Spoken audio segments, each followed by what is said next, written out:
only then, yeah, after that, like, just too tired and it was getting so late, I didn't stream anything anymore. But yeah, so now I'm trying to finish this in like this one sitting, hopefully, maybe. I mean, we only have the day 3 investigation and then the final trial left, and I also I do have the guide, like if I need it, I do have it open already. Hello personal, what's up? Excited? Yeah, fair. Oh man, I'm so sorry, Mr. Wright. I'm sorry for what my sister said.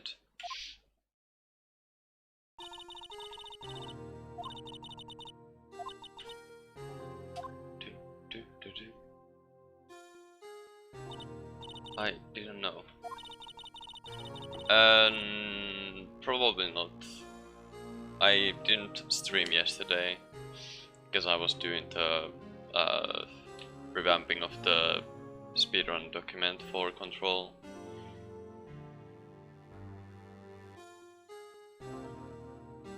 Never knew that the SLI incident was just another name for Joe Dark killings. It's like everyone's heard about these killings but me. And I wanted Dark convicted so badly. That's why she used me. That's why she used what happened to me. What do you mean, what happened to you? It's all there in the file. Joe Dark's last victim was prosecutor Neil Marshall. When he murdered Officer Marshall's brother, he left behind an incriminating piece of evidence. But what did you have to do with those killings, Emma? When the Wright prosecutor Neil Marshall was murdered, Joe Dark tried to kill me. What? Tried to kill you? Officer Marshall's brother, Neil, was only trying to save me. Oh man. That means you... Yes. I was a witness in the Joe Dark trial. Didn't see that one coming. Yeah. It happened 2 years ago. It was right about this time of the year too. There was a terrible thunderstorm that day, unusual for the season. I was alone in my sister's office. We were planning to eat dinner together once she finished her work. And suddenly, this terrifying man came bursting into the office. Joe Dark. It seemed like he was running from someone. He pulled out a knife and screamed at me. I didn't know what was going on. Just then, Prosecutor Marshall showed up. Jake Marshall's brother. Joe Dark tried to take me hostage, but before he could, Mr. Marshall tackled him. Then... what happened? I'll never forget it. Lightning struck and the lights went out. Wait, there was a piece of text that I missed. Oh well. A bolt of lightning flashed outside the window, lighting up the office for an instant. I saw it and burned a permanent picture in my mind. I can still see it now. Permanent picture. I remember the moment when Dark stabbed Mr. Marshall. So you weren't able to testify about that. No, I was only asked about when I was attacked. Must be while Anna, where she made up the crime. Made it up? You mean provided bogus evidence? The prosecutor's office wanted that guilty verdict so badly. Anna forged the evidence and Mr. Edgeworth used it. Edgeworth? Yes, but I'm sure he didn't know anything about it. He couldn't have known he was being given false evidence. Even so, that's when it all started. Rumors about Mr. Edgeworth, I mean. It's all my fault. If I could have just testified properly, none of this would have happened. It's true, even though he may not have known it, Edgeworth really was involved in falsifying evidence. If that case ended, then I was never the same. Being cold, like she is today, she wouldn't have been able to face up to what she did, especially not to Emma. What did you see in the instant the crime occurred? Doc knocked down Mr. Marshall and raised his knife. Marshall was stabbed right in front of this poor girl. I I remember what happened after that. Apparently, I passed out. When I came to, Lana was cradling me in her arms. Poor Emma, you've been through so much.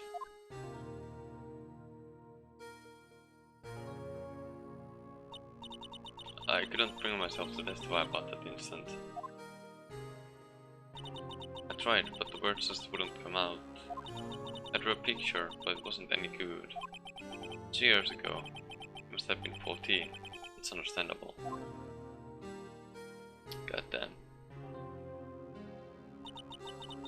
Once it was all over, I made up my mind. I decided that when I grew up, I'd become a scientific investigator. I want to be able to fight crime with my testimonies and find the evidence to make an airtight case. That way, I would never have to forge any. I see. Yeah, I'm finally starting to understand what makes Emma tick. There's still something that bothers me about that crime. There's something that's puzzling me, Emma. What is it? You said you were in Lana's office at that time, right? That's right. Why then would the serial killer come running in there? Not only that, but he was being chased by a prosecutor. But there's no mystery there. Joe Dark had been taken in for questioning that day. Oh. Taken in for questioning? You mean by the police? Of course. This happened at the police department. He tried to run away halfway through the interview and fled into my sister's office. So why did he run all the way over to your sister's office? The detective offices and the questioning room are right across from the elevator. Across from the elevator? Lana was the chief prosecutor, wasn't she? No, silly. Didn't I tell you? 2 years ago, Lana was a detective. She was the best in the entire force. What? That's news to me. After the Joe Dark case, she was transferred to the prosecutor's office and made chief prosecutor. Okay then. I used to be a detective. I'd better have another talk with her. Yeah, like I was wondering, like, how would they be in the same place? Like if she's a prosecutor and then he was in questioning at the police department, so like that made no sense. But okay, I guess she was a detective then.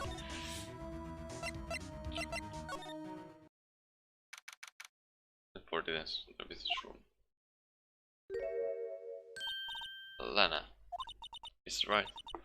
It seems I keep causing you trouble. Falsifying evidence. I didn't think you were the type. Oh my god, my eye. Okay. Criminals don't mind playing foul, why should we? But Lana, if you're wrong, an innocent person might be found guilty. Believe me, I understand the risks.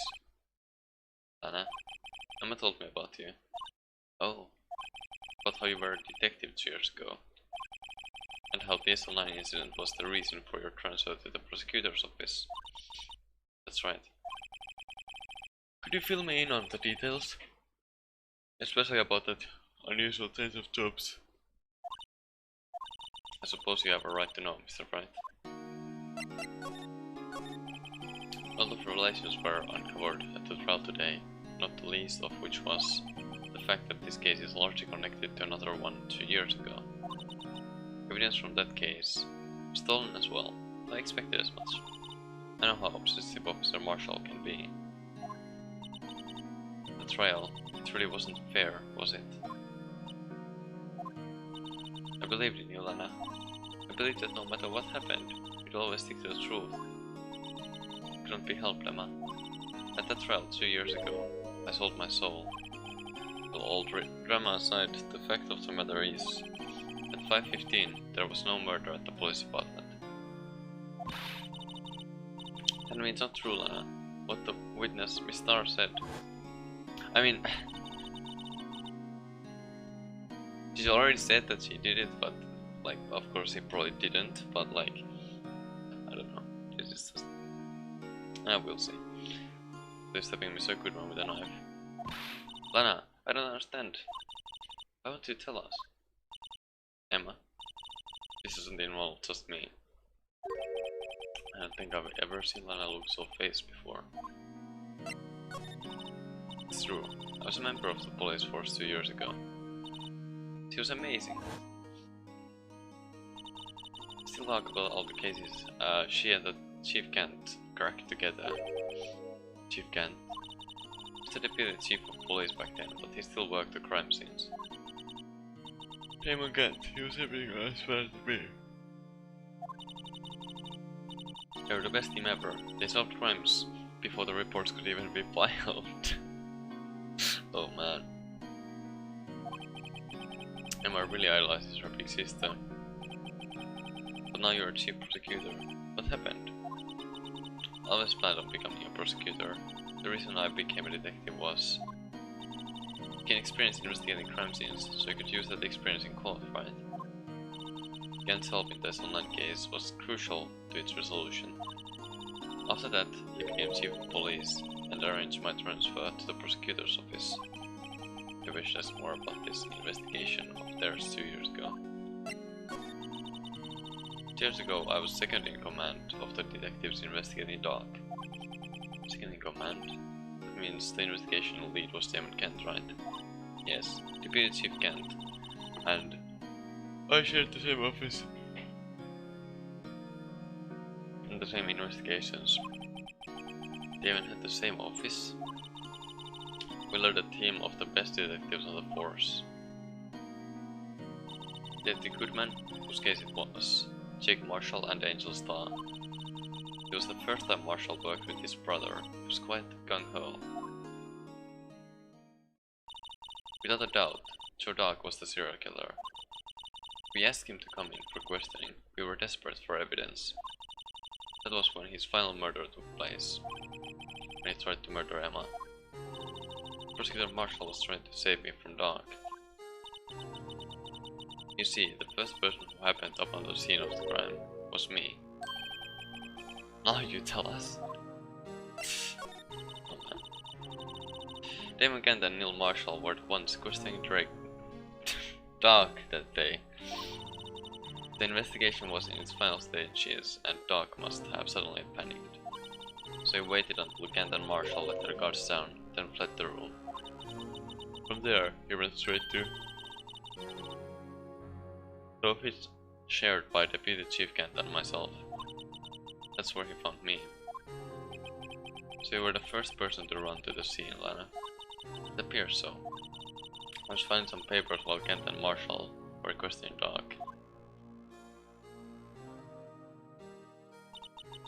When I returned to my office, I saw 3 bodies on the floor and smelled blood. 3 bodies? Prosecutor Marshall, the victim, Emma, who had passed out, the suspect, Joe Dog. During the struggle, it seems Mr. Marshall struck a final blow before he died. Joe Dog had incurred a minor concussion and lay unconscious. What did you do? To be honest, I panicked. I picked up Emma, carried her out of the room and just held her. Blame her, after all, her sister must have gone through. After that, I placed Doc under immediate arrest. Let me get this straight. We were all involved in the SL9 incident. That's right. For the conscience. I don't buy it. What are you saying? There's no way everyone involved in this trial was also involved in that incident. Just by chance. But that case was solved 2 years ago. This one person went to extremes because they didn't believe it was truly solved. Officer Marshall. Yes, his actions came as a surprise to me as well. Ever since his brother died, he's changed completely. I guess he wasn't convinced with the ruling against Joe Dog. Life doesn't end with the closing of a case. Everyone has to live the rest of their lives with their memories. The case just might not be over yet. Emma was assaulted by Dog at the police department, right? Yes, the office that Tim Kent and I shared. The office that Mr. Kent now occupies by himself, the chief's office. We should have a look at the chief's office, the site of the final SL9 murder. Sure. How do we get there again? Here, I guess. 24 police station. I don't see that they come shoe anywhere. Things seem kinda quiet around here today. You're right. The chief of detectives seems the same though. Why don't we go look for some other people to talk to? Right. We can come back here later. Oh wait, not this place then. Whoops. Here. Oh. Howdy, Bambina. Just realized why. Okay, there we go. Should be fine. Oh, Mr. Marshall. I never thought things turned out this way when I woke up this morning.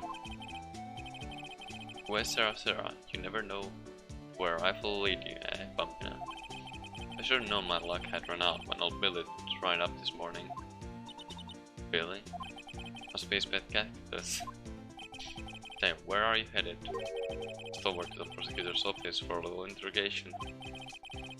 It's a voluntary appearance, but we all know I won't be coming back. Sorry, but you can't go in the evidence room today, partner.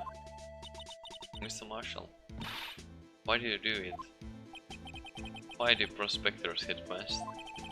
If ever there was a case I needed to know the truth about, it was that one. Will you turn yourself in, Mr. Marshall? Do you mind telling us exactly what happened? Looks like I won't be getting the steak lunch today. Something was fishy about that trial from the beginning. It wasn't just me either. All the detectives thought so. What do you mean, fishy? None of the facts reported were inconsistent with the evidence we found. For example, the murder weapon. The murder weapon? You mean the switchblade knife with the broken tip? That was Sir Dog's, alright. But in the initial autopsy report, a question was raised. A question. The blade of the knife was not a perfect match with the wound the victim sustained. What does that mean? It means there's a good chance the knife was not the murder weapon. However, in the report that was finally submitted, that possibility had been erased. The facts have been concealed with forged evidence. The case left behind scars on all of us. The scars that the SL9 incident left behind. I got the looks, but he got the brains. He was one of the best prosecutors around. I just made detective when it went down. It was our first case together. How old was he, your brother? He was 27 at the time. He was awarded the highest honor that were every day. The highest honor? You mean the King of Prosecutors? I knew it. They are looking at me like that for. It's an honor for a prosecutor. Mr. Marshall must have really been close with his brother. The day the SL9 incident took place, it wasn't the same day as... That's right, it was the day of the evidence transferal. Interesting. How much more? I mean, I guess, you know, some same day, but like, there's so much similarities, it's insane. Oh, fuck. It was drizzling that morning, and by nightfall there was thunder. I can't believe 2 years have gone by already. I tried to steal the evidence so the case wouldn't die. Apparently someone tried to stop you. Eddie Goodman was murdered. The evidence locker was empty. There's something going on behind the scenes in that case. We all knew that later. Every detective involved in that investigation, save one, was taken care of. His star was fired and I was demoted and boxed away in a tiny room. So what do you think, Goodman? If they did something to him too, the commissioners would get suspicious. No, they were careful enough not to be too obvious. They? Who are you talking about? Don't get upset, Bambina. I mean, Damon Gant and Lana Sky. The investigation lead, Damon Gant and his second in command, Lana Sky. There wasn't a person on the force who hadn't heard of that duo. That case was the biggest step in both of their careers. As the case ended, Lana transferred to the prosecutor's office, right? Yeah, Tim Kent, the new chief of police, arranged for that to happen. She's never been the same since she left. Everyone who knew her said so. Chief Prosecutor Sky was totally different when she was a detective. Now that he mentions it, I must have said something like that too. Tell me, what happened to my sister? Sorry, Bambina, but her secret is too well guarded. I never found out. Not a secret. Those died 2 years ago. So there you have it. That's my story. Did you enjoy it, partner? Certainly enlightening. There's one thing for sure I found out in court today. That boy Edgeworth isn't my enemy. He was the one who used falsified evidence to get a guilty verdict. Someone else was the one who gave him that evidence and planned everything. Someone is Damon Kent. Don't believe me? Well, I don't blame you. I won't even be a patrolman after today. Too bad I won't be around to work with you. When you become a real scientific investigator. Adios, Bambina. Well then. So I guess we should take the dialogue from these guys again. So I coughed a lot, right? Did you know what this says? What are you, a moron? I'm an undercover agent! Oh man, I hate when that happens. He wasn't talking, he was just listening to how his friend messed up. Oh man. Also, I want to... Oh, now there's something here, I guess. It's always pretty empty, but today it's deserted. Must mean everyone's busy solving crimes. Oh, if you're looking for the others, they're all in the conference room. Thanks. Oh, he actually talked to us. The chief prosecutor saying what she did and the decision about what to do was Mr. Edgeworth, not to mention our statement to the media and tomorrow's trial. There's more chaos going on than Thanksgiving and Christmas put together. I think festive is the word usually used for those. Sir, I'd like to have a look around Chief Kent's office. Just use the connecting hallway to the other building and take the elevator to the top floor. Really? You mean it's okay for us to go in there? I mean, we aren't police officers or anything. Hey, you're right. You can't go in there, it's off limits. Oh, I see where Detective Gumshoe gets his unique charm. But what are we waiting for? Let's head to the chief's office. Oh man. That's it. The villain used a time machine. Very clever indeed. That would explain the alibi. The future might not be so far away after all.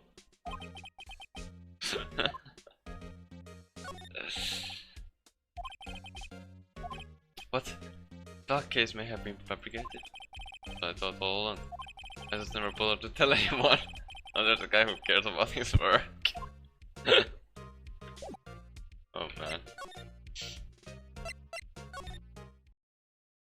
Well, this looks quite something, to say the least. Why is there a fucking organ here? Like, what the hell? Oh my god.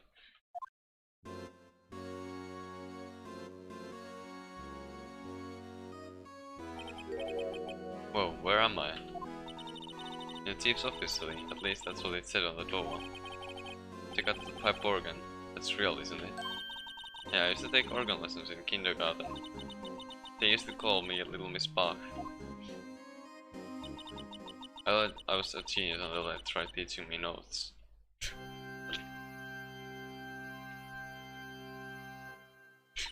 I never could remember where C was.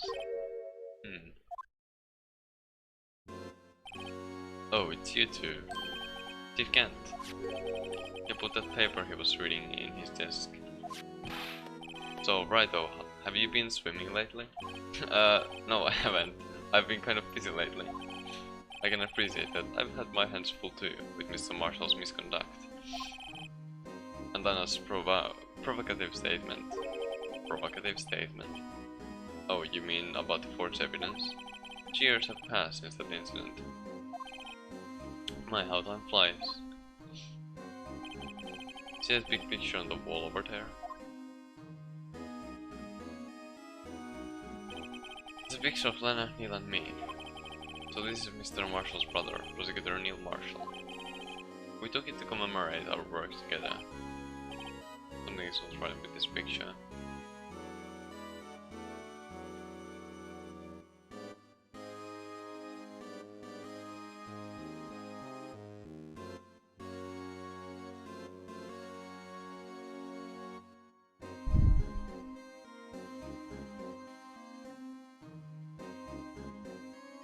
What is not right with this picture?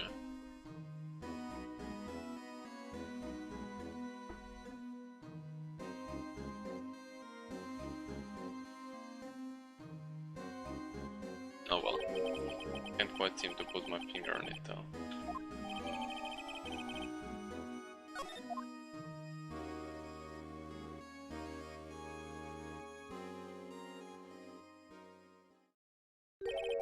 Anyway, I'd like to reminisce all day, but there are matters that need my attention. I'm going to lock up here, so let's go out together. Oh, but this office, it was a crime scene 2 years ago, wasn't it?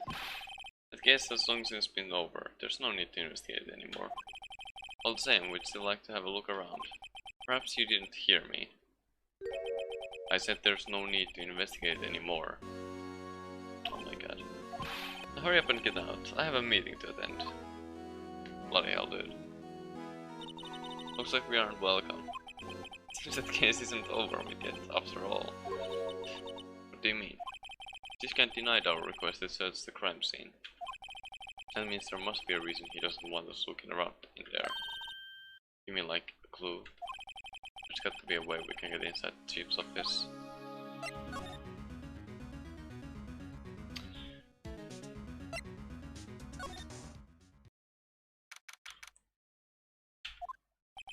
No one's here today, not even Miss Star. Aaron's probably busy looking into what exactly went down in the evidence room. That must be where the detectives are. We proved in court today that on the day of the crime, no one was murdered in the evidence room at 5:15 PM. Yeah, I thought we were finally making some headway in our case. But instead it looks like we just ended up making Lana look even more guilty. Hang in there, Lana. I've got to find all the answers by tomorrow. Is there anything here still?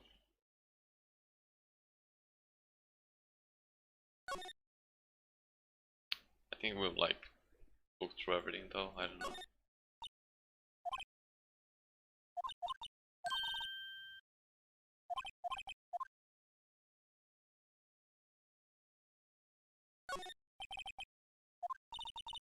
I'll try to kick it for myself. Yeah. That's okay, don't cry. Just be one strong woman. Oops. Okay. Guess we'll go here for now, I don't know. That's what isn't here. Makes sense. He's being questioned by an inquiry committee for real baiting out in court today. Yeah, but Lana admitted into falsifying evidence 2 years ago. So we'll just have to come back later.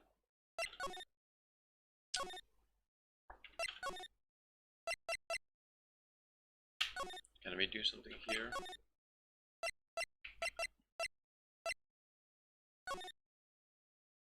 Oh. Hey pal, this gumshoe. Aren't you supposed to be in a meeting? I'm just taking a breather. My feet hurt. From sitting so long.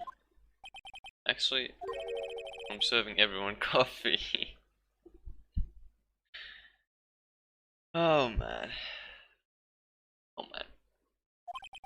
Sounds like the gumshoe's still out of the loop. Say, have either of you seen Mr. Edsworth? Edsworth? No. Why do you ask? He's under fire from both the police department and the prosecutor's office. It's almost like the battles between you two in court. Sounds serious. Is it because of what my sister said? That's basically what it all boils down to. That falsified evidence 2 years ago. Now Mr. Edsworth has the whole world after his blood. Yikes. But why would Edgeworth be blamed? It's not like he knew the evidence was forged. Nanska is the guilty party here, isn't she?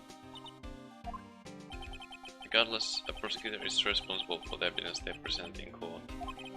Not only that, but as you know, there have been a lot of rumors going around about Mr. Edgeworth. Wasting time as a prosecutor has kept him safe from those who don't like him. Now with this, are there really so many people who hate him? In our world, only those with talent rise to the top. Mr. Edgeworth not only has that, but he's young. There's no better recipe I know of for making enemies. Hey Dick, keep up the good work. Yes, sure. Let's go out for lunch again sometime, my treat. Yes, sir. Take me back to the joint sometime, okay, Dick? Yes, sir. Seems you don't have any problems with enemies. Yeah, well, I'm careful not to stick out. Anyways, I'm a bit worried about him. For all this pressure, I'm afraid Mr. Edgeworth just might crack. Actually, I took a look at the file earlier while the coffee was brewing. I'm genuinely concerned for Edgeworth. Well, did you find something? Find anything? The only evidence Doc left behind was during his final attack. His final attack? You mean, when he killed Prosecutor Marshall, he was trying to protect some girl? Me. It seems that Gumshoe never realized Emma was the girl. That's when he left the most incriminating evidence of all. Well, what was it? Oh, let's see. I think it had something to do with the murder weapon. Oh, I forget. Look, it's all written somewhere in here, okay? His powers of recollection never failed to impress. Maybe you should show him the murder weapon. Might jog his memory. Joe Dog was 42 at the time of the crime. He was just your run-of-the-mill businessman. Businessman? What made him take to serial killing? One day on his way home from work, he hit someone with his car. So, it was an accident? An accident, yes, but transformed him into an animal. He killed a man that witnessed the accident. Then he killed a lady who saw the second crime. A kid walked by just then, so he killed him too. Then when he was burying the bodies, Joker came up on the scene and was killed as well. Finally, he turned himself in. He was a pretty careless animal. Of course, this is all conjecture. There wasn't a single shred of evidence. He turned himself in. Yes, but in the middle of his questioning, he fled and murdered his final victim, Prosecutor Marshall. That crime was witnessed by someone too, but luckily Doc was arrested on the spot. It's a good thing that last witness wasn't killed. The last witness? AKA Emma.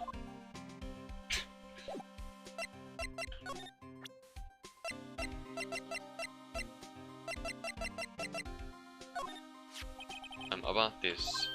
Hey, is that... It's a tag attached to it with the label S09 incident on it. I believe this would be the broken murder weapon you were speaking of. What are you doing with that? Ever since that case was closed, that knife's been locked away in a locker. The day Detective Goodman was murdered, it suddenly disappeared from the locker. It was found in Mr. Edgeworth's car muffler. Now I remember what the incriminating piece of evidence was. When you showed me that knife, it all came back to me. Well, what is it, detective? Quick, before you forget again!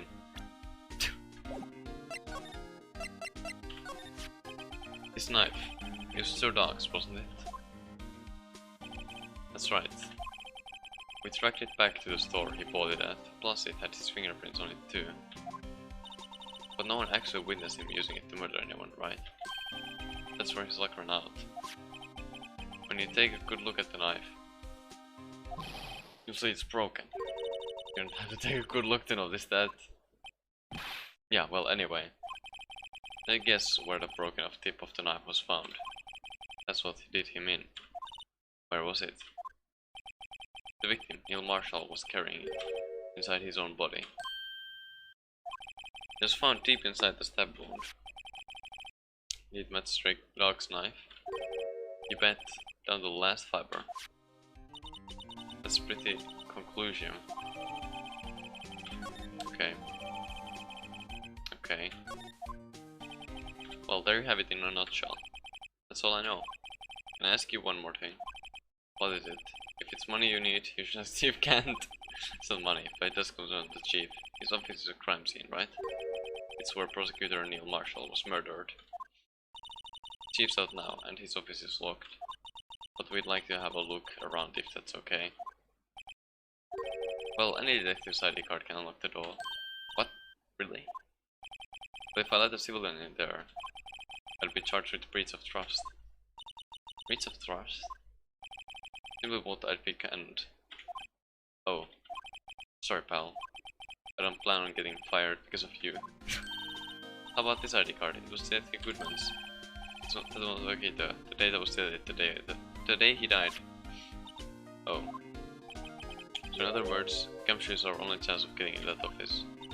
I wonder if there's something we could show him that would make him change his mind.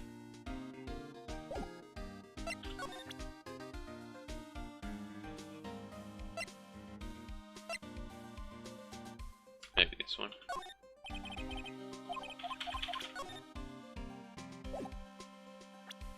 Never mind. About the charm. I think I've seen it before somewhere. Or maybe it's one of those memories people have from previous lives. It must be the most uninformative detective I've ever met. Something about it makes me feel uneasy. It's like I'm in the chief's office and he's yelling at me. It can't. Where could I have seen it before? Can we present this now? Okay. Can't. We cannot.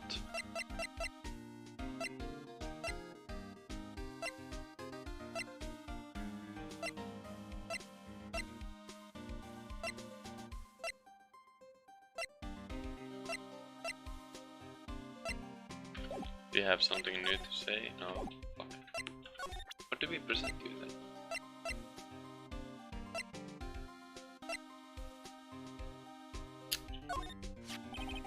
We're starting up on those files. There's nothing wrong with Mr. Edgeworth's presentation. I think people are accusing him of injustice. I for one ain't buying it, pal. You're looking into the case for Mr. Edgeworth? Yeah, it's a pretty big deal while what's going on, you know? After all, the serial killer wasn't loose. But Lana was pretty clear in her confession. She forged evidence in order to prove her guilty.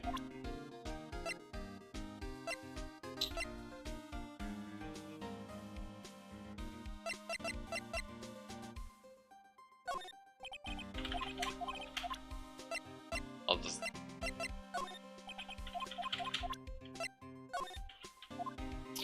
You know Officer Marshall? Of course I do. He was like a mentor to me.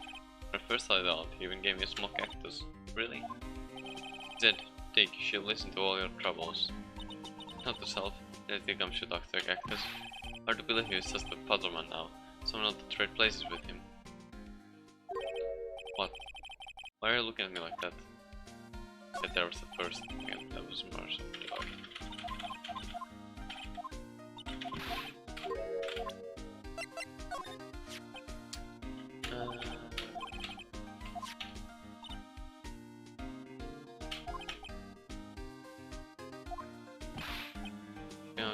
Defend me, won't you?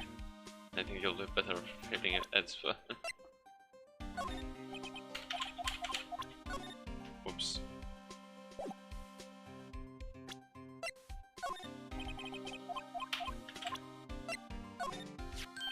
Oh, well, let's let them report now.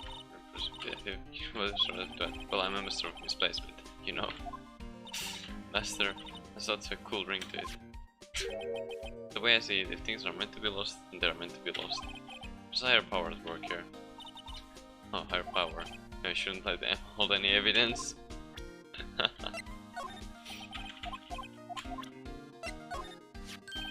The power is used for the fingerprints. Yeah, but that's what gave it to us. Dude, what? All I have is some floor. Are you okay, detective? Quick, run! Chew! What? Okay. Didn't help one time I took a nap on the bench with wet paint. Why am I not comforted? Oh man. the ID card trigger, isn't it?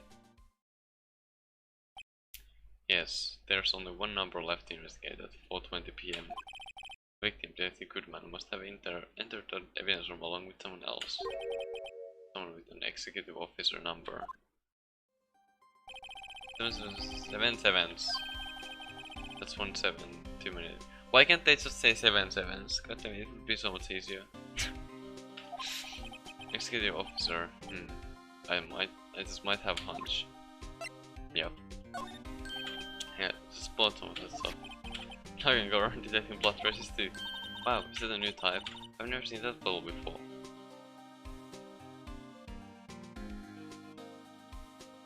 Wait. I'm not sure what this actually says. At 3 inches to your base height. What? Base height? Can you see that?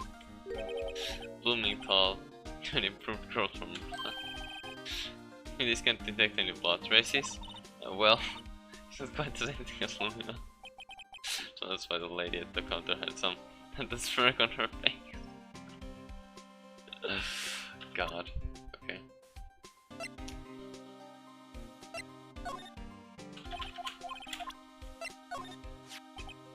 Oh, I started getting it. Then starts quite the lady by I remember right. Just old and I wonder what happened. Oops.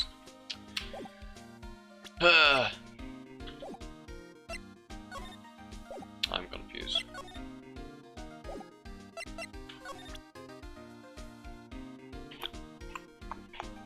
I was supposed to present something.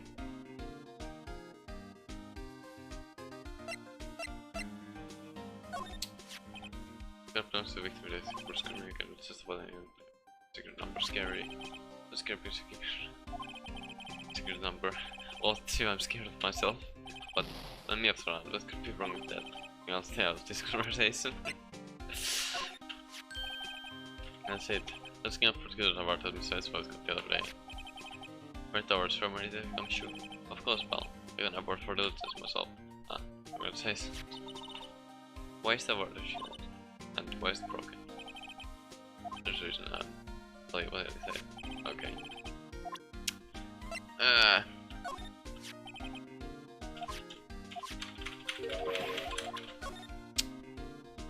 Dun, dun, dun, dun, dun, dun.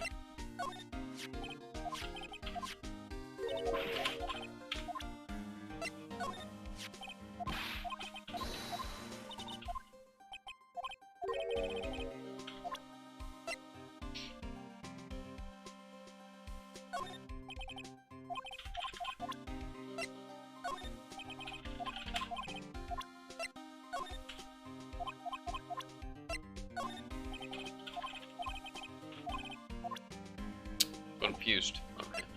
I don't know. I guess we don't do anything there now then.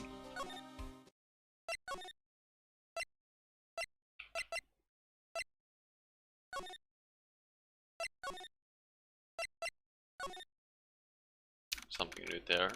Or here. Okay. I wonder if Edgeworth is back yet. There he is. It looks like he's writing something.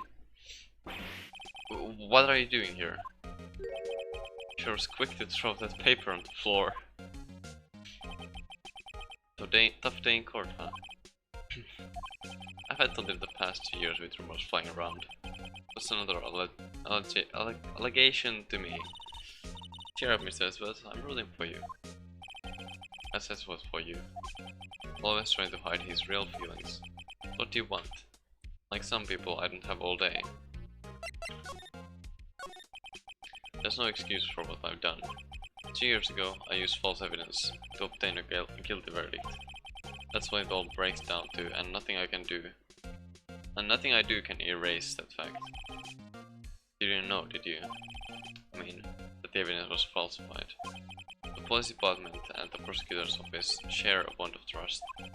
If that bond is broken, we stand to lose everything. The police department's error is my error, my responsibility as the prosecutor in charge. That fact remains the same no matter what excuses I might have. Says Worth. I take pride in my work. So tell me why? Why has it all come to this? Even Ezra can't keep this kind of emotion bottled up. Are you up for the trial tomorrow? First last year's trial, and now this one. It seems all you do is worry about me. To be honest, you're getting on my nerves. But Mr. Edsworth, you can just walk out on the trial.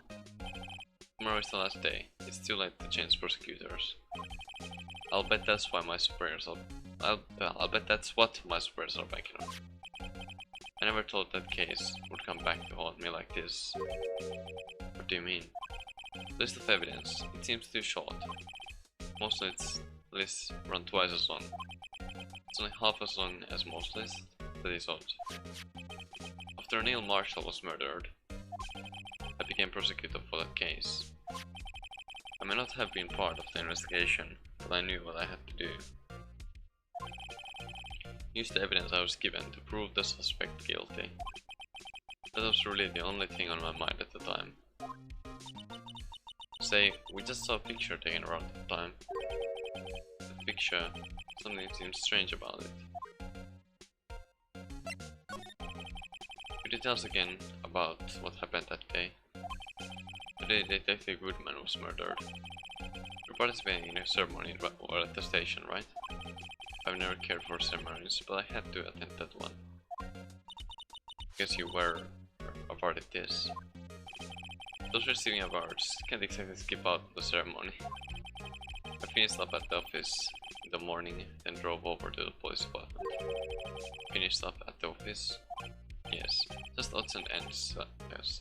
Odds and ends clerical stuff. I didn't plan on returning to the office that day. That is until I was asked to take something back. Take something back? His. Oh yeah, Chief Kent asked you to hold on to that, didn't he? Yes, it was a piece of evidence in a case that was closed half a year ago. He asked me to bring it back to the prosecutor's office. That's the story we heard yesterday. So you came back here to the prosecutor's office because the chief asked you to? That's right.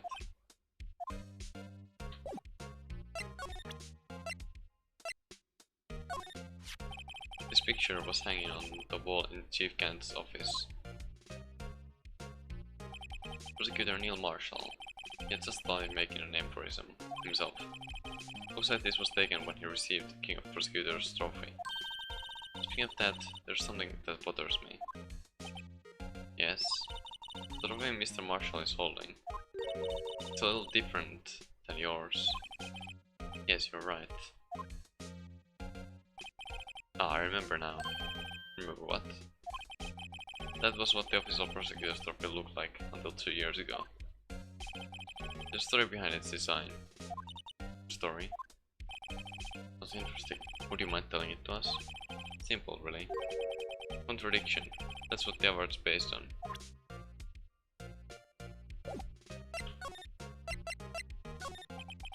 This award originates from an ancient Chinese tale. In Chinese, the word contradiction is written with 2 characters. The first means halberd, and the second means shield. Have you heard this story? Me. Oh, sure. Everyone knows that. Why don't you tell it though? For Emma's sake. For Emma. Okay. Long ago in the kingdom of Chu, there was an arms merchant. One day, he presented the king with 2 items. The first was a halberd he claimed could slice through any shield or armor. The second was a shield he claimed could withstand any weapon. Wait a minute. Oh. Those claims contradict each other. Very perceptive. But then again, you've heard this story before, right? Anyway, as you mentioned, the very descriptions of these items discredit them both. When the king pointed this out, the merchant was left speechless, and thus the Chinese word for contradiction was born. Okay. Oh, I see. So a chipped shield and broken knife symbolize... Precisely so. They symbolize the merchant's items. The ancient tale ends with the merchant at a loss for words, but it's in our nature to pursue matters to their conclusion, even if it results in something as ugly as this. Thanks, Miss Nesbeth. I learned something new today. That's funny. If that's so, then why were you only given a shield? Had asked Steve Gant. 2 years ago, he had the halberd part of the award abolished. Steve Gant.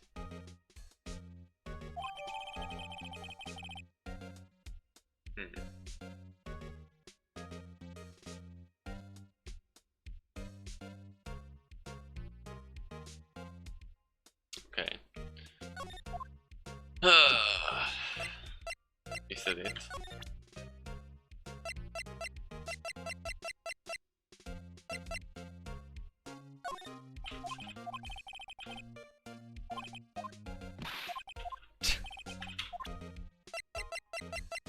Did I have anything else here?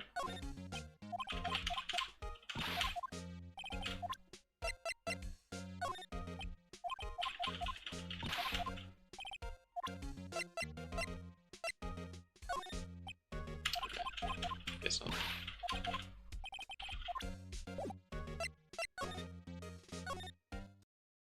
Oh. Excuse me. Oh, you. Would either of you care for a quarter-pound of roast beef? Miss Star, I guess she's out of lunches.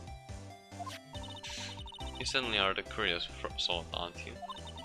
Kind of like the first person who sucked your cow's nipple to discover milk. Still, I never thought you'd go digging up that case from 2 years ago. Apparently this trial was involved in the Saline incident. Not only that, but the murder occurred on the very day. The evidence from that case was UFO transferal. This can't be, albeit attributed to mere coincidence. Aren't you forgetting something? You know, that little scene I happened to witness. The instant Lana stabbed Detective Goodman with a knife. No matter how much of the past you dig up, it won't change what I saw. Roast beef is meant to be savored when eaten. He starts hatred toward Lana. It all dates back to 2 years ago. Joe Dog. That's a name I'll not soon forget. We trailed him for half a year. Oh, the pressure. Still, I don't think I was ever more alive than I was then. Those days were steamier than a bowl of hot gravy. Poor old Jack Marshall, though, must have been going through hell. You mean because of his brother's death? They were close, those two. After Neil died, something took over Jake. He became obsessed. Seeing Jake like that made her all the more desperate. Her. A nice guy.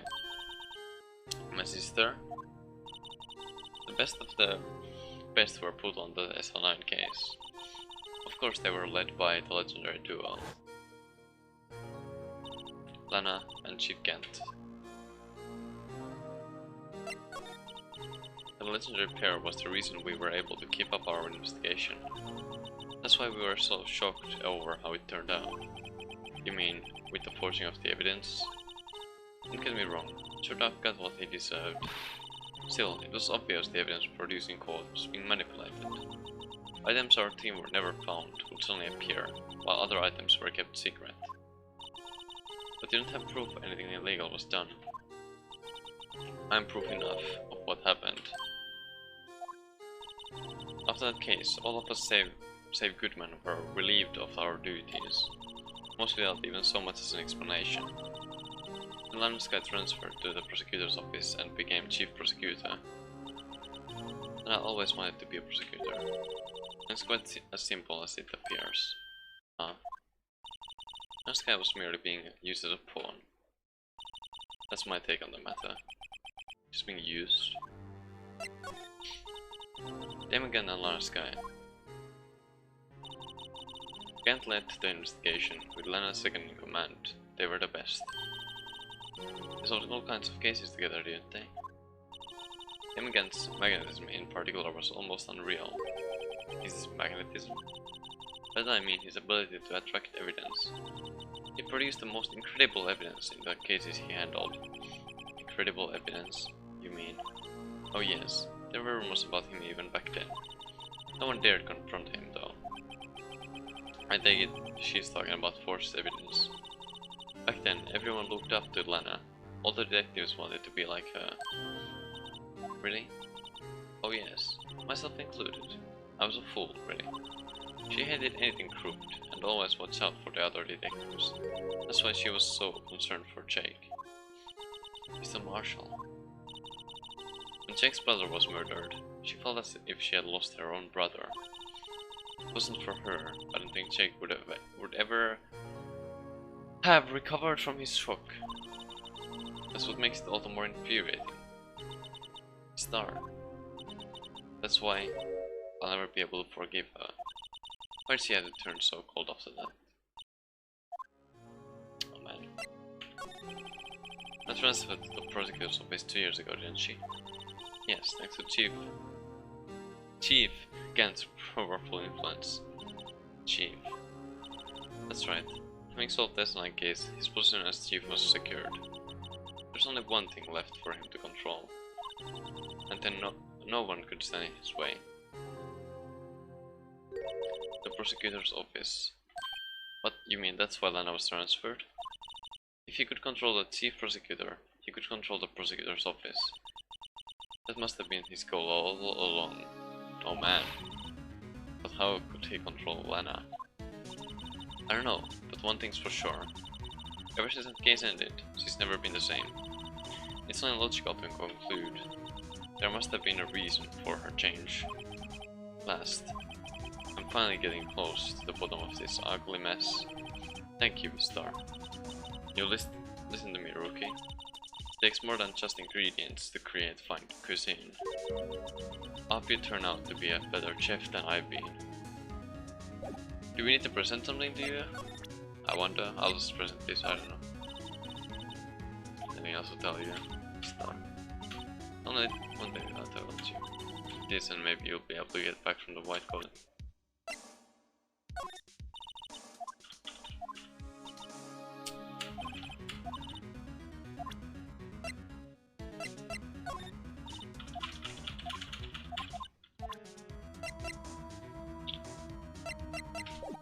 Well then. Oh.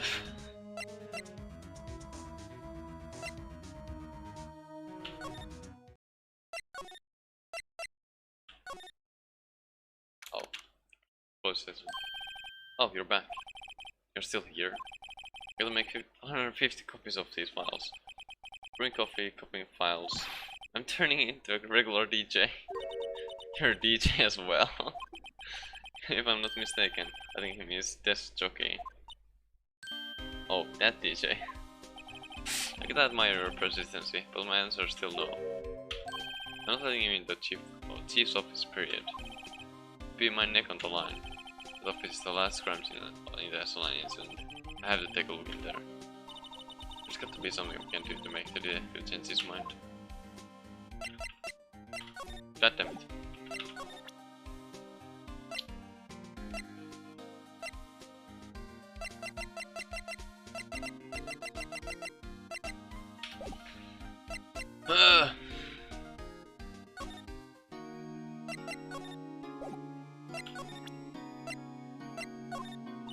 Attorneys and prosecutors have no business showing evidence outside court.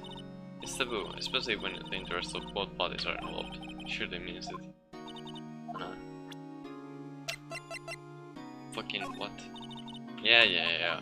Whatever. Just let me. God damn it, dude. Will you really accept nothing?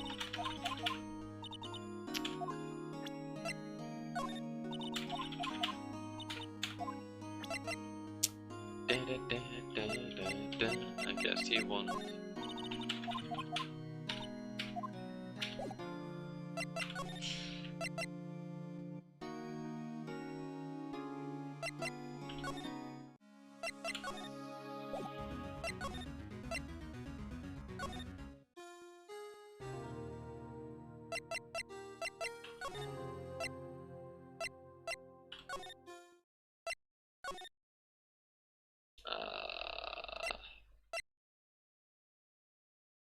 I guess I could just try and present everything again, just in case.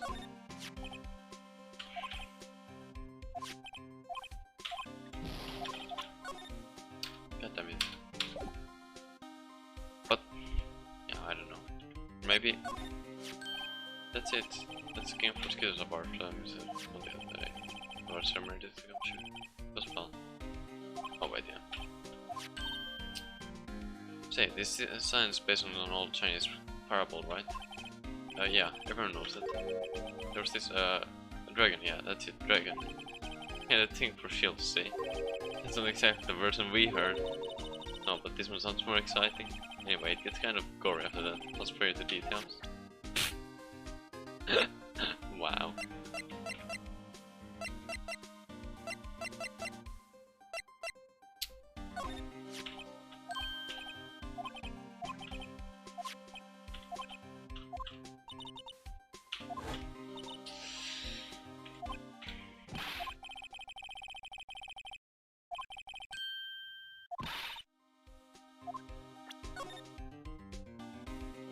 It's funny how, like...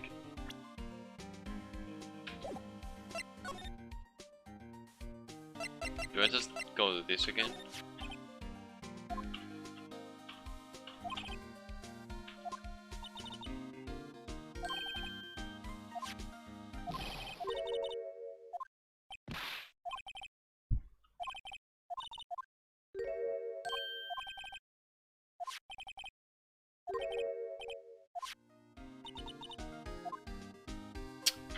What the fuck, dude?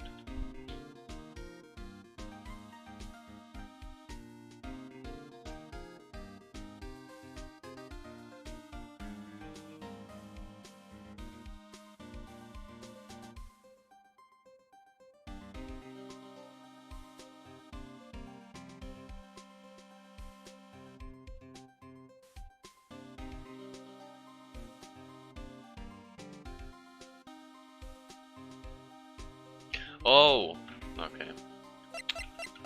Wow. Okay, that's just wow. What the fuck, dude?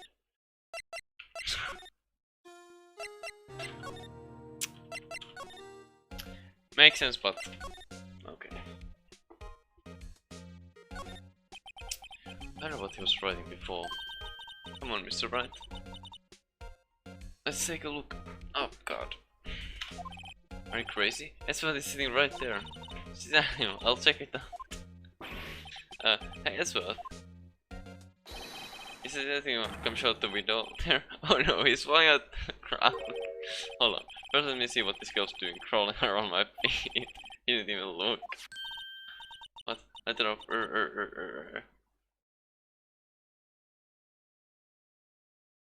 Letter of resignation? Question mark? I'm guessing. If you're having trouble reading, I'll read it for you. It says letter of resignation. Yeah. Resignation? That's what you don't mean. I'm tired, right? I feel as if something inside me has died. But Mr. Esford, none of it is your fault. I know the path I've walked. You don't need to tell me. And the path I've walked hasn't been a just one. I can't forgive myself for what I have done. And no one else should forgive me either. Oh, I think it's serious. Is it right? Please, you have to do something. Is it a resignation? I wonder if I can use it for anything. Ah, I think I know. It's so annoying to have to go through these menus like this. It'd be so much easier if I could just have all of them at the same time instead of like this. It makes sense, but still. What's this crumpled up piece of paper? No way! This what can't be serious. Is he ever not serious? I can't believe they pushed him this far. Eswell really feels responsible. When I first met him, I thought that he was as cold as ice too. But I know different now. I trusted us detectives to provide him with sound evidence. But we betrayed him. Detective. That's it. I've made up my mind. But here, take my ID card. You can't do that. If someone found out, they wouldn't let you off the hook with another lost item report. Look at me. It's no secret I'm already out of the loop. After all, I'm friends with Miss Edgeworth. Depending on how this case turns out, I may already be as good as terminated. What? At least let me do this. For Miss Edgeworth's sake. Alright, did you? Thank you. Look swiftly in the pocket. Okay, let's go to the office then. Ah.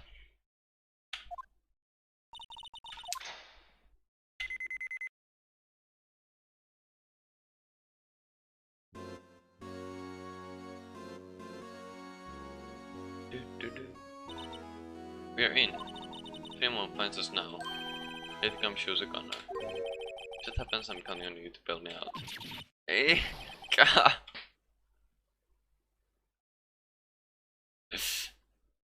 Sorry, I thought you were a ghost. I didn't even know you could slap a ghost. It comes. What are you doing sneaking up on us like that? I wasn't sneaking. I was just worried something might go wrong. So I came too. You're here. That was fun. You're giving us your ID card. Your ID card crushed and turned dirt unusable in pocket. Oh, well. Hey, don't do that to my car. Well, shit. I hardly ever get a chance to come in here, so I figured I'd have a look around myself. Besides, we're all in this together now. You really do want to get fired, don't you? Not if we're lucky. Oh, come on, let's see what we can find out. I've got a bad feeling about this. Oh man. This is the real deal, isn't it? These armor, these weapons. Sure is, pal. The chief doesn't care for imitations. First a pipe organ, now this armor. Do you know how many taxpayer dollars must have gone into this room? What, you mean we're paying for this? That's it. I'm not paying 1% of my taxes. You don't have any taxes to pay. Shh, be careful this day. Who knows? The chief may be hiding in this armor as we speak. I don't think fit in there. Oh man. Even if he did, he'd never be able to get back out. Cut it out, you guys don't know how scary that guy can be. You can see pretty far from 15 stories up. You were to drop the tooth of armor from here. First the chief wanted to use stained glass for this window. Really? Why didn't he? Guess he changed his mind, because he wouldn't be able to see the view. Oh, stained glass or not, it's a huge window. It's safe, isn't it? Safe. That word is ripe with intrigue. Okay, if you say so. Looks like a code needs to be entered. It's panel to open it. 7-digit number. I think I just might know what it is. Do you know what it is? I have a hunch. Oh, I know. You want to try my birthday? It's... I have a better idea. Here goes nothing.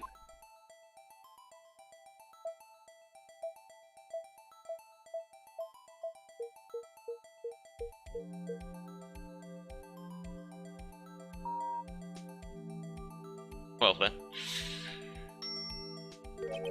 Bingo. What number did you enter? Whose birthday was that, pal? 7 sevens. The final ID card number on that record. What? The number of the mysterious executive officer who entered that room that day. You mean 7 sevens? That ID number? I think you're 1 7 shy this time. This can only mean one thing. That's Chief Kent's ID number. Say, anyone care to look inside?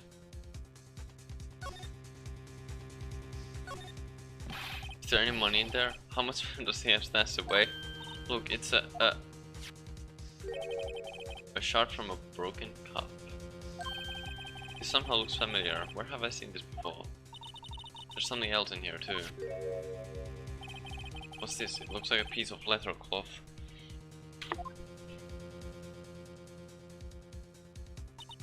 It's a handprint, isn't it? Hey, I saw someone wearing a shirt like that once. You think the chief made up the design? I don't think so. Oh, well, it was just a thought. Isn't it? That's all that was in the safe? Apparently so. It's empty now. A piece of cloth with a handprint on it. and a broken shard from a cup. They may look like pieces of evidence. Yeah, but unless you can prove they have something to do with this case, I'm afraid I can't just let you take them. After all, it's my neck on the line here. Great. I have to prove that their relevancy to get them. How are these two items related to the S9 incident? Come on, there's got to be something we can show the detective. Well, there is.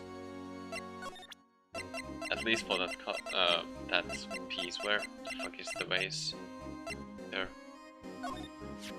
Lady Gumshoe, could you have another look at this jar? I remember when the three of us put that back together. Oh, those were the days, it was literally yesterday. Kind of to be nostalgic. Oh, was it today? Is there a piece of evidence from that case? That's right. One of the shards had an SL9 incident sticker on it.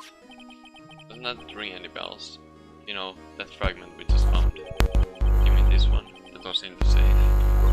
Yes, that one. I didn't mention it, it's ringing a lot of bells. Let's see if it fits.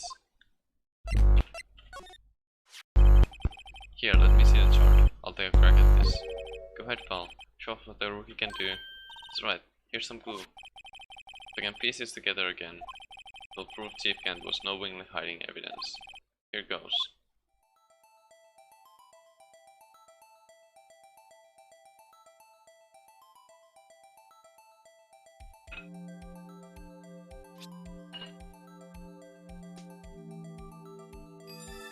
Well then. There, it fits like a charm. That of course means Chief Kent willingly and knowingly hid a piece of this jar in his safe. In other words, he concealed a piece of evidence from the SL9 incident. But, hey guys, get a load of this. What is it? This piece is just attached. It's different from the others.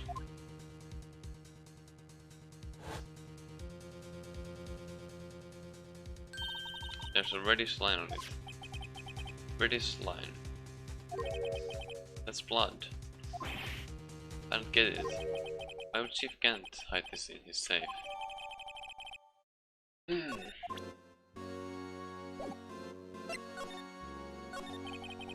distant side of the room, was it your sister's?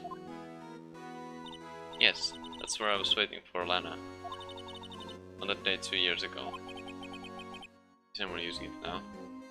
No, sir. This is entirely Chief Kent's office now.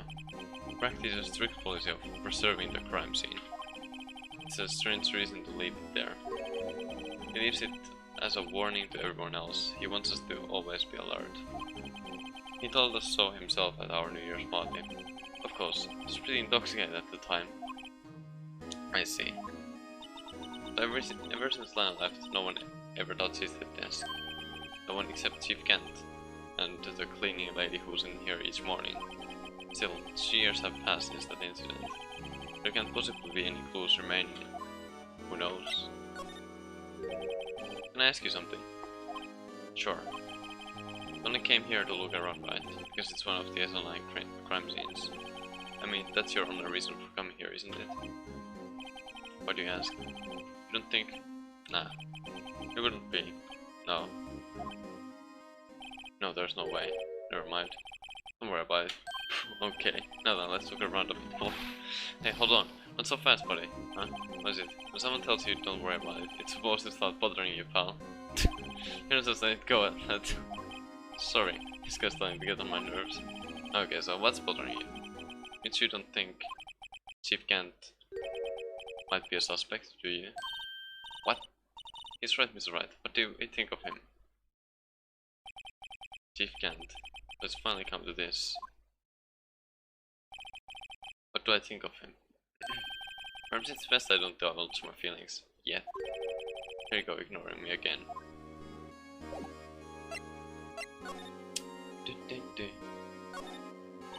Wow, look at the size of Chief Kent's desk. Speaking of that, when we were here earlier... Oh, it's you two. Chief Kent. I wonder what he was reading. This looks like a list of evidence. List of evidence? In most cases the list runs twice as long as this though. And look at the case name. Huh. It's a 9 incident. I wonder what this is doing here. Hold on, detective. What did you just say? I said I wonder what... No, about evidence lists. Normally they're twice as long. That's right. I guess there wasn't a lot of evidence. A half-size list of evidence.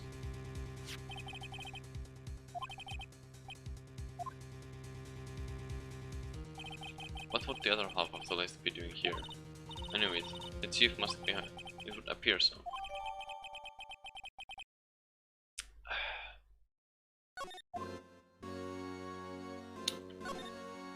Oh, found this inside the drawer. A list of evidence from the Sana incident. Miss Edgeworth had the other half of that list. What would this list be doing here? We will look a little more into this list. The chief's organ story is all sight to behold. Occasionally we hear him playing it from the criminal affairs department on the second floor, and he is on the 15th floor of an entirely different building.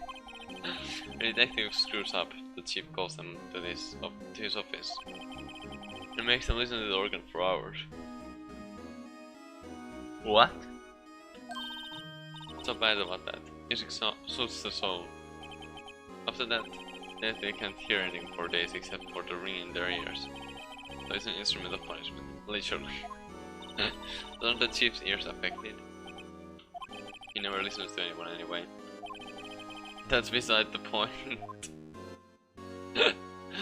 Wow. Okay.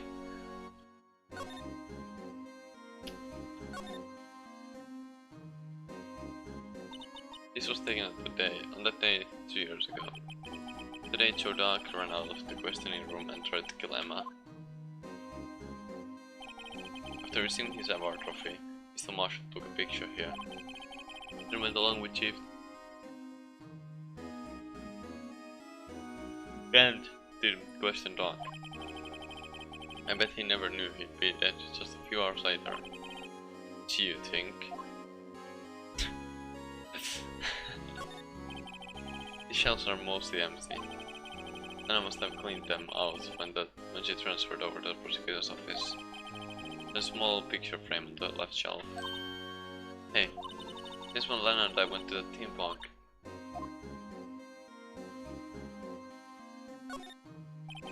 Look at that giant window. Makes you want to crash through it and jump outside. What? This is the 15th floor. I know, I was just saying. Saying what? Ever since making a detective, I've always dreamed about doing something like that. Not to self, detective I'm sure has a lot of dreams. So long as he doesn't go crashing through that window when he gets fired. Don't say that. Oh man. This was Anna's desk. It sure is tidy. Anna's always been a meticulous cleaner. There's not even any dust on it. Looks like someone's still keeping it clean. Does Anna ever come back here? No. Chief Ken must still keep it clean in memory of their partnership. They were the stuff legends are made of.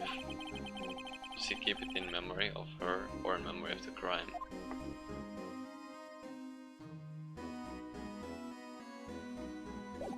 Okay, let's see if there's something there, but do you have anything to present to make the pull-off part of our evidence?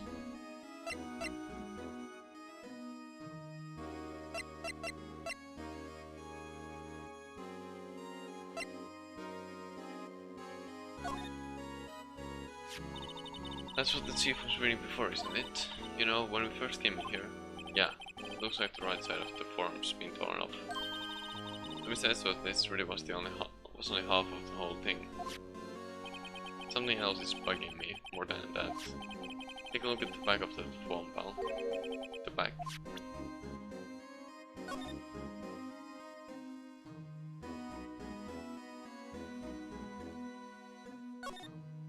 Wait, oh, okay. I wonder what this is. It looks like someone drew some kind of sketch here. What is it? Did you find something? I can't make it out. I better keep quiet about it for now. Ah, oh, no, it's nothing. Why are your eyes moving about like that, Mr. Wright? I better not forget about this picture. Okay.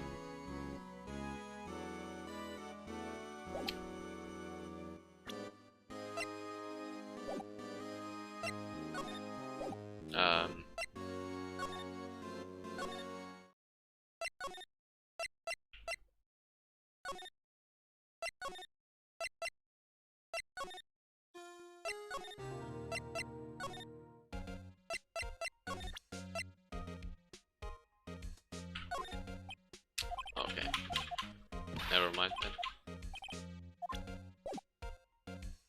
Or, I don't know, maybe. Never mind.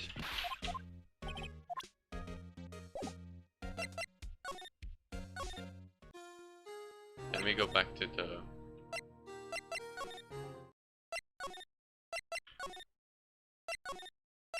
Yes, we can.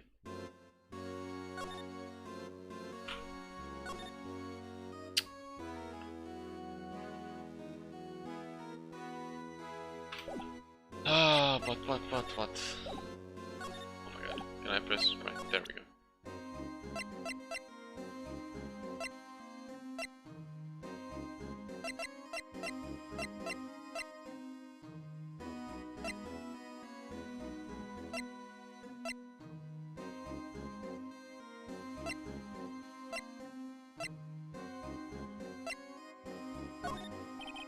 I'm sure I'd like it. Yeah, what this? Take some fingerprints. It's a great idea, Detective. Go down, jeez. What are you doing? Why are you sticking out your hand like that? Go ahead, take my fingerprints. It's not your fingerprints we want to take. Huh? Oh, this isn't time for jokes. Talking about that called. Oh yeah, that makes sense now. Yeah, okay. That called we found in a safe. Oh, haha. I knew that. The one with the handprint on it, right? Yes, where's our sense of humor? Okay, Mr. Wright, let's check for prints. Sprinkle the powder on the cloth. And once they've been absorbed into the prints, blow the rest away. Sorry, my mom. I don't have to be told a million times. Alright, let's get this over with.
Go ahead.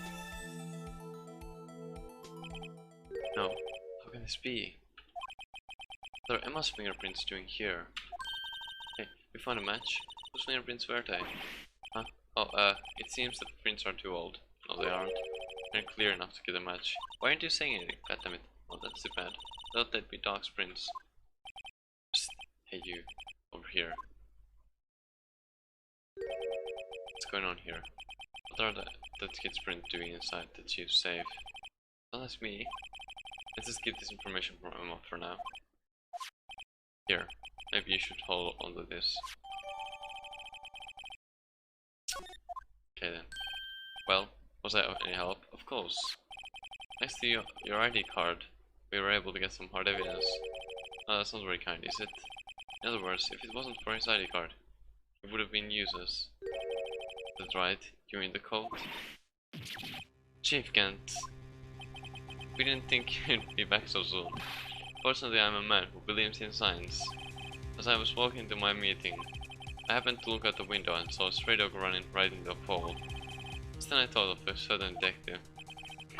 You mean me, sir? Now then. I'm afraid I'm going to have to ask you to... Well, ask you to leave. Yes, sir. Sorry. Oh, you in the cult? Me, sir.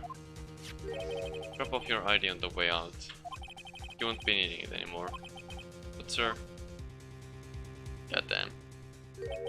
Now get out. Yes, sir. Fuck. We'll be on our way too then. Wait, you, the one without the spiky hair. Don't go ahead. Me, sir? I'd like a word with you. But sir, I'm not... You're free to go. Mr. Wright! Oh Jesus. He's getting... scary. Look, if I've told you once, I've told you 1,000 times. The chief's office is off limits. But no, you just had to go stay in there like that, didn't you? So you said you didn't care anymore if you were fired. Yeah, well, if I knew it'd be like this, I never would have said it. Now that I've seen the evidence Steve Kent was hiding in his office, I think I'm finally starting to get the picture.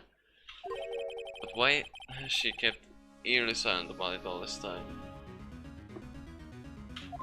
Anyway, you listening to me? I'm gonna try to smooth things over with Chief again. Later, pal. Okay. After that I heard from Emma. She said the police wanted to ask her some questions, so she'll be busy for the rest of the day. Okay then.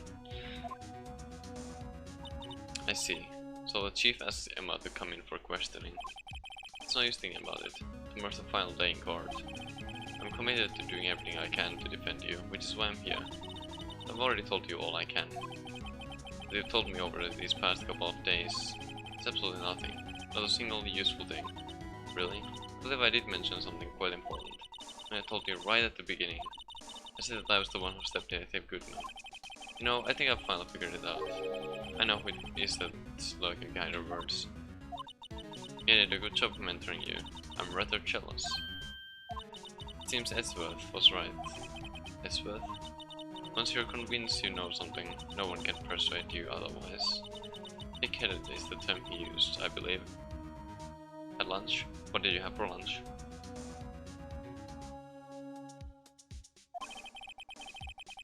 Now's my chance to get her to tell me the rest of the story. I have to admit, I was more than a little perplexed at first. You insisted you did it, yet there was no incriminating evidence. That's when it hit me. It's not that you're unwilling to tell the truth. It's that you're incapable of doing so because of a certain individual. An intriguing notion. A certain individual, you say? Hurting him with masculinity. Oh man, that sounds good. So like personally I'm more of a rice person with chicken, but potatoes is fine as well. Protecting this person? Protecting? No, I think afraid of is more like it. If I'm not mistaken, the person in question may have persuaded you to silence. For argument's sake, Mr. Wright, whom, may I ask, is this person you're speaking of? The one I'm supposedly so frightened of. What is this person's name? Well, Miss Guy. Mrs. Wright, you are addressing the chief prosecutor. Do not forget your place. I take it she's still not ready to spill the beans. My apologies. Could you please tell me a bit more about what you think you know? We were partners until 2 years ago. Respected him as a detective. Assuming he's respectful, and tell me something. Why would he try to hide his crimes? His crimes? Both you and Edgeworth will be brought before a board of inquiry for what you did. Specifically, hiding and forging evidence. Of course, there are serious offenses.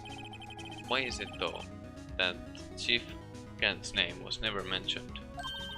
Chief Kent? Edgeworth didn't know the truth behind the forgery. The only party who could have possibly tampered with the evidence was me. It actually is because I was second in command of that investigation. Yes, you, but also one another. Damon Kent. If you intend to accuse Chief Kent, you'll need more than just words. Show me proof that Chief Kent falsified evidence in that case.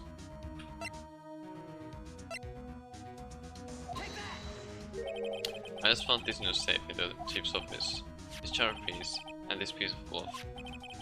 Do you know what these are? They're a piece of evidence from the online incident. The person concealing evidence was none other than Chief Kent himself. Now tell me, why are you taking all the blame for him? Oh boy. Touché, Mr. Wright. As you surmised, I cannot disobey the chief's orders. Even if it means being found guilty for murder. Jesus Christ, dude. this case is something else. Why not? Come now, Mr. Wright. You can't possibly expect me to be able to tell you that. 3 days ago, I had no choice but to cooperate. The murder of Detective Goodman. Perhaps I should say follow orders. Yes, that's more accurate than cooperate. Although I can't tell you the details, I can say that I was given an order that day. I need you to dispose of Bruce Goodman's body. You'll find it inside the trunk of Miles Edgeworth's car. As I suspected, despite what everyone believes, you were not the one who murdered Detective Goodman. Correct. Finally we're getting the bottom of this. He's trying to take the body out of Edgeworth's car. The trunk's lock was broken, and I discovered that murder weapon while inspecting the body. The murder weapon? You mean Edgeworth's knife? No. When I found the body, this was the knife stuck in it. The knife from the S9 incident. Sheriff Officer Dog's knife. I couldn't just leave that knife in him, so I took it out and stabbed him with another knife. Okay, so that makes sense now. So that's why there was that's how it could have still been witnessed that she quote unquote killed him because she stabbed him with the other knife. Yeah.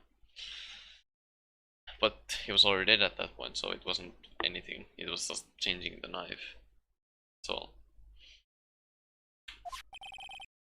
I would read it to his knife. That's right. Even though he was already dead, my hands were shaking at the thought of stabbing him. That's why I ended up cutting my hand. And that's the reason for the bandage on the right hand. Yes, it seems that I got blood on the victim's shoes as well. And then she saw me just as I plunged the knife in. It's dark, huh?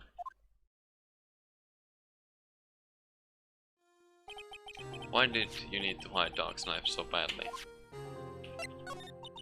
It took a lot of work to finally close the Dog case 2 years ago. It's over with. I didn't ever want it to be opened again. My intent was to prevent that by whatever means possible. So, you hid Dog's knife. The weapon you used to stab the detective was evidence in the Joe Dog case. If you worked it out, which it would, the reporters would have a field day with that. So you wrapped the knife in your scarf and hid it. Yes, was exhaust pipe. Right. Then I called my sister, tell her what happened, and ask her to hide the knife that was inside my muffler. Guess Emma. I didn't want anyone on the force to know about this. That would explain why Emma is so confident about Lana's innocence. Speaking of phone calls, I had a bad feeling about one of them that day. Bad feeling? The truth is, after I received those orders from Chief Kent, the first thing I did was make a phone call. Phone call to Patrolman Jake Marshall. To Marshall? Why on earth would you call him? The investigator for SL9 incident had been murdered. I wanted that fact to be kept hidden, and I needed help. He was the only other person I could trust. Or at least, I thought I could trust him at the time. However, it seems that after I spoke to him, he went off on an escapade of his own. Oh, you mean? Not wanting the case to die, he decided to take things into his own hands. He disguised himself as Detective Goodman and tried to steal the evidence. He'd already stolen the ID card, but it seems he still hadn't made up his mind to break into the evidence room. After my phone call, any remaining doubts he had must have disappeared. So the phone call caused the incident in the evidence room.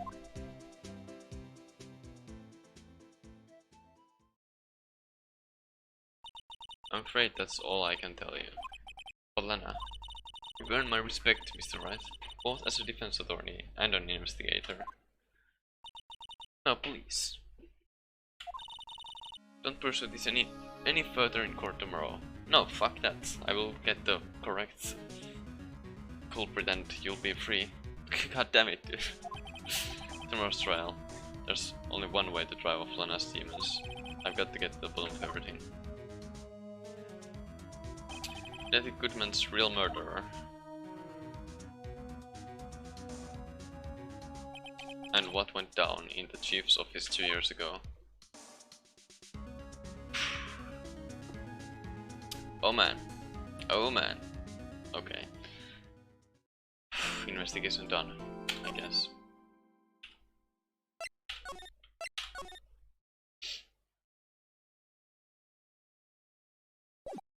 Oh.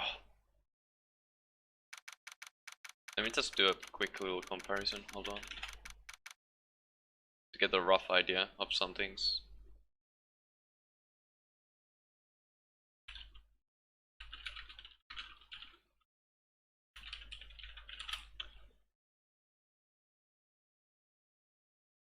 This was the video.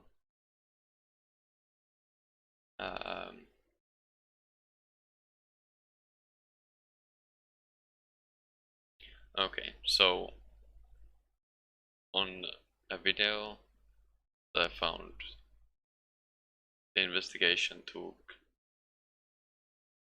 1 hour and 5 minutes, and for me it took 1:40.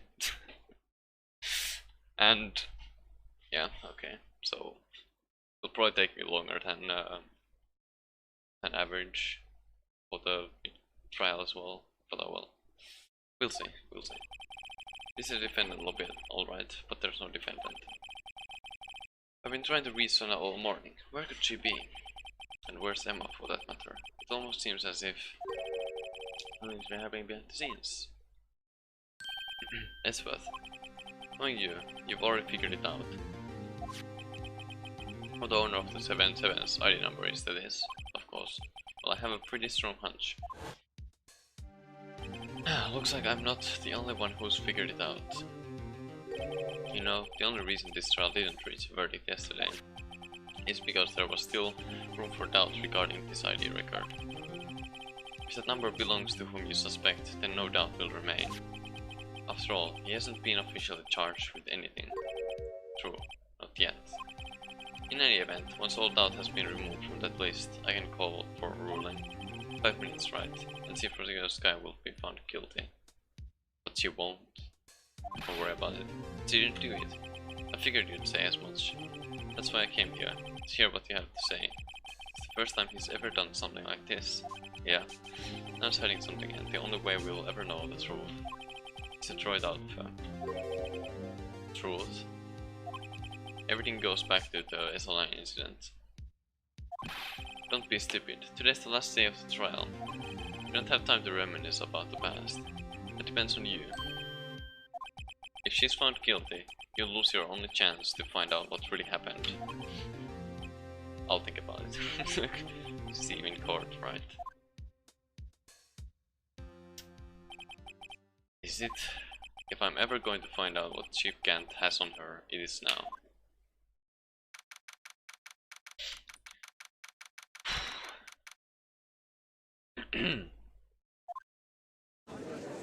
Okay, let's do this. Well, it's now, it's just for the trial of Miss Lana Sky. Defense is ready, Your Honor. The prosecution is ready, Your Honor. Normally this is when the prosecution puts forth its opening statement. But before that, the police chief has a proposal to make. Chief Gant.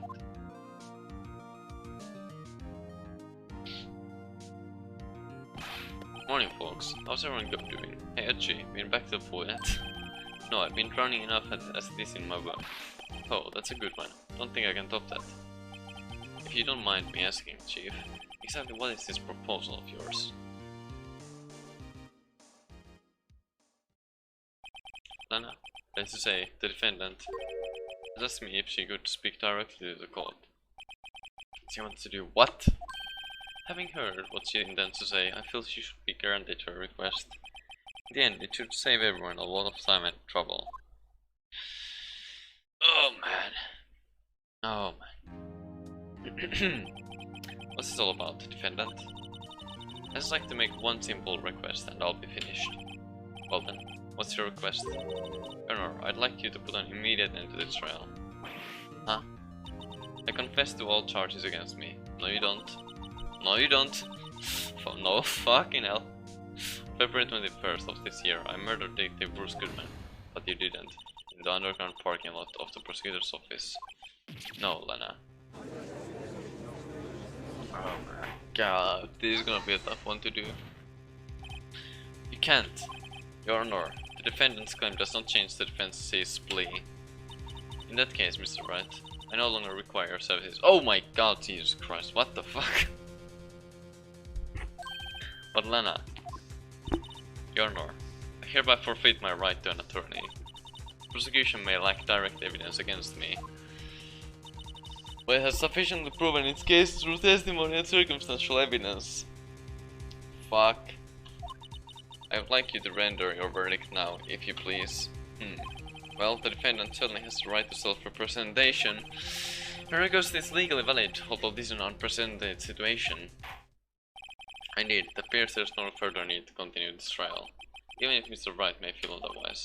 This can't be happening. It appears the time for this verdict has arrived. This court finds the defendant.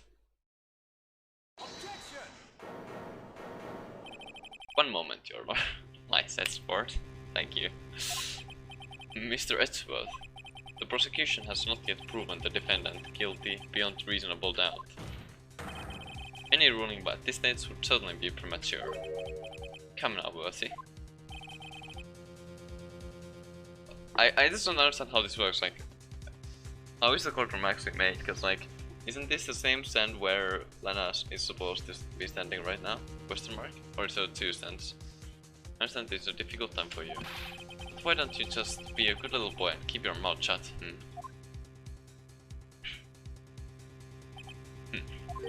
I don't think I care for your tone, Chief Kent.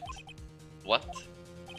Creating another fabrication to cover up your past mistakes. Sorry, but I'm no longer than I little boy you would have me be. With this sudden confession from the defendant, it's obvious to me some kind of deal was struck behind the scenes. Some kind of deal? Not everyone operates as you do, Bertie. I thought so, Your Honor. Prosecution would like to change its first witness. Oh, to whom? As its first witness, the prosecution would like to call Miss Emma Sky. I request the quote here, her testimony. Mr. Eswell, I am exercising my right to self-representation. I don't think we need to continue. I don't care what you think, Miss Sky. Exposure of truth sometimes results in tragedy. However, no matter how tragic the truth may be, it would be an even greater tragedy to avert one's eyes from it. Very well. The court shall grant the prosecution's request. That's okay with you, right, Chief Kent? Bertie, you'll live to regret this, mark my words. Miss Emma Sky, please take the stand. It looks like Edgeworth has decided to take the horse by the reins. Now then, witness, please state your name and occupation. My name is Emma Sky. My occupation, I'm Lena's little sister and I want to be a scientific investigator. Years ago, we encountered the serial killer Chodok of the Chodok killings. Is this correct? Yes. I'm trying my hardest to forget about that though. I'm sorry, but I'm afraid I'm going to have to ask you to recall those events one more time. It says that, please remember this trial concerns the murder of Detective Goodman. It's an incident that was resolved 2 years ago really all that relevant? Yes, it most certainly is. Well, okay then. You sure gave in fast. Now, please testify about what happened to you 2 years ago. The trip to yesteryear has finally begun. It's bound to lead to the truth behind this trial.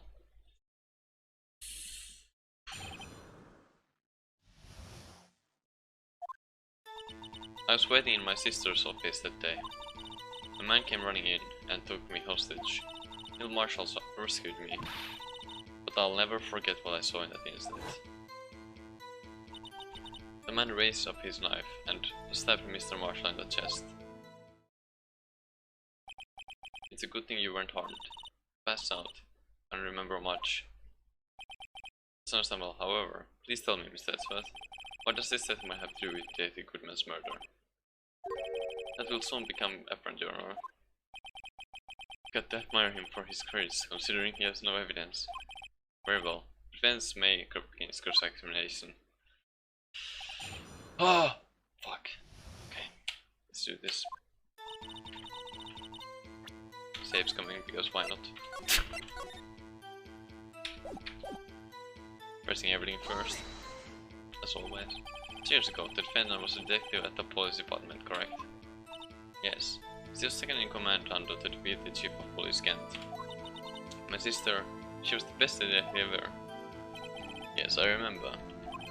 Deputy Chief Kent and Miss Guy used to be quite the pair. I believe they shared the same office. That's right. I'd always sit at my sister's desk and dream about playing the organ. I wanted to play it that day too. The police department at the prosecutor's office held a ceremony that day. Anna promised to take me to dinner after she finished her work. Whoops. A man. Yes, Chodak. He was a serial killer. Chodak was brought in for questioning on the day of the ceremony. We were desperate to get anything on him that would lead to an arrest. When he saw his chance, he fled the room, right? On fleeing the room, Doc proceeded to take the elevator. He must have been in a panic because the elevator was going up. Then he ran into Sky and Kent's office. There was a lot of noise coming from outside, so I opened up the door to have a smoke. That's when I saw him.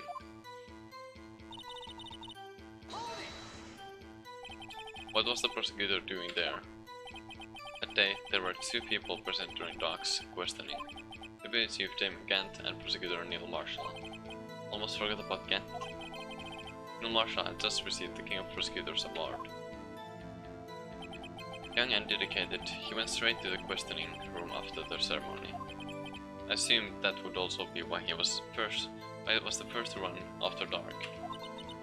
When dark grabbed me, I thought I was as good as dead. That's when Prosecutor Marshall came running in. I don't clearly remember what happened then, but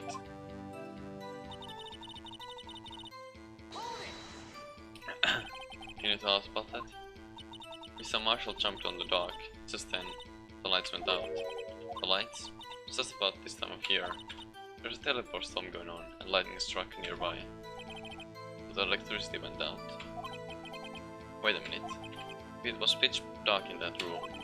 You shouldn't have been able to see anything, right? Right, but just then lightning flashed again outside. That sudden flash left an unforgettable image of the scene in my mind. I see.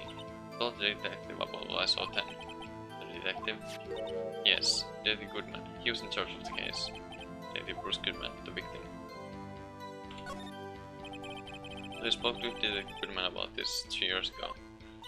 Yes, that's what's so scary about this trial. And you told Detective Goodman about what you saw?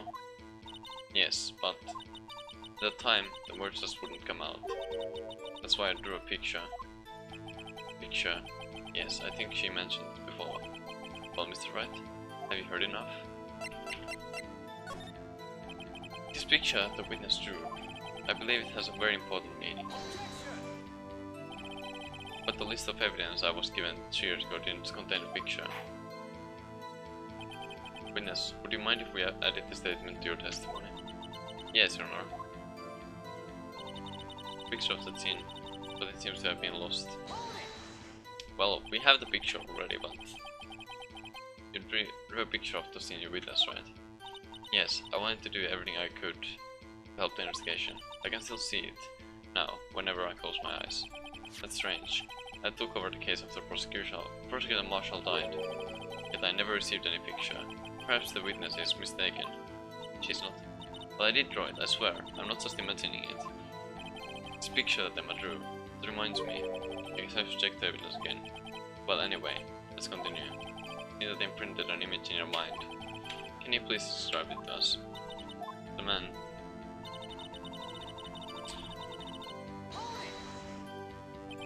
That must have been a real shock. Even now when I close my eyes, I can still see it just as clearly. Tell us, What were you doing at that moment? I believe you testified that your dog was holding you hostage. When lightning struck and the lights went out, Mr. Marshall jumped on dog. I was thrown aside, and the two began wrestling each other. I'm pretty sure I was watching them. It doesn't have any reason to lie, but Lana sure does. I need to get Emma to tell me as much about this as he can.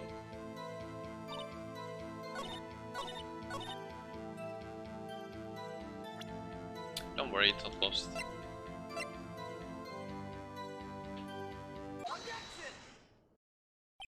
Miss Edgeworth. This little girl put all her heart into drawing that picture. And yet, you would insist on denying its existence. Huh? Hey, I'm not the bad guy. All I'm saying is that as the prosecutor for that case, I wasn't handed such a picture. That may well be, but that doesn't mean it doesn't exist. Behold, this is the evidence list for the SO9 incident. Please turn it over, Your Honor. Turn it over. Turn it. Ah! What's this? Yes, what is that? Hey, that's it. That's a picture I drew. Indeed, two men appear to be wrestling here. What's the meaning of this? What are you doing with that list? Me?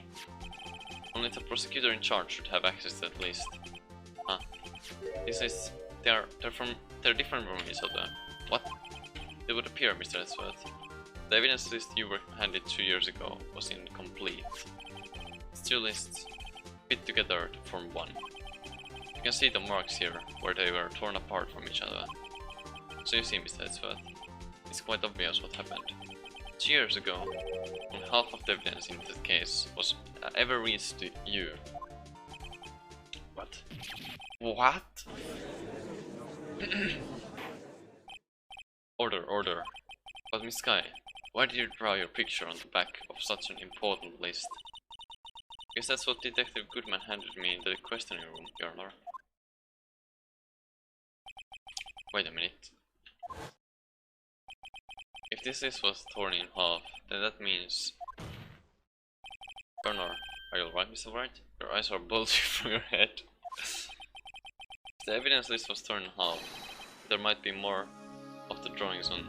More of the drawings on the back of Mr. Edgeworth's list. Yes, that's quite conceivable, Mr. Edgeworth. It's possible. Let's see. Is something wrong? Do you even have to ask? Sorry, Your Honor.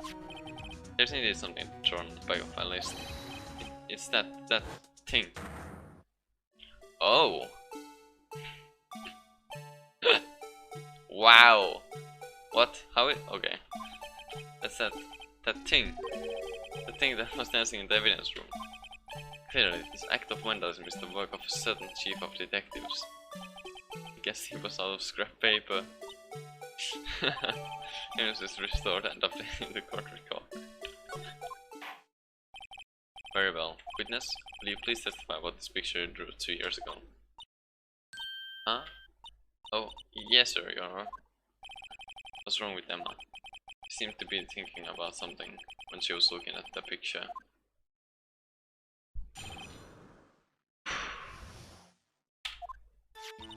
This is a picture I drew 2 years ago. The flash of lightning was so bright, all I could see were shadows. After that, I must have fainted. This picture shows exactly what I saw in that instant. I think a flash of lightning could burn such an image in your mind. Next to that, though, she was able to show us exactly what she saw.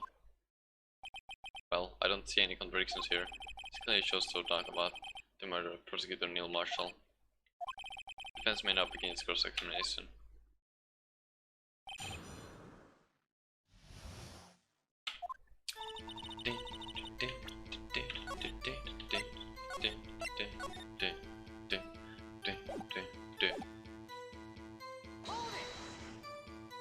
Did you draw this picture right after the incident?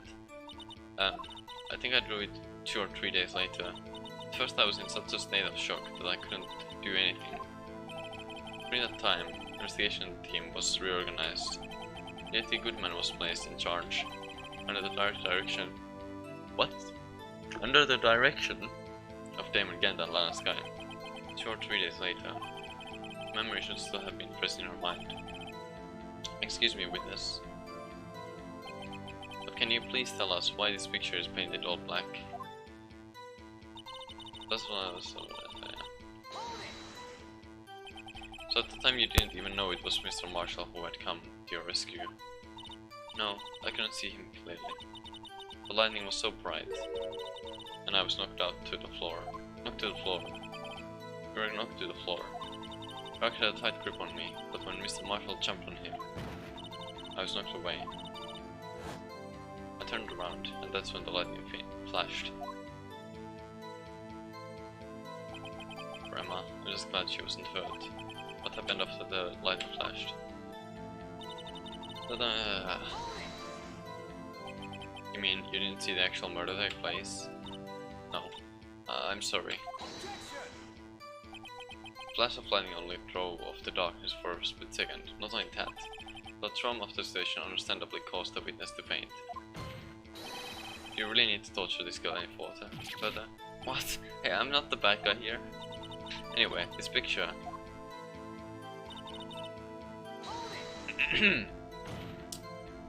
Sorry for asking so many times, but I assure you drew exactly what you saw. Of course, this is the exact scene. Influenced in any way from your talks with the detectives. Are you insinuating we somehow manipulated her memory, Mr. Wright? No, of course not. Better watch out, or I might find some way to cut my salary. I drew this picture before I heard anything from the detectives, so I don't think anyone's story would have influenced me. Mr. Wright, is there something that's bothering you about this picture? Huh? Oh, well. That's strange. She claims that this is exactly the scene that was imprinted in her mind, and yet, there's clearly a contradiction here.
I mean, yeah, but just trying, like,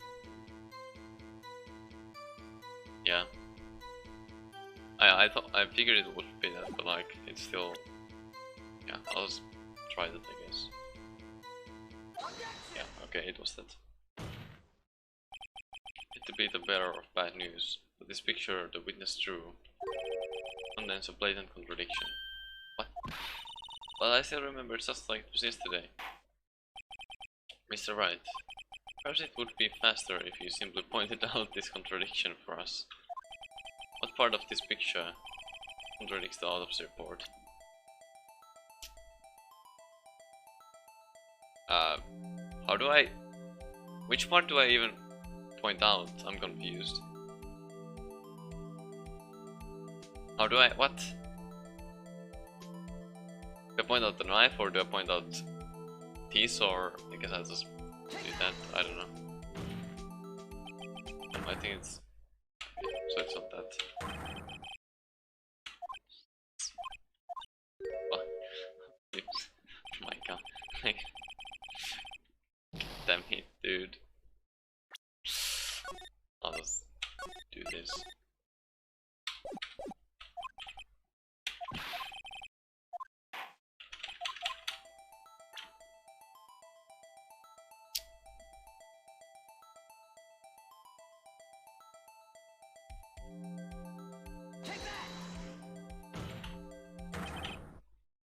direction of course lies here.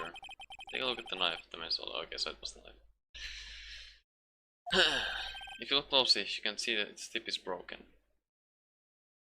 Oh, wait a minute.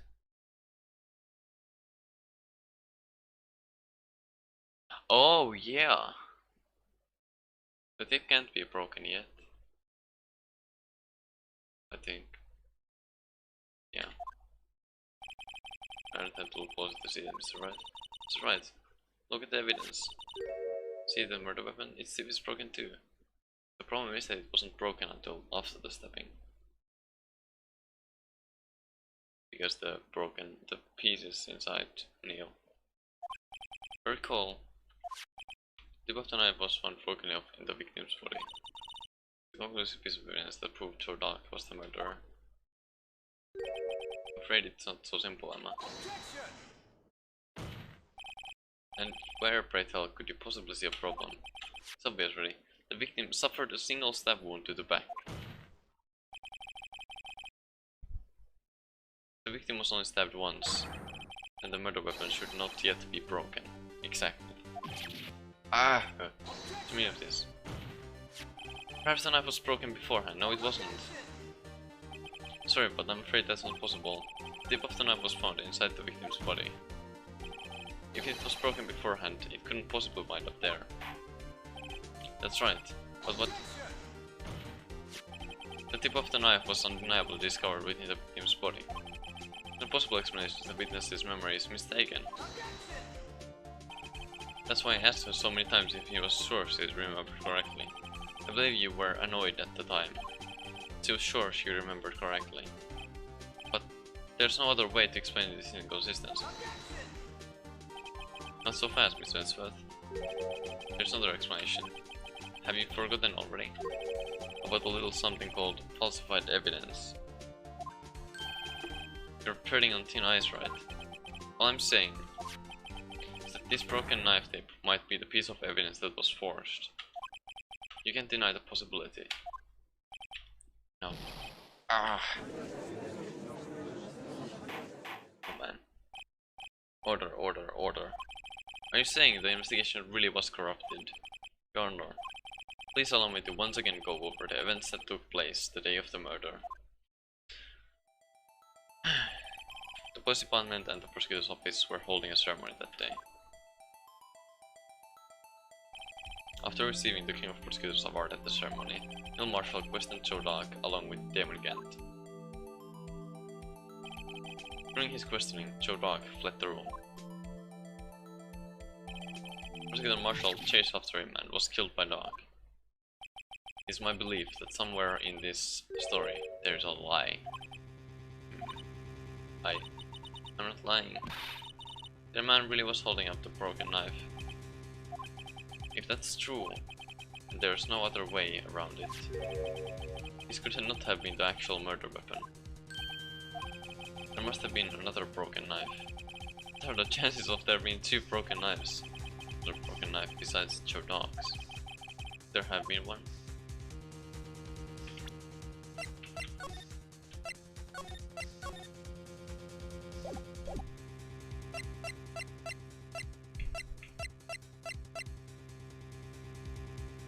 Is there? I mean, in our evidence there isn't, at least, right?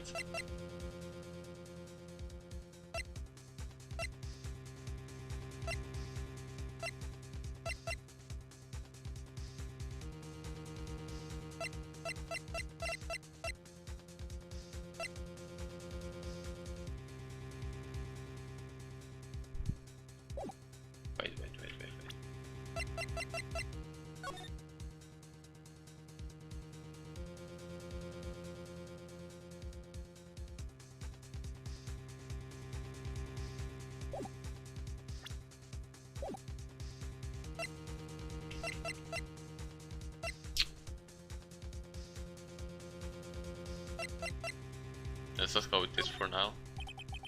And have some just grow on trees. Oh wait, there was another one. Well, Mr. Wright, your honor, I believe. Yeah, there is, but like, I'm just gonna say this just to get this as well. Or I believe the witness must be mistaken. I knew it. You really don't believe me. Flash of lightning put an unforgettable image in her mind. One that's been torturing her ever since. There's no way Emma could be mistaken. The witness is this adamant about the accuracy of what she saw. It can't just be explained away by a simple observational error. Is it right? At the instant, Emma really did see a broken knife. I assume then that you have some information about this other bit, right? Other broken knife? If so, please feel free to enlighten us.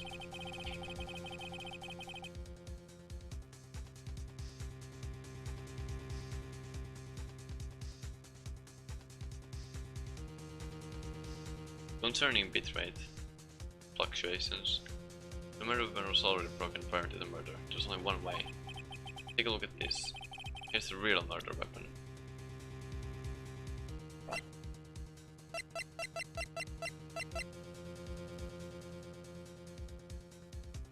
Could be this.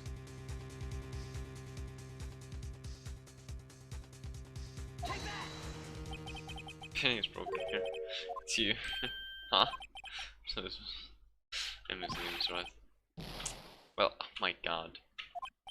Sorry, no, please give me this. Oops.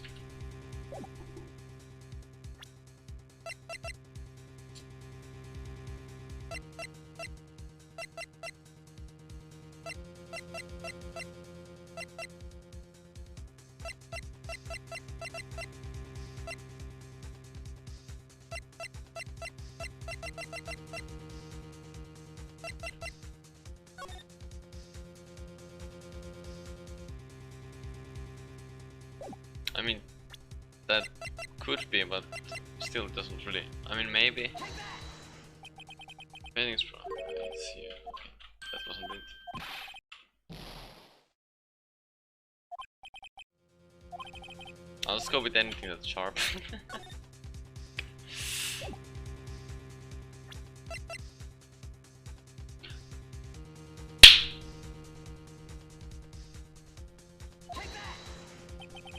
Okay, never mind.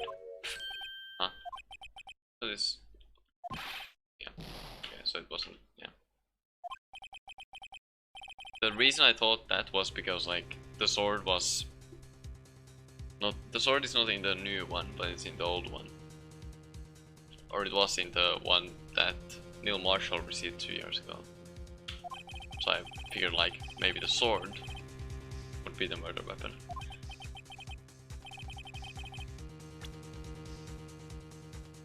And, like, if you look at the... Hold on. If you look at the picture here, it's a broken sword. So do we just present this then? So it lies in the past, 2 years in the past. Okay, I'll just load. Because I don't want to be at 1 HP. So, please, I'll just load.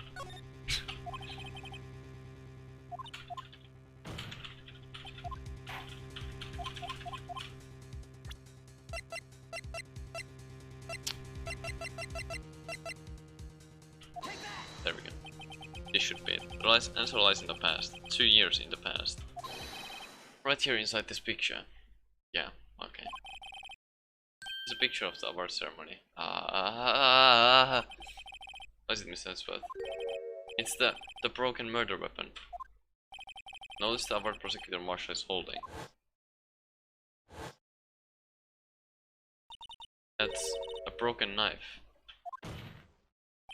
As we earlier concluded, the knife in the drawing was not Joe Dark's knife. That being the case, the knife the witness saw was in all likelihood from this award. Order. Neil Marshall was awarded King of Prosecutors that day. As an award, he was given this broken shield and knife. When he chased after Joe Dark, he pulled out this knife. Being a prosecutor, he did not carry a pistol. His broken knife was the only weapon he had in this dangerous situation. But that can't be. Oh, and why not Mr. Swift? Because it's the King of Prosecutors award knife. If it was the murder weapon, then the murderer and the victim would be reversed. What do you mean? I mean, This man raising a knife would have been Prosecutor Neil Marshall. Oh. Oh.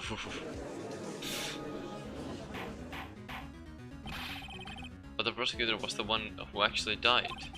That's true. What's going on here? It seems Mr. Wright has been a bit too eager to jump to conclusions. Wait, I remember now. I remember everything. What? Witness? It's Edgeworth. What is it? Could you show me your evidence list again, please?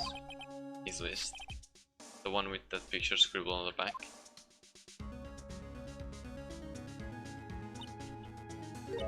I knew it. This picture. I'm the one who drew it. What?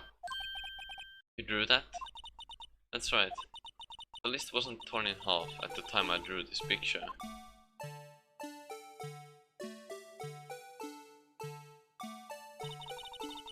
All this time I've been trying so hard to forget. I must have locked this part away deep inside me. Wait, how is it supposed to be then?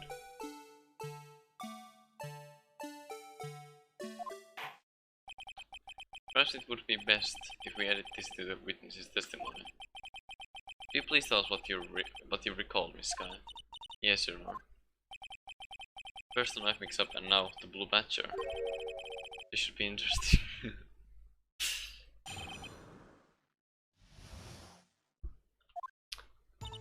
When I saw that man raise his knife, I panicked and rushed toward both of them. I think I knocked away the man with the knife. Just then, there was another flash of lightning, and that's when I saw the blue badger. He wasn't in the room, but I'm sure I saw his shadow.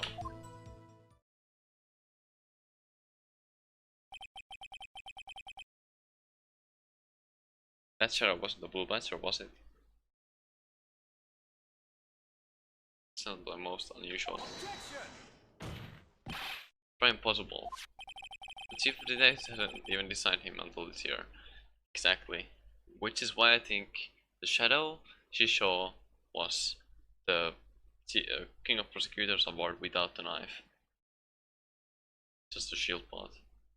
And it was just the slightly scuffed drawing of it.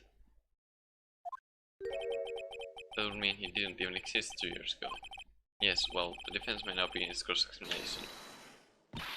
Stop it, please, don't pursue this any further. Lana, what's the meaning of this? Please remain seated in the defendant's chair. But you can't do this, I've already confessed to the crime.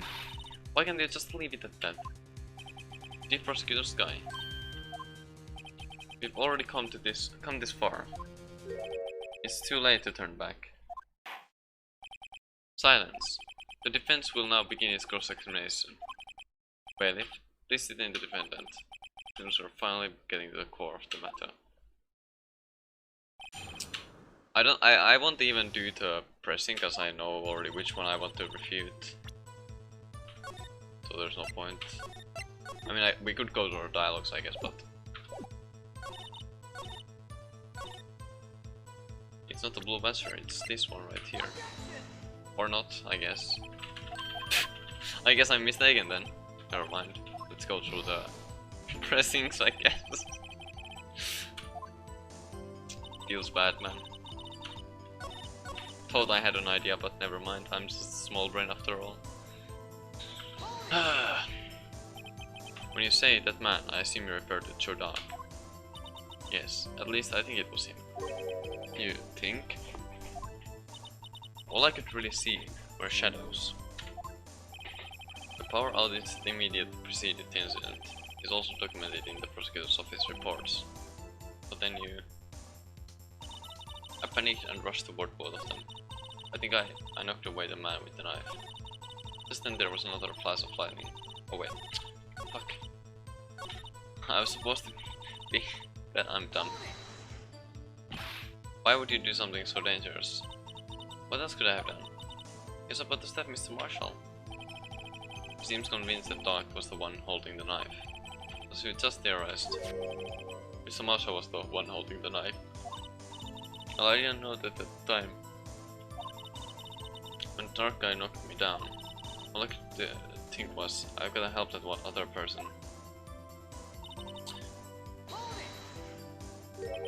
do you mean, you think?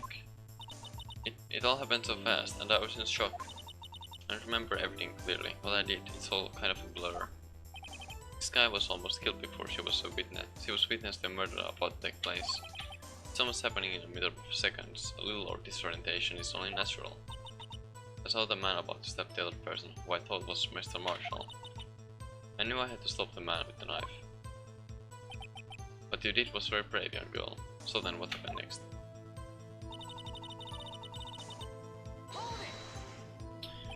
Are you sure about this? Of course. See? I even drew a picture of him here. But it was the chief of detectives who thought of this hideous beast. And that was just this year. Blue Badger didn't exist 2 years ago. It is all quite verifiable. I know it sounds strange. I was surprised too when I saw him at the police department. I had this nagging feeling that I'd seen him before, somewhere. Now I finally remember. Brother, just when you thought the thing had caused enough commotion. Tell us, where in the room did you see him dancing?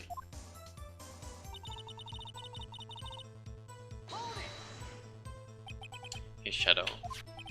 So you mean you didn't actually see his face, with its winning smile and all?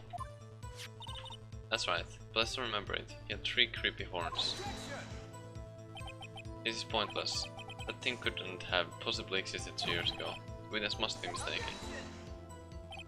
It may well be. But what's important is what caused her to think she saw what she did. Oh, and I suppose you have an explanation. If so, then by all means, please tell us what this shadow really was. What was it Emma saw when the lightning flashed? Who is this Blue Badger really? Blue Badger hadn't even been dreamt up when Emma drew this picture. Yet she saw its shadow. Ladies and gentlemen, it is the defense's belief that on the fateful day 2 years ago, there indeed was something that looked similar to the Blue Badger. Something that is now sitting in this very room. Is it right? In this room? Or well, Mr. Wright, what is it that the witness saw in that instant? Please show us this Mr. Blue Badger look-alike. Behold, in her confusion, the witness mistook this for the Blue Badger.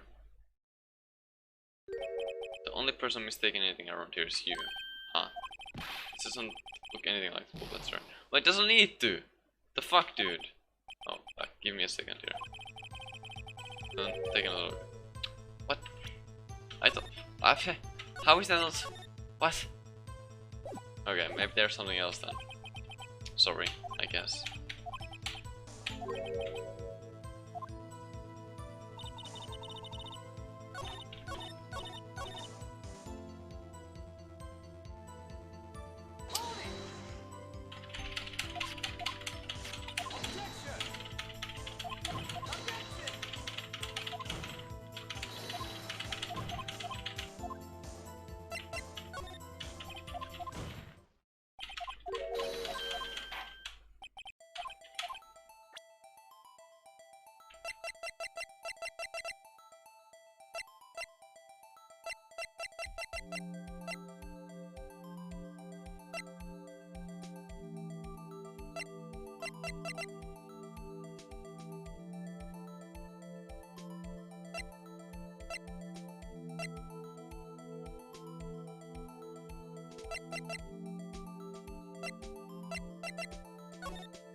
Research Blue Badger was in fact this. But that's... yeah, I suppose it is the base, yeah. That's... what exactly is that? I believe it's some sort of jar. But Mr. Wright, that doesn't look anything like the Blue Badger. It doesn't. As it stands now, it's just a plain jar. No, I think it is the base. However, what if we were to change our viewpoint? I've got to show them the correct angle to look at this. Correct angle, what the fuck, dude? How do we make this? Why is this hole so hard to rotate? Oh my god, dude. These controls are awful.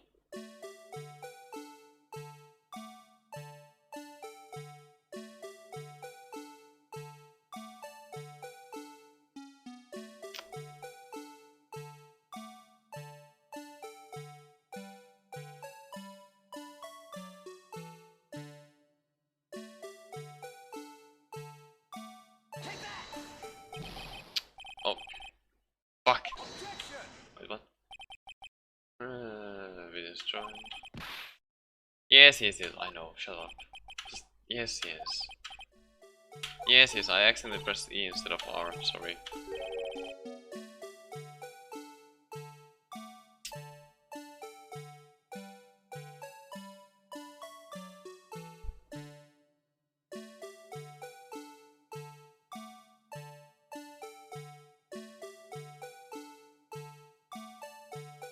Would that be it? Or would it be?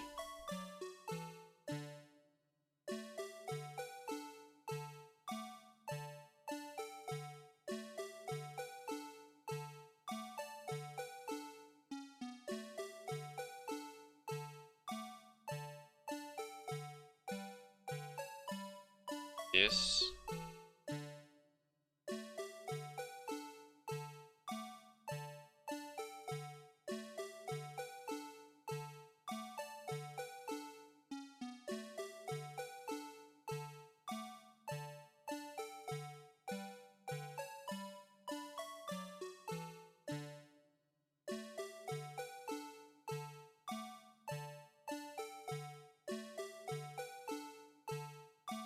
The mouth would be this, I guess.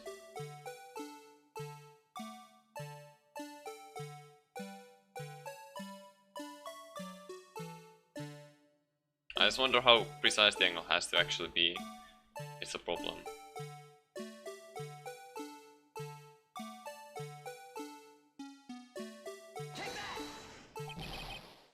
Not right.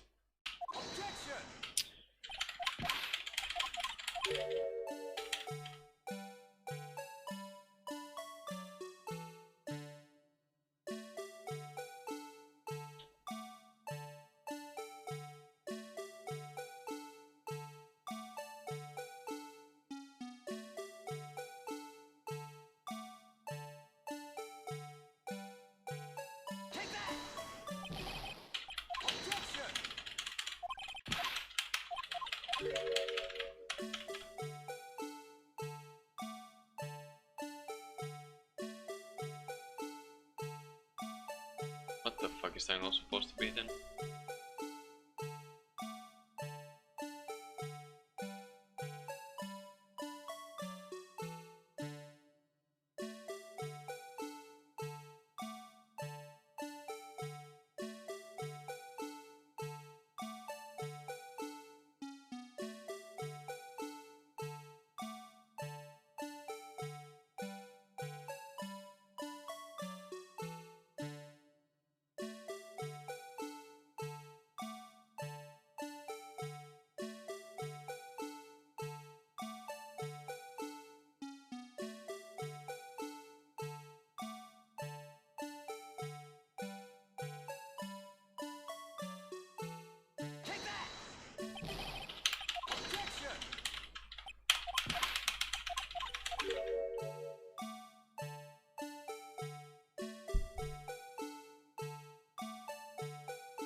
Like to know what's up.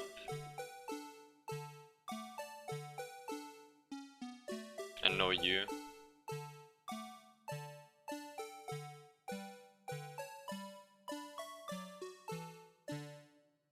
What the fuck?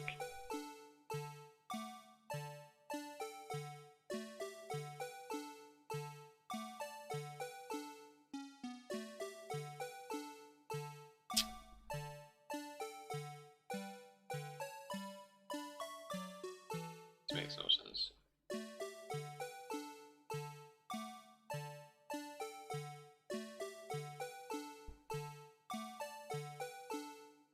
Like a lot of angles look like it, but then they are not actually the answer. Like what the hell?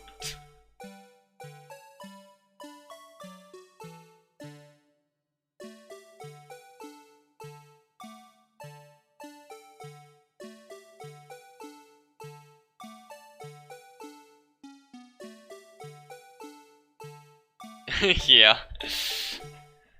I do have the like I do have a like guide video or walkthrough video that I could just check for this, I guess.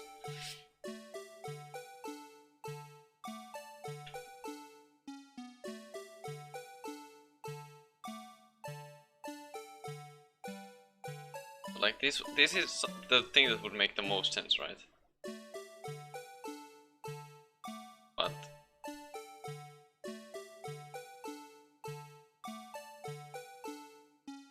I mean, yeah. Hold on.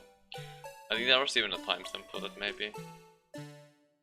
The part you're stuck on, is it? Okay. I literally used this angle. What? Excuse me.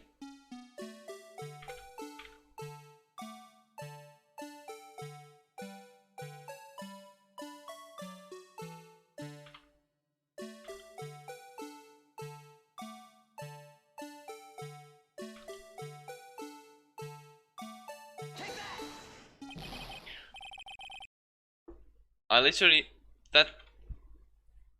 Oh wait, hold on. Just the video rotates from this. Literally the same angle. What?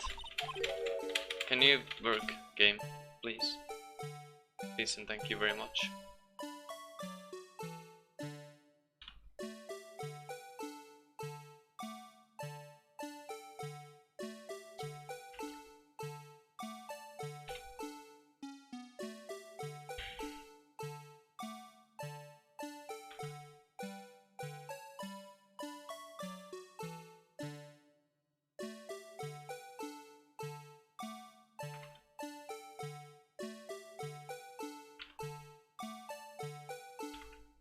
That should literally be the exact angle. Like, I can show the fucking... Like, look at this. Literally the same angle, right?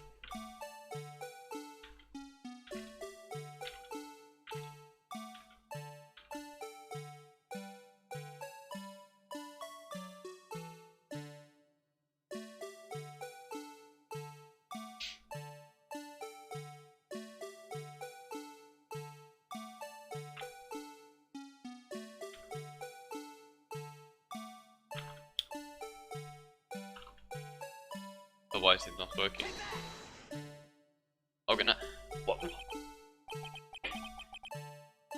Was it like a pixel perfections something? It's a miracle or what? No one can possibly deny this star's resemblance to the blue badger. No. It can't be. Order, order. The defense has proven its claim. The mysterious blue badger witnessed on the day of the crime was actually what it is. Although we all enjoyed Mr. Wright's dramatic performance, one question remains. What's your point? What do you mean? So the badger thing was actually just a jaw. That doesn't change anything. I'm afraid that's where you're wrong, Mr. Edgeworth. You see, this changes everything. Indeed. Very well then, please tell us. What's the difference now that we know that the other witness saw this jar?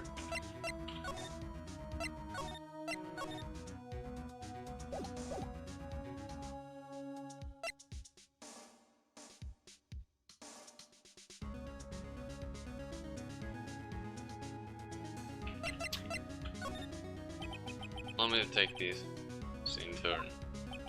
The moment of the murder, witness saw this jar. The very specific angle, I might add, is right. Yes, well knowing this, where could she have seen this jar? Where? Location of the jar is shown in a picture taken on the day of the crime. It's on a shelf in the office of Damon Kent. But the body was found lying near Lana Sky's desk. The witness testified so herself.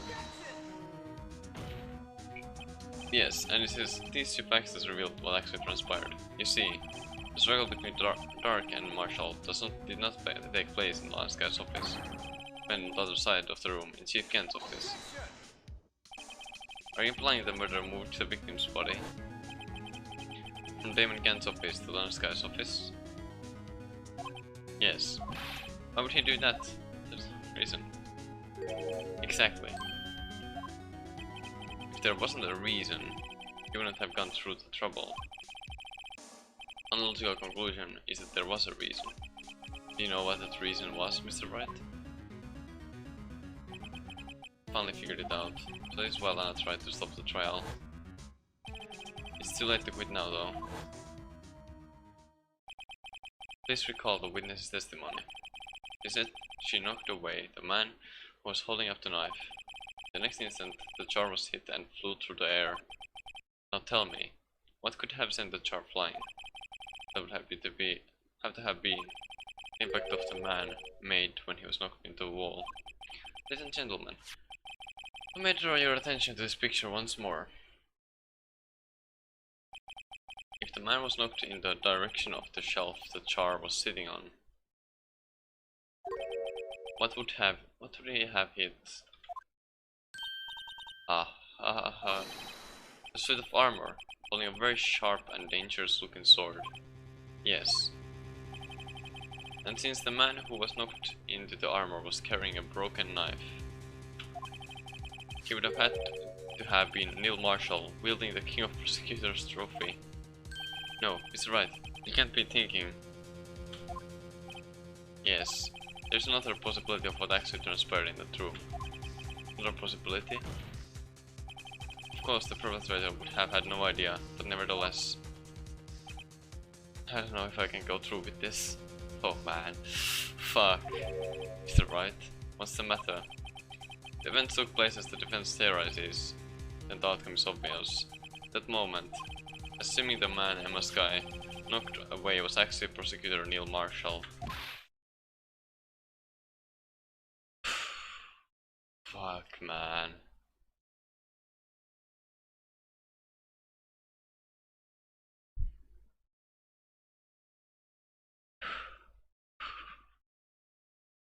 Jesus Christ. You mean Mr. Marshall died because of me? No! Well, shit.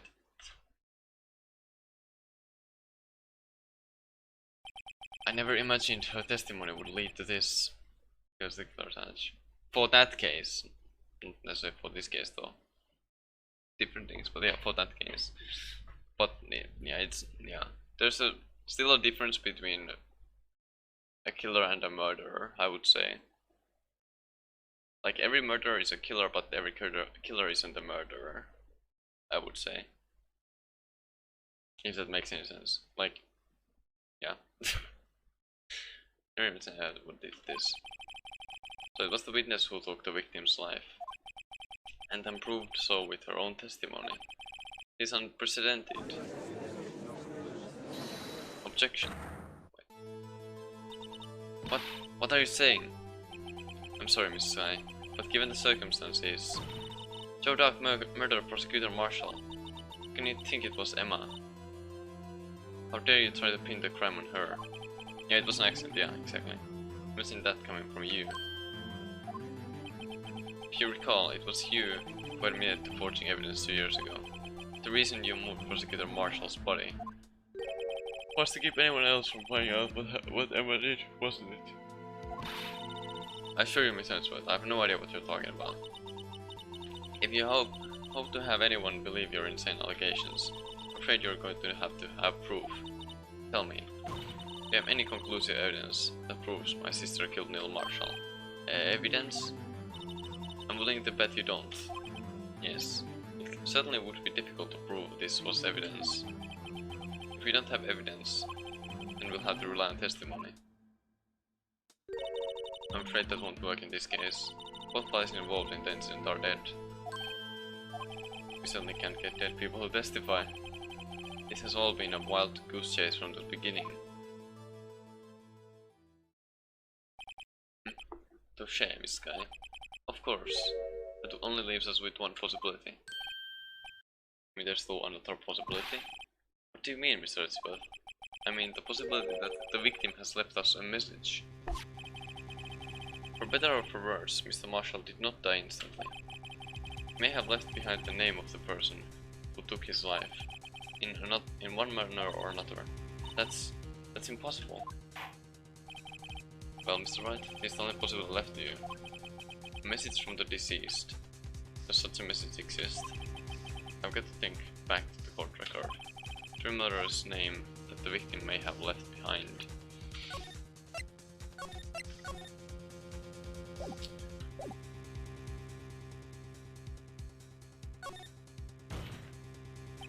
This message from the deceased is already in our possession. Mr. Wright, will you stop at nothing to prove my sister a murderer? Do not be mistaken, Miss Sky.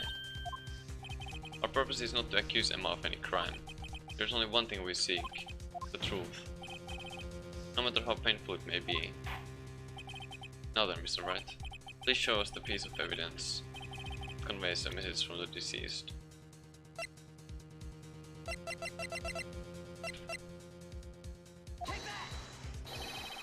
This is the message left by deceased. This is that blue badger from before, right? Oh, is he going to just speak the killer's name? The thing could, I'm sure it would. Looks like everyone's forgotten this is just a jar. The message was left here, on the surface of this jar. What do you mean?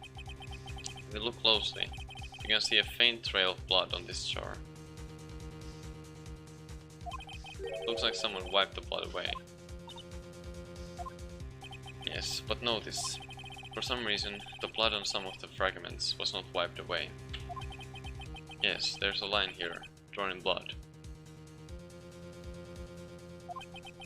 So what you're saying is these dots were once lines? Brigadier Marshall did not die instantly.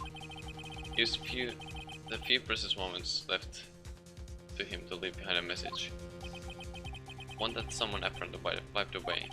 The blood must have seeped into the jar where the lines changed directions.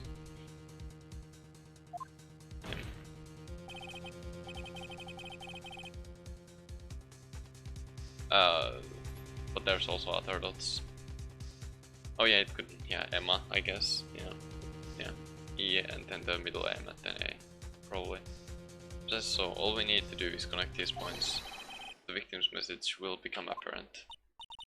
Now, so right, what kind of message did the victim leave for us, Your Honor? Believe these blood stains will reveal to us the answer. I could connect these dots to make letters. There's only one thing the victim would have written given the crime. It's murder's name.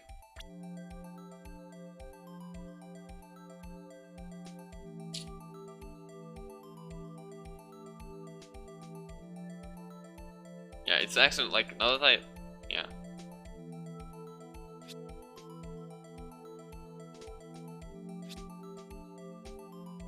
Fuck. God damn it.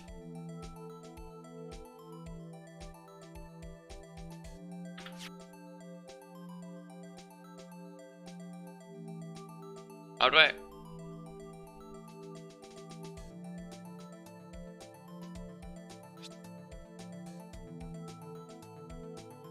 guess these lines don't matter at this point.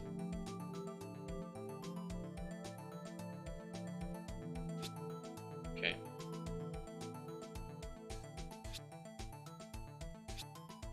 Oh, what? Hello?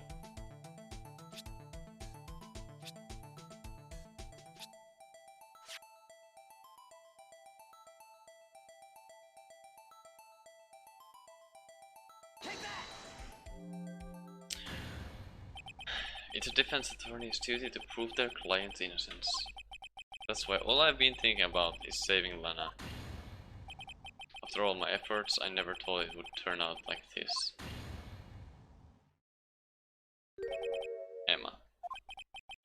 So this is the final message Prosecutor Marshall left behind.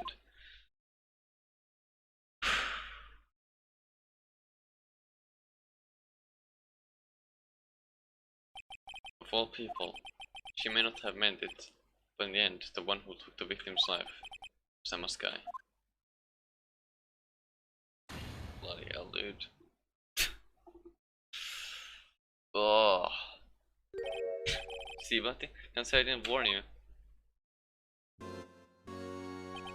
Chief Kent, do you understand the implications of what you've done? What? What are you talking about? 2 years ago, Chordak was sentenced to death. He was convicted because of his final murder. I believe you were the prosecutor in the case, were you not? Yes, Bertie. Because of you, an innocent man was sentenced to death. Innocent man? Well, maybe for that exact murder, but he wasn't innocent by a long shot. And that, they used forged evidence to ensure his conviction.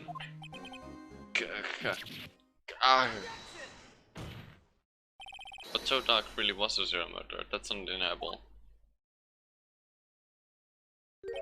I'm afraid that's not important. Didn't you know? We are defenders of justice. What? We're merely keepers of the law. Sentencing a man to death is no light matter. Even if there wasn't any cover-up or evidence forgery, ultimately the responsibility falls on the prosecutor in charge. Despite what anyone may say, this fact cannot be denied. What's going on at the prosecutor? They might have sent an innocent man to his death. How can he just stand there like it wasn't his fault? Order, order, order, order!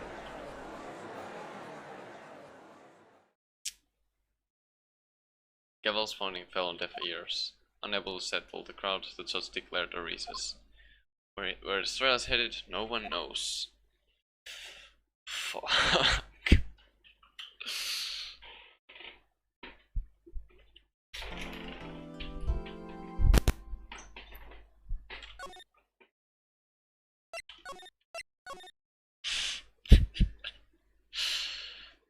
Oh boy. Let's compare again timestamps. So that video it took them roughly 40 minutes to do the trial former, and from it took just over like to I don't know 110-ish. 25, 12, 06, okay. Sorry, Sworth. I didn't mean to get you in trouble. Don't worry about it. It's my problem, not yours. I'm not interrupting anything, pals. Oh, guess I am. I'll come back later. Why did it come through? What is it? You've got a lot of nerve, pal. Making this all around while on duty. Yeah, it is sad, but it is what it is. Like, it's not. Yeah, it was an accident, so. Yeah, I don't know. Top it off, if you call me here, I've seen happier people at funerals. I take Lance having you run errands again. Let me tell you, this is the last time, pal. Here, she asked me to give this to you if there was a break in today's trial. Evidence law? Esfeld was talking about this just the other day.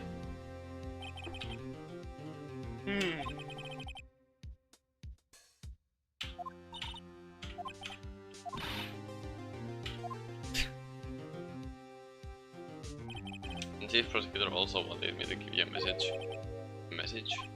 He said, if you're planning to take him on, you're going to need this book. Him. I guess I'll need to give this book a thorough read. Okay. Doesn't look like that book will do you any good now though. All that's left now is the chief prosecutor's sentence. That's where you're wrong, detective. Can I actually read it already? Well, no evidence shall be shown without the approval of the police department. numerous evidence presented must be relevant to the case on trial. Okay, yeah, like, okay. So, very wrong too. Haven't you figured it out yet? Why I'm still sitting in that prosecutor's seat, despite all these allegations being thrown at me. That's what. The real trial today hasn't begun yet. What else is there left to do? Your credibility's been all but ruined with this forged evidence you were unaware of. I must have found out she was unwittingly caused a man's death, and now you're telling me you want to do more. You've got to be kidding me, pal. We're missing the point, Detective. I didn't murder Detective Goodman. She merely stuck a knife into his dead body. That means the real killer is still out there. What? And we're going to expose him, no matter what it takes. The case has hurt too many people. It's time to bring it to an end.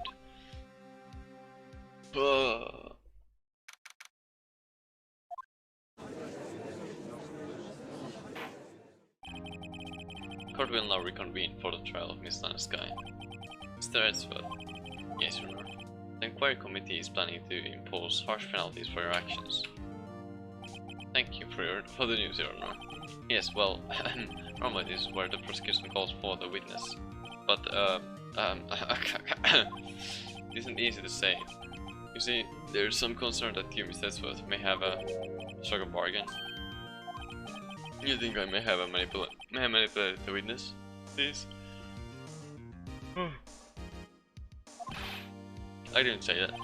It's just, you see, everyone has been talking and... Very well, Your Honor. I have a solution. That being the case, prosecution will allow the defense to call for all further witnesses. What? But there's no precedent for what you're proposing. Undeniably, this is an unusual arrangement. But a very effective one. It would prove that I haven't struck any deals with the witnesses. Well, Mr. Wright, what do you say? Unbelievable. Edsworth has found a way to continue the trial. Very well, the defense accepts the prosecution's proposal. Then it's settled. And the defense may now call forth the next witness. Mr. Wright. You do realize this is your last chance. If you got the wrong witness, this trial is as good as over. The defense calls. The time's finally come to bring out the murderer.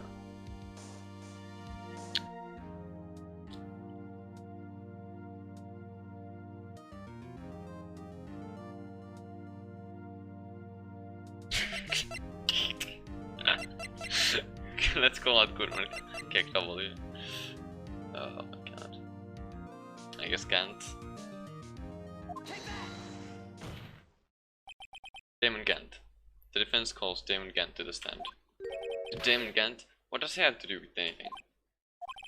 As the defendant's partner 2 years ago, Mr. Gant has first-hand knowledge of the crime, but we should not hear what he has to say about it. As I could have it, he should still be in the courthouse. It would also be the least likely to have been manipulated by me in any way. Wouldn't you agree, Your Honor? True. Alright, Bailiff, please escort Mr. Gant to the stand. Witness, please state your name and occupation. What is this, some kind of a practical joke? I'm still on my way to lunch. Your name and occupation, sir. Bertie, are you sure you want to do this? Your name and occupation. So, you want to play hardball, eh? Please, Mr. Gant. Fine, my name is Sam Gant, I'm the acting chief of police. Now then, Chief Gant. The court requests to hear your testimony. Oh, righto, what's with the grim face? First, let's clear up this SO9 incident. Oh, you mean the time when my sister murdered the prosecutor? Personally, I think it's been made pretty clear already. There are still some things unaccounted for. Oh, like what? Like the role you played in all of this. Son, either you are very brave or very foolish. You are aware, of course, that a police chief has all kinds of weapons at his disposal. Weapons? Sure. Take my testimony, for example. I don't have to give it if I don't want to. What? Is that true? I'm afraid so. The chief of police has the right to refuse to testify. Of course, such an action carries with it certain risks. Don't worry, I'm not here to hinder your trial. Just remember, if this turns out to be a big waste of time, don't say I didn't warn you. Very well, the witness may now begin his testimony.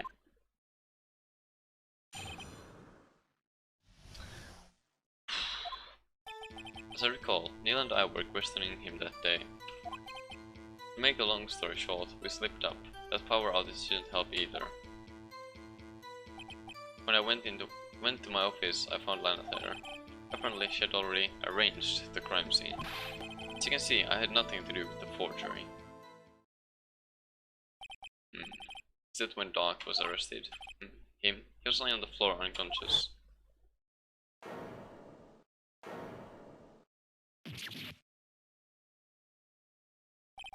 When Emma sent Nell flying, it seems Doc bumped his head.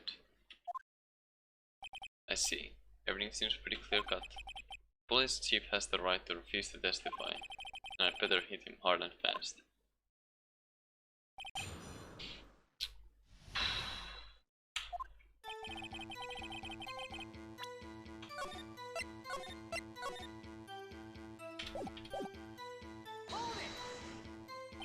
As I recall, a ceremony was held at the police department that day. Yes, that's right. I guess you could say I'm a workaholic. After winning his award, Neil was all fired up too. That's probably what spooked Doc and made him run away like that. Was the defendant Lance Guy also present in the room? I don't quite remember. At the very least, she wasn't there when Doc ran for it.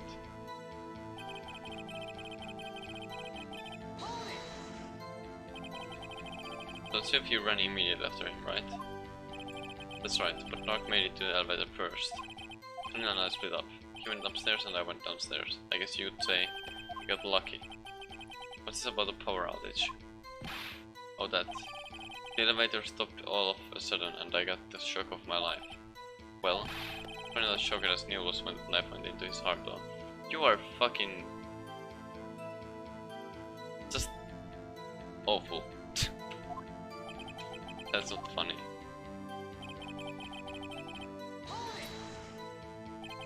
Can you tell us what you saw?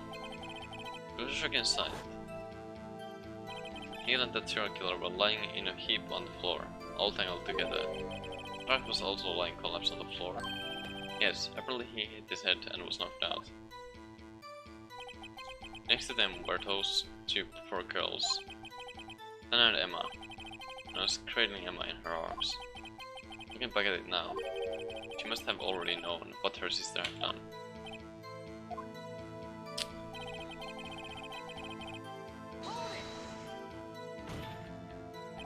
How can you know that? Because of the victim's body, it had already been moved. So that means you found the body near Lana's desk. That's right. I think you said earlier, it was my suit of armor. That's where he stabbed the prosecutor. Yes. Anyway.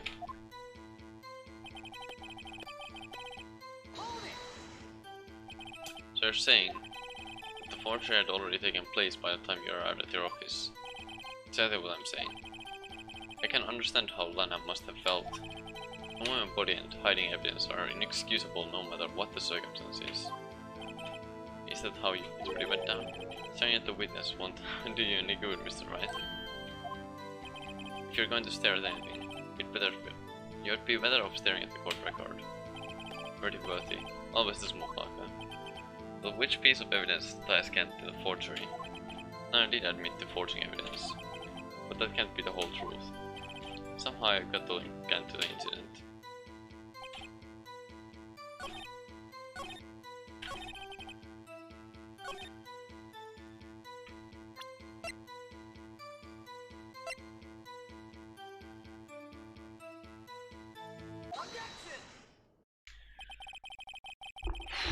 If you really had nothing to do with the forgery, then how do you explain this?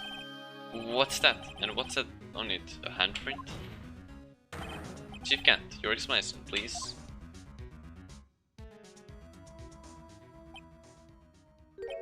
I don't know. You tell me, son. Ah. My dear Wrighto, don't you know the second rule of evidence law? Uh-oh, not this again. Evidence law. Rule 2. Unregistered evidence presented must be relevant to the case on trial. Tell me, how is the drag relevant to this trial? Appears the defense was not prepared, because it's too early to use this piece of evidence. Please accept my profound apologies, Chief. Do you mind giving the defense another chance? Okay, I'll do it just this once, but only because you asked, Chief. Thank you. I assure the defense is terribly sorry. Hahaha. Yeah, sorry I didn't nail you. Ah, fuck.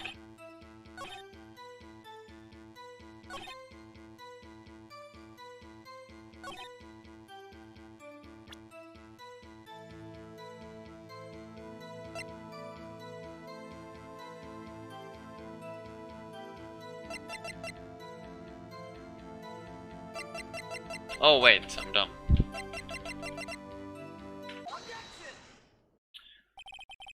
You claim you had nothing to do with the forgery.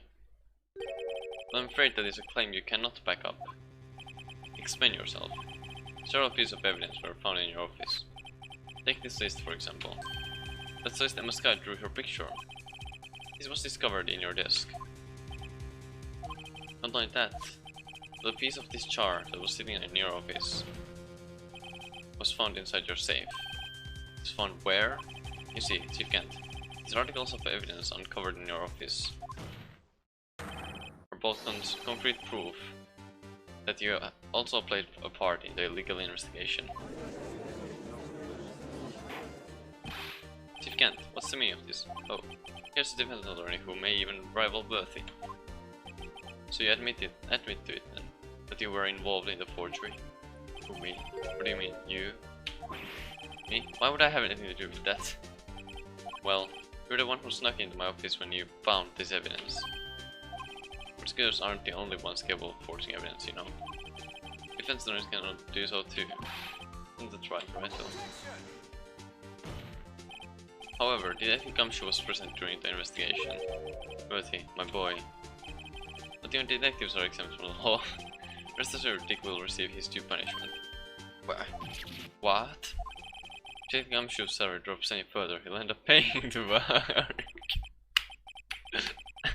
Yes, well, in light of the detective's presence, please give us your testimony regarding these pieces of evidence found in your office and the relation to the forgery that took place at the crime scene.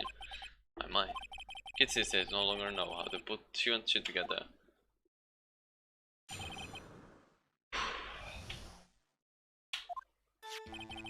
Let's see, what was now? A chart fragment and a list.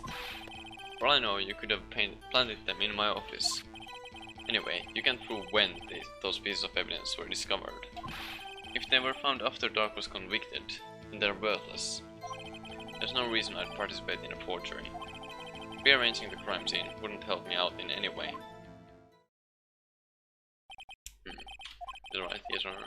Investigating the crime scene. You should have been more careful to observe protocol. If you do understand that I'm the chief of police, right, there will be consequences. Indeed. I believe I'll press charges so we won't make the same mistake again. Obviously, Chief, but would you mind waiting until tomorrow for that? Today is, well, you know. Alright, Ochi. In return though, I know. Place, right? I thought this guy's telepathic.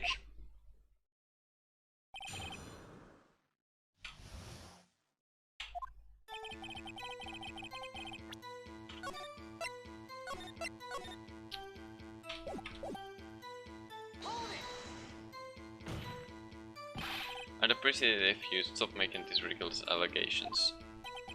Yes, you do have a point. You wouldn't have the guts to do something like that. What? I'll have you know, back in the day I once broke into a tolerance and tipped. Mr. Wright, what are you saying? Anyway, you can't prove you didn't carry in the evidence, can you? If you have proof to the contrary, you're going to need it later. Later? What are you talking about? What else? I'm talking about when Wright's prints are found. Yes, if they're found inside my safe, they would prove his investigation was illegal. I've never faced anyone as slimy as this guy.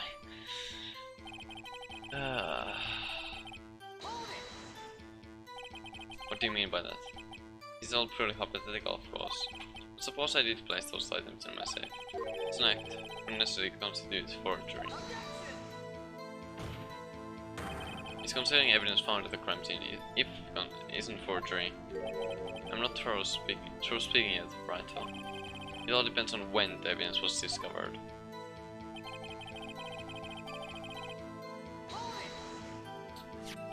Are you saying this sharp fragment wasn't discovered in the initial investigation? It would appear not. After all, it wasn't listed in the evidence list. For all we know, it could have suddenly materialized the day after Drag was sentenced. I mean, wouldn't that be convenient? Right. The chief is talking about a possibility, so long as you can't rule that out. Your remarks, however clever they may be, will only succeed in wasting time. Tell me something I don't know. Come on now, Brighto. Think about it.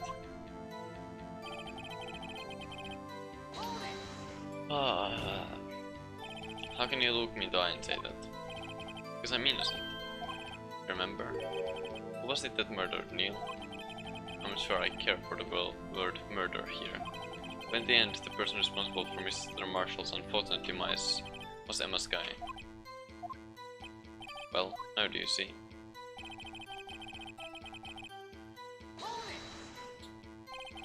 Really, Chief Kent? At the very least, there's one very large benefit you reaped from all this. Oh, I wasn't aware. What is this benefit? That would, of course, be the position you have, Chief of Police. Oh. The resolution of the SL9 incident secured your promotion to Chief. That in itself is sufficient motive. Oh, ho ho ho, oh, that's a good one. Ah. You really think I'm that incompetent? What do you mean?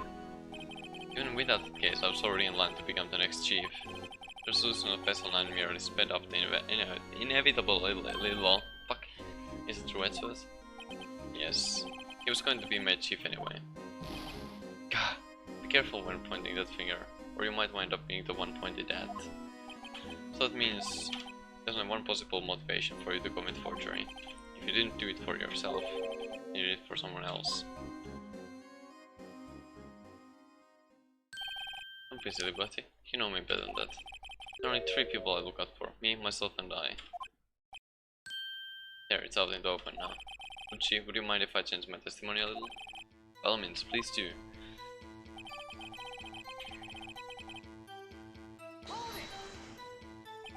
Nothing in it for you?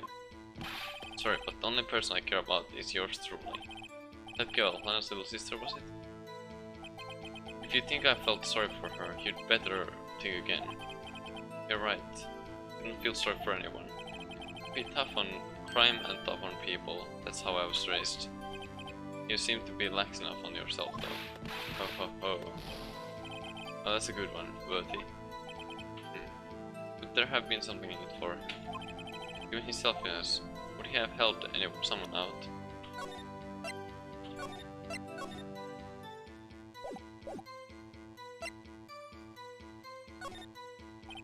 True, you might not help out anyone for their sake, but if it would benefit you, you might decide to assist someone. So right. It appears you're positively determined to portray the chief as a nice man who likes to lend people a hand. That's not what I mean. Very well then. Who is the person you believe Chief Kent may have helped forge evidence?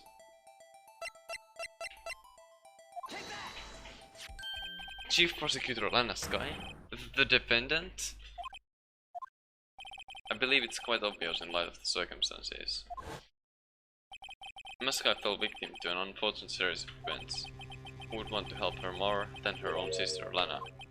And as for Chief Kent, he would also have a reason to help Lana if she asked him to. The reason, of course, is self-profit. Self-profit?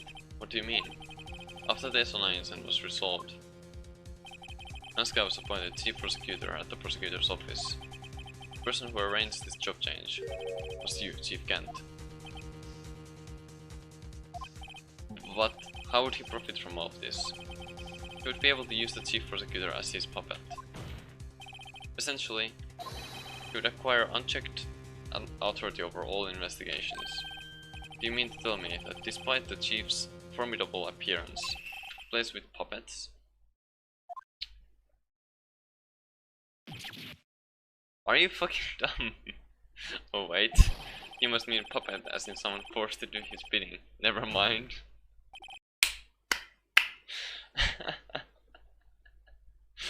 I mean, Chief.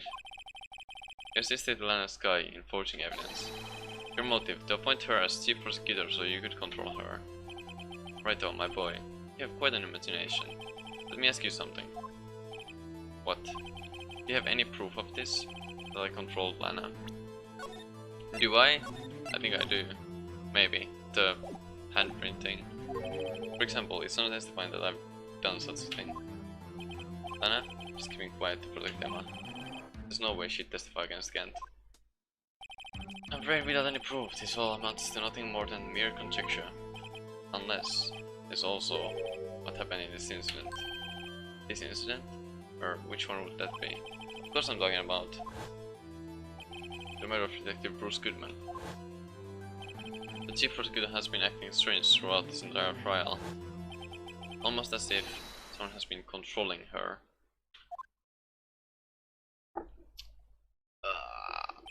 Worthy. You'd better watch your tongue. I wouldn't want you to get hurt. Just what do you mean? What he means, Your Honor, is that Chief Kent is involved in the murder of Detective Goodman. Not only that, but Chief is now making Lana take the rap to cover his involvement. What?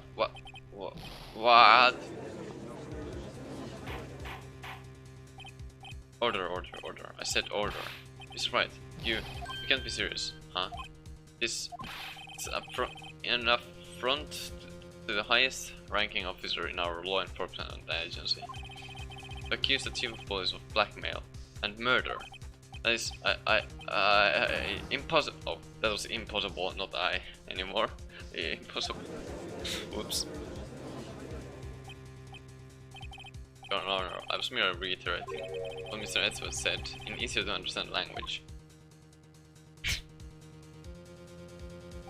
It's too late, Mr. Wright. There's no turning back for us now. Looks like he's the one who's decided to go through with this. Oh man, can you prove this, Mr. Wright? That chief, a high-ranking officer of the law, is involved in this murder. Good question. Regardless of his rank or title, Chief Kent is just a man. True enough. The question is he a criminal? I believe the evidence will tell. I see. Alright then. Let's see what Mr. Wright's got, and it better be good.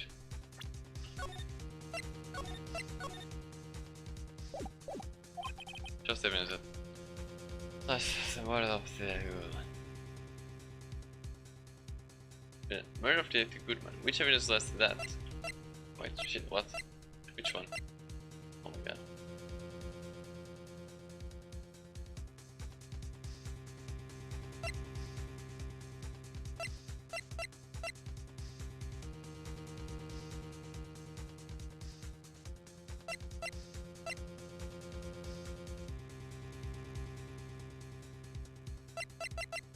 Would it be the...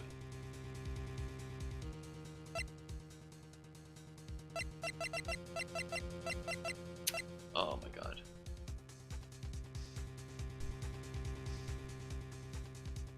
It could be this.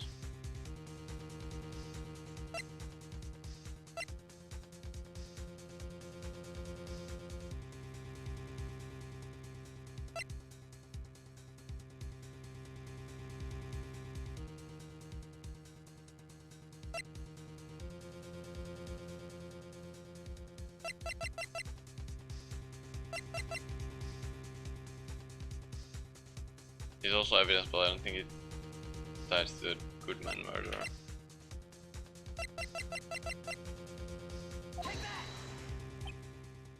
Well, Chief, something's right over here is tossing out things regardless of their...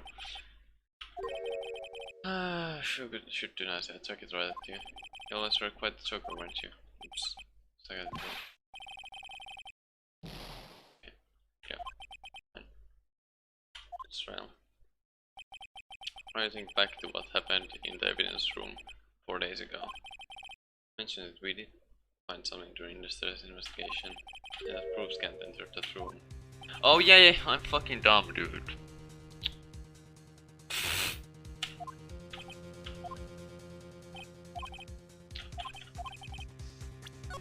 so simple. Why didn't I think of that yet?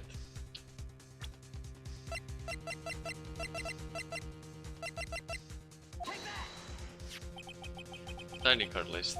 Yes, the one that shows who entered the evidence room on the day of the crime. There's one ID on the list we couldn't determine the owner of yesterday. 77s. Sorry, but there's no way you can prove that's my card number. It's your number. What? How do you know that? Safe in Chief Kent's office requires a code to open. A 7-digit code. 7 digits. You don't mean. I'm afraid so, Your Honor. The code was 77s. Same as the remaining ID card number on that list. Chief Kent. Nice. Nice sprite. We entered the evidence room on the day of the crime. Order, order. Chief Kent, what do you have to say? Nothing. The defense's search of my office was in violation of regulations, and I will demand Mr. Wright to be punished to the maximum extent of law. But right now, this court demands you an explanation from you about the use of this ID card. Chief Kent, so you admit it? You entered the evidence room on the day of the crime. What about it? I'm chief of police. Whether it's the evidence room or the bathroom, what's the difference? I can go anywhere I want. Tell me, when you entered the room, were you alone? I always go to the bathroom alone, as I do with the evidence room. That Goodman wouldn't have happened to be with you that day, would he? Oh, of course not. Why would he be? I hadn't seen him in days. You hadn't seen him in days? Chief Kent, I'm afraid you've just undone yourself. On that day, you had to have met with the Goodman. What do you mean? Star's purpose is to determine Lana Sky's guilt. No, it isn't, Your Honor. Star's purpose is to determine the truth. If Chief Kent met the victim on the day of the crime, then we need to determine one thing. What transpired during that meeting? In that case, Mr. Wright, I'm going to have to ask you for evidence. Just proof. The victim went to meet Chief Kent on the day of the crime. Wait, hold on, what would the proof be then? Fuck. Fuck.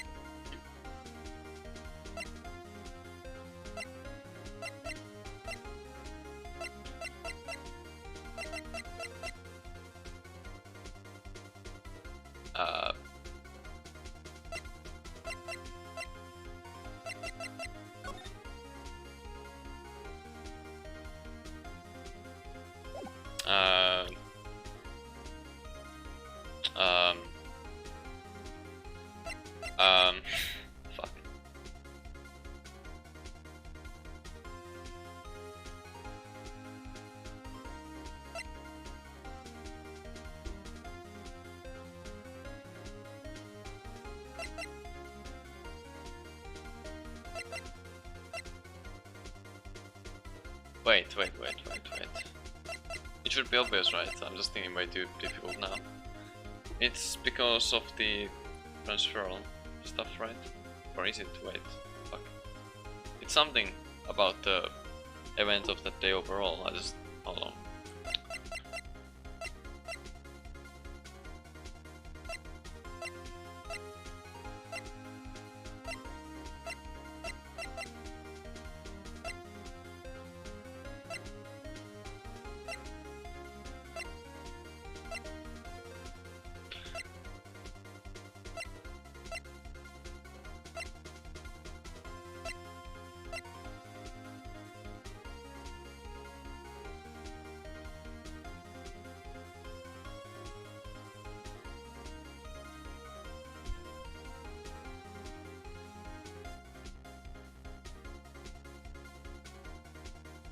This.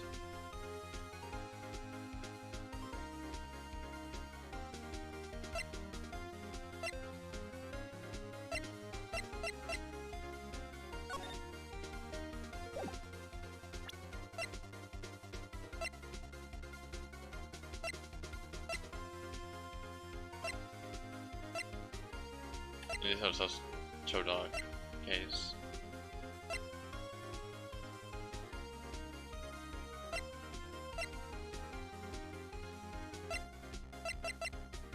Maybe this? this. Okay. The Goodman had to go to the chief.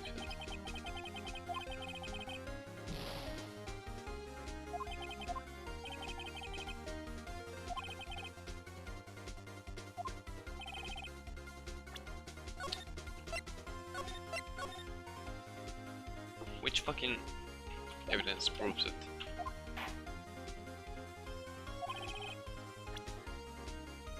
I'm just...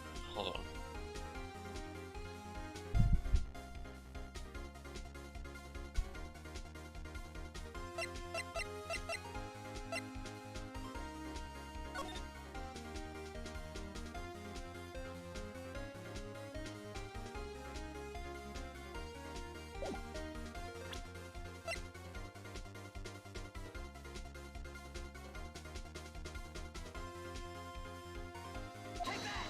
Maybe?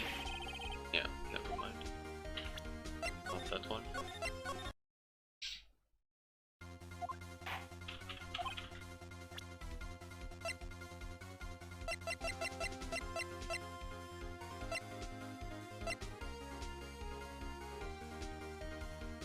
Is it just the ID card testing again?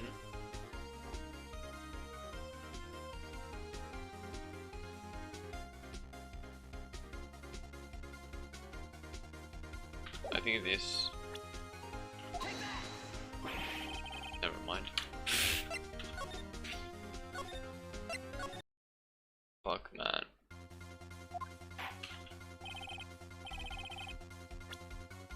Let's overwrite this with this one so we don't have to wait for that.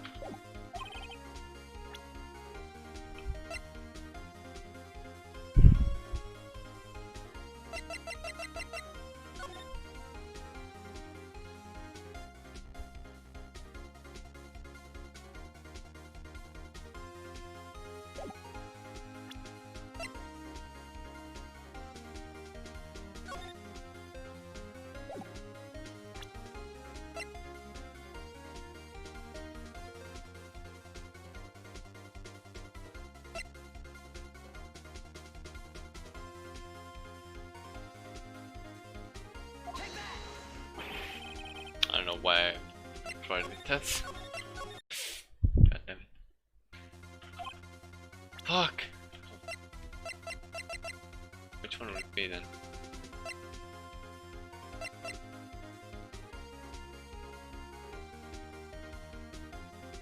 I mean, I could just go through everything, but kind of, I don't know.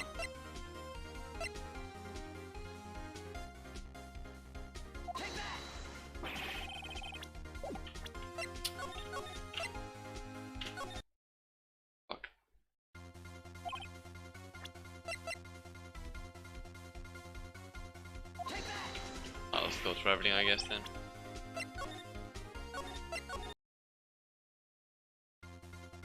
Just right now my brain's just... But they had to go to the CFT. Yeah, like... Yes, but like, still like... My brain's just not... What exactly was the reason though? This makes no sense to be the reason though. I'm in brute forcing, it will work at least.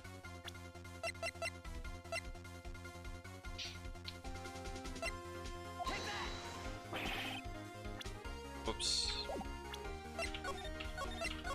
Or I could just check the evidence.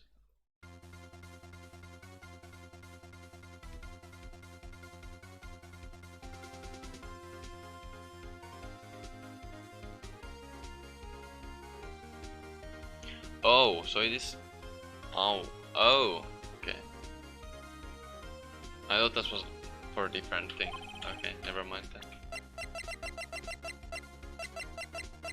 So it is this, for some reason. That Goodman lost his ID card on the day of the crime. Oh man, yeah, that makes more sense. Okay, yeah. Fuck. Or to be more accurate, Jake Marshall stole it. So David Goodman filled out the lost item report. Would have had to give that report to the chief of police. Yet you are in possession of the report, which means you can't be sure if he filed it. He filed it. How do I know, you ask? Because he needed to enter the evidence from that day. You needed to? Yes, to transfer the evidence out. Oh. Lady Goodman took the form to you, Chief Kent. Then, you accompanied the detective to the evidence room. Accompanied him? There's no other way the murderer and Detective Goodman could have entered the room. Why am I done? Hold on, let me guess what they're gonna say next. Is this a JoJo reference? Kick. And Chief Paul is murdered for Goodman. Exactly. But wait.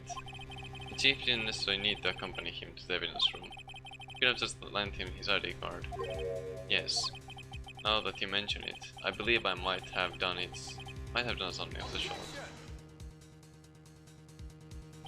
Sorry, but that's not possible.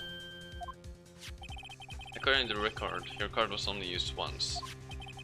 Yet you showed us your ID card earlier. If you had really lent it to the Goodman, it would have been found on his body. What the fuck is that sprite? Jesus Christ! You just... Holy shit, that sprite, dude. What the fuck? The murder was most likely a spur-of-the-moment crime, for no one in their right mind would choose the police department as a place to commit murder. After the murder, you contacted Lana at the prosecutor's office. Why? Dispose of Detective Goodman's body, of course. You're forgetting, Mr. Wright. The victim's body was discovered in the prosecutor's office parking lot. How did he manage to move it there? Was the police department the entire day, you know? And everyone's aware that Lana stayed at the prosecutor's office after the ceremony. Everyone except me, it seems. Still, you're the chief of police. You have an entire police force at your disposal. Also, I think I just ordered an officer to do it. Hey, you, take this here and body over to the prosecutor's office. I don't think so. Edgeworth had to come there because of getting the the King of Prosecutors award, and therefore his car was there. Then Gant took the body to Edgeworth's car trunk. Edgeworth drove to the other place, and that's how it ended up there. I think. If you can't, you left all the evidence we need. We'll have you move the body to the prosecutor's office. All this time I thought it was used as cool, just taking up space. How could the chief have moved the body? Mr. Wright, show us this evidence. On the victim's body. You can't use this. Wait, what? What exactly did he use to move the body?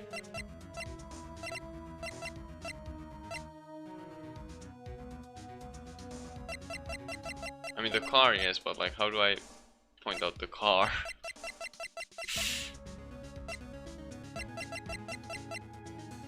I can't even save here, but... This is how he moved the Goodman's body. Parking stop? Once Edgeworth. You mean... The body was found in the trunk of Mr. Edgeworth's car. I think it's obvious what happened. The body was moved by that car. You mean I carried the victim's body? Precisely so.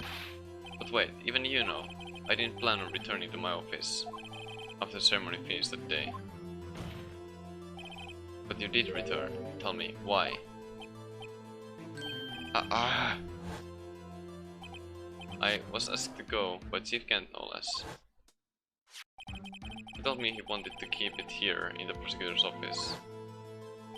In any case, on the day of the stabbings, I brought this back here. So you see, what you were really taking to the prosecutor's office wasn't a screwdriver, but the victim's body in your trunk. Lady Goodman's body was carried in the trunk of Mr. Edgeworth's car. Yes, unless of course you have another explanation, Chief. Why else would you have asked Mr. Edgeworth to transport evidence from a closed case? There's only one plausible explanation. Transport the body to your accomplice. It's on a sky. Order, order, order. What's going on here? Is there no room for rebuttal to the defense's outrageous accusations? Think back to the photograph Mr. took at the prosecutor's office. This was not a photo of the body being stuffed in the trunk to be taken away. It's exactly the opposite. It's a photo of the body being taken from the trunk. Chief Kent, please say something. I believe your time's up. My time's up. Sorry, Brighto. I'm having lunch with the district attorney general after this. We have to get going if we are to make it in time for the early bird special. Dude, what? But the cross-examination isn't finished yet. Oh, fuck. Remember what I told you earlier. Police chief has all kinds of weapons at his disposal. Weapons? Like the right to refuse to testify. I'm invoking that right now. What? There's not a right to be casually invoked. There are certain risks to being considered. They're going to just run away after all this. Run away? Don't make me laugh, Bertie. I stabbed old Goodman. That's what you are saying, right? But if you had any conclusive evidence, you would have presented it by now. Well, You think I had Lana dispose of the body? If so, then show your proof and get it over with. Get Mr. Wright, Damon Gant is the current chief of police. His court will not tolerate any accusation against him without concrete proof. Fuck, man. Ugh! God. That's right. Your Honor, do you have any concrete proof? Proof that Chief Kent murdered Detective Goodman and made Miss Guy dispose of his body. Do you have any concrete proof? Because I can save here instead. Do I have proof? I'm not sure. I can let him just squirm his way out of this. I've got to keep the pressure on. Yes, Your Honor. I do have such evidence. Then please hurry up and present it. Just remember, better prove Chief Kent murdered Detective Goodman beyond the shadow of a doubt. What the fuck is the evidence? This. So, what exactly is this evidence? It's proof. As to whether or not it's enough to demonstrate the chief guilt, I'll let you be the judge. But I am the judge. Alright. Well, what do you think, Your Honor? What I think, Mr. Wright, is I'm going... Well, fuck off, dude. This wasn't enough. Please, Your Honor. A little longer to consider. Not yes. I'll just hold this step because it's faster to get to the same question again.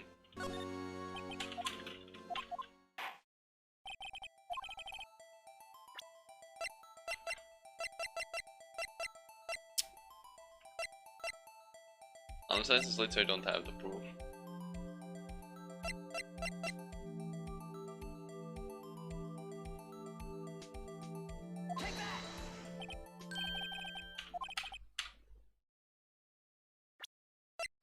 Not enough.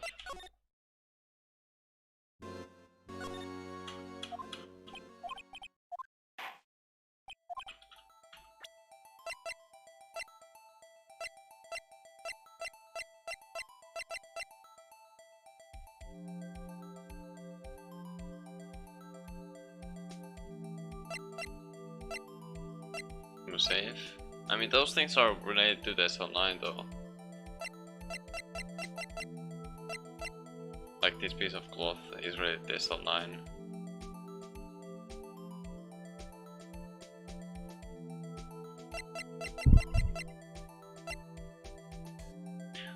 Although this could work. Or not exactly, I guess. Fuck.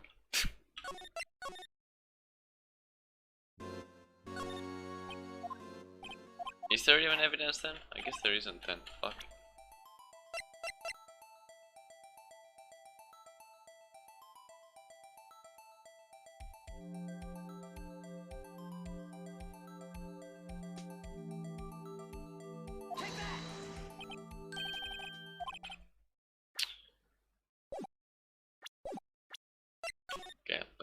go with I don't have evidence then, I guess, because I guess I don't. It's no use showing evidence, I'm not even sure of myself. I don't know. At present, I have no conclusive evidence. See it, G? In that case, this court is forced to penalize you for your allegation against the chief. What? Here's a tip. Never gamble what you can't afford to lose, right? Seems that late luck was on my side again today. Okay, G, I'll leave the rest to you.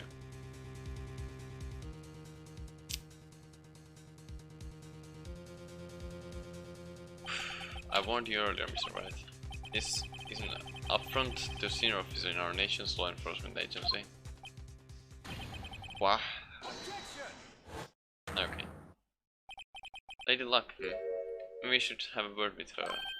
Says, what do you mean? There's one lady who knows the real truth behind this trial.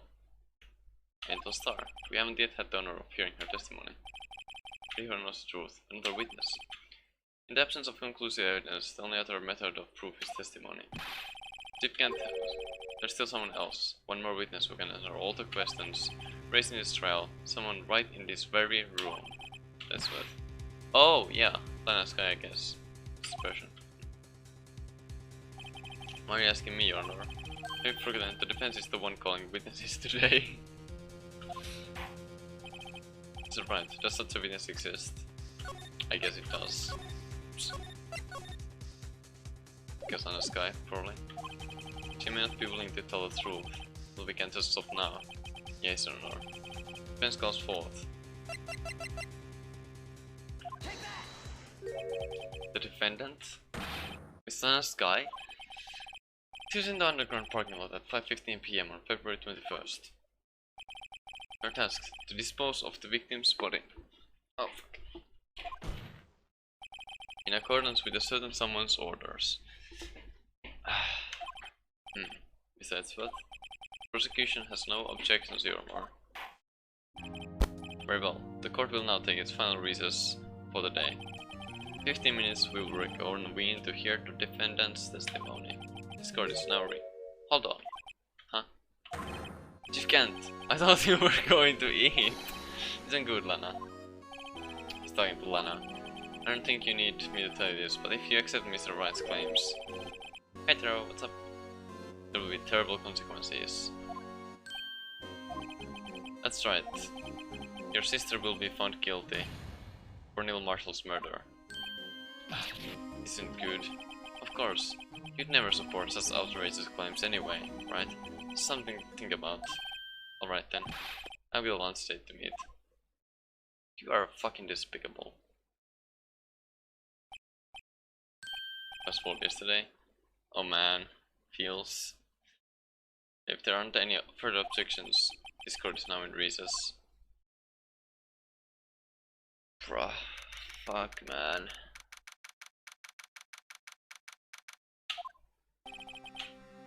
Looks like we managed to stay in the game. Yeah, thanks to your help, Edsworth. Yes, the asshole of the year. Yep. Going to practice and do better today? Yeah, you will get it. Don't worry about it. Such shitty days, sometimes. Oh, still January. Yeah. It's something else, eh, pals? Did it gumshoe? Haha, I'm not a detective anymore. Oh yeah, sorry about that. Don't worry. I've already decided where to work now. Your office. Wait, what? My office? Sure. I'll take the place of that top-knotted girl you used to work with. You mean... Maya? Still, looks like we're all out of moves now. Chief Kent's done it again. How is it he always gets the upper hand? It's not fair is the right to refuse to testify.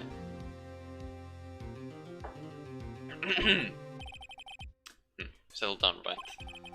Remember what the judge said. But Chief, there is not a right to be casually invoked. There are certain risks to be considered. Risks? What did he mean by that? It's simple. If the chief refuses to testify, the opposite also holds true. Not true. You mean he forfeits his right to say anything too. Emma, are you okay? Yeah. When I came to, I was in the medical office. I've been listening to the trial from the gallery. So she heard everything that's been going on. I'm Emma. I'm sorry for what I said before. But don't be. It was the truth. You know, it's funny. I almost feel somehow relieved. Relieved? Yeah. Now I finally know what really happened. I think that really all this time, my sister was being blackmailed by a terrible man. And she did it all just to protect me. Ever since her appointment as chief prosecutor, everyone who knew her said she changed. Perhaps it was easier that way for her. What do you mean? What do you think I mean? To follow Chief Kent's orders. She must have shut herself up deep inside. Forced herself to do anything and everything the Chief told her to do. That must be why she became so cold. It was all my fault.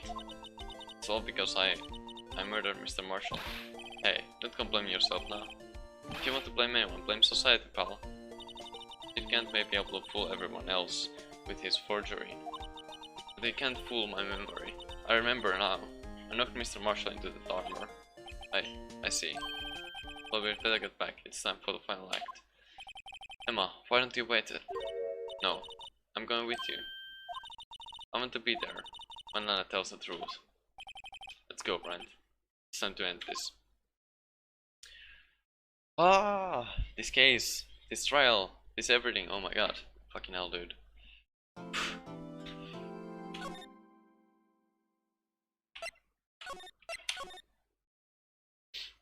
Ah!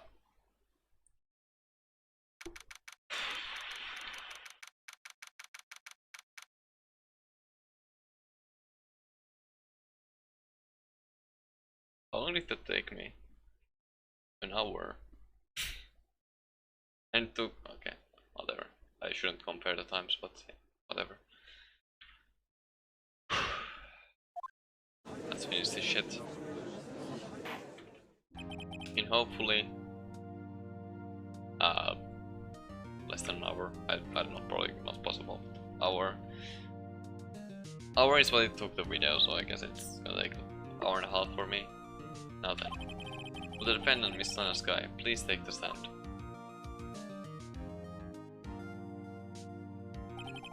Miss Lana Sky, you are the chief prosecutor. I'm sure you're aware of what is required of you. Miss Edgeworth, you already know everything. You know all that I've done these past 2 years. Please provide the court with your testimony, Miss Sky. And remember, you are under oath. You want to hear the truth. Of course. The truth? And no matter what happens, always be your sister. The truth? Nothing but the truth. Now then, your testimony if you will.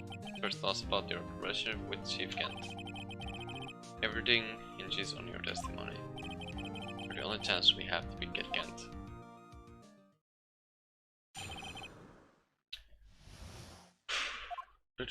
I worked alongside Kent for years. There's no truth to this blackmail theory. I fabricated evidence 2 years ago all by myself. When I found Prosecutor Marshall's body, I rearranged the crime scene. My only motivation was to get Dawkins convicted. It had nothing to do with Emma.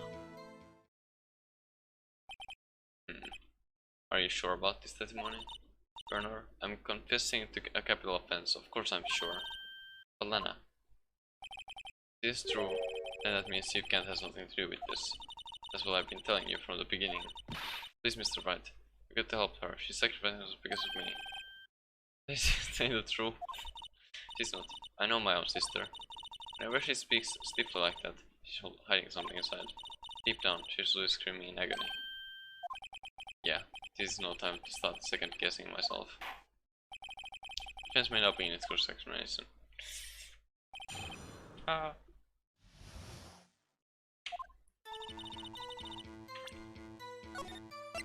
will check on like through like 20 different saves at this point. Oh well. How many years exactly? Ever since I made senior detective. Let's see, I was 24 then, so that would be 5 years. Kent and Detective Sky were legendary partners. First I saw them testify in numerous cases. They must have been good coming from the same school as Mia. Damon Kent was a respectable detective, that's why.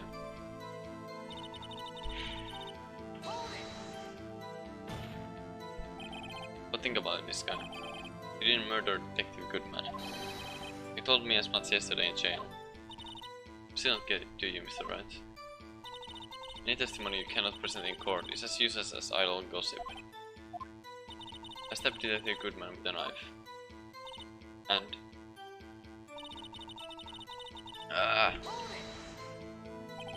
Did you do so to help your sister? Jordan was a serial killer. My sister almost became his last victim that day. I didn't want that incident to ruin her life. But what she did was justifiable self-defense. She wouldn't have been charged with anything.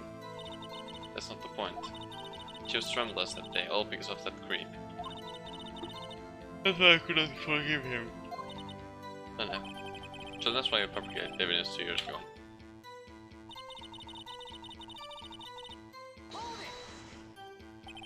You say you did this all by yourself? Yes. Do you mind telling us what you found when you arrived at the crime scene? Seems I was the first person to discover the scene. The broken prosecutor abort knife was stuck in the victim's body. What? The prosecutor marshal died from an unfortunate accident. That's only a situation you dreamed was possible. The reality is, it wasn't my sister who took the prosecutor's life. That's all you want, Mr. Wright, but I'll never change the statement. You mean, Prosecutor Marshall wound up being killed by Doc? Something like that. Say so. What happened to the other murder weapon? Doc was carrying a switchblade knife. Oh, that was lying on the floor a little distance away. It's probably knocked away in the struggle. That's not how it went down. She's trying to cover up her lies with more lies. Also to protect me. So when you found a scene like this, what did you do?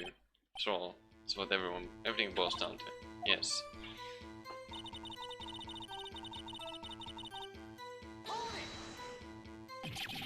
You planted the tip of and then you moved the body?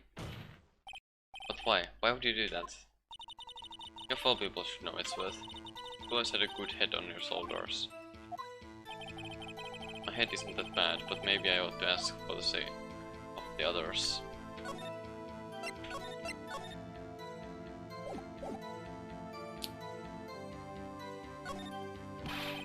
Why did you do that? Come now, Mr. Wright.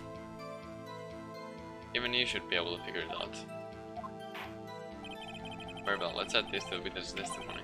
The reason this guy fabricated the knife.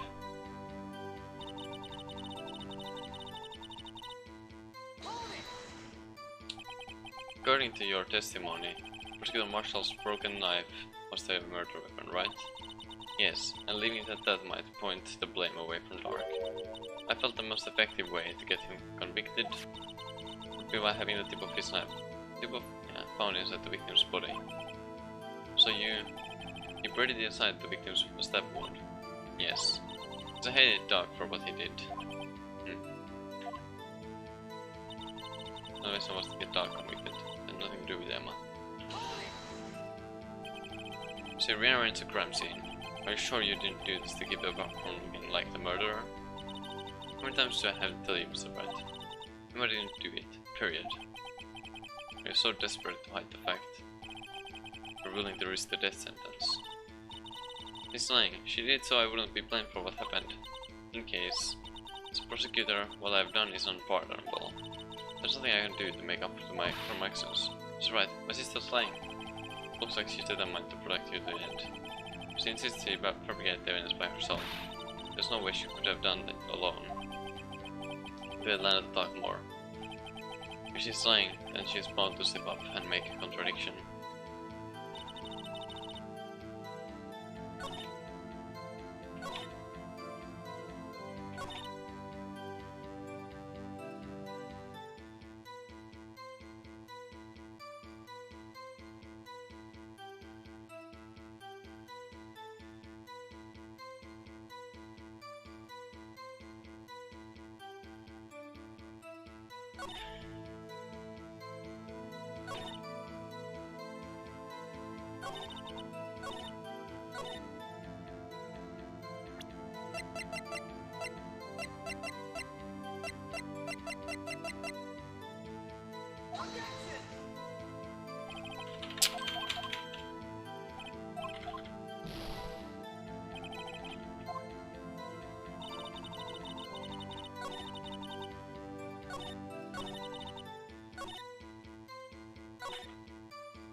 Fine.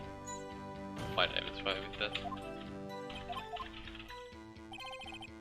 Yes, it is.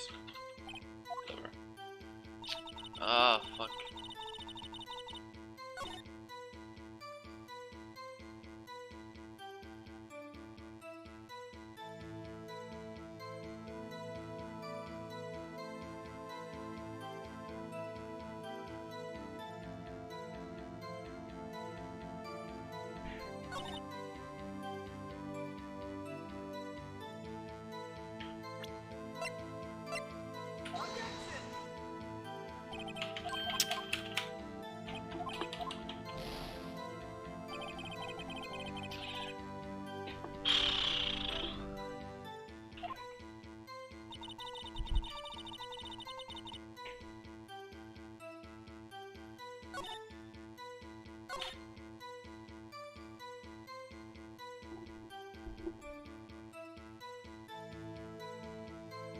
Where the fuck is the contradiction?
I don't know how this would be,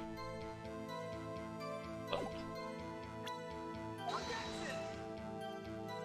yeah.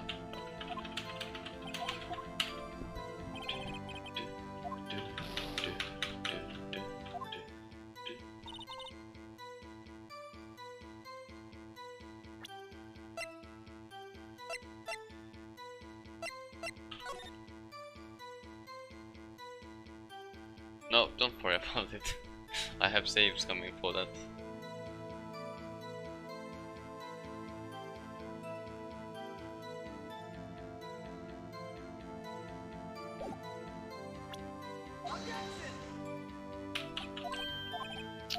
Fucking hell, dude.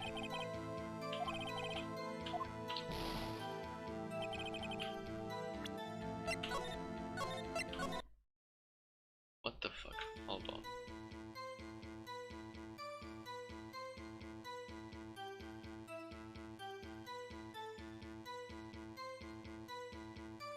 Oh. Oh. Okay.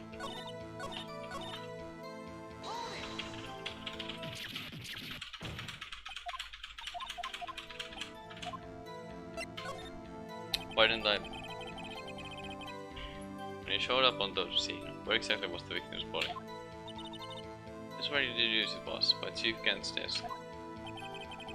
The body was found by your desk. Why did you move it there? The reason for that is simple. Let's have the witness explain this in more detail. The reason this guy moved the body. Piece of the char that shattered during the event stood in my plan. Piece of the char, you mean? Yes. The rest char you showed us earlier. In order to show that Doc committed the crime, I felt it would be more expedient to move the body. So when he first found the body, the char was already... Of course, it had been shattered to pieces. If you look at the crime scene, it would be clear right away what happened. Neil Marshall was dead, and Drake was lying unconscious. Not Drake. In other words, the charm must have been broken during the struggle. I see. What's the matter, Emma? I mean, the charm shattered at the time the crime was committed. But I have a feeling there's more to it than that. There must be a contradiction there somewhere. Anyway, I committed this fabrication completely alone.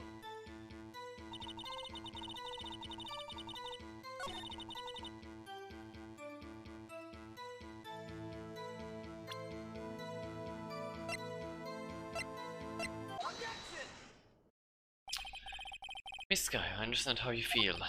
You committed that crime 2 years ago to protect your sister. With the forgery at the scene where Neil Marshall was murdered. Is that truth were to be exposed now, the past 2 years of your life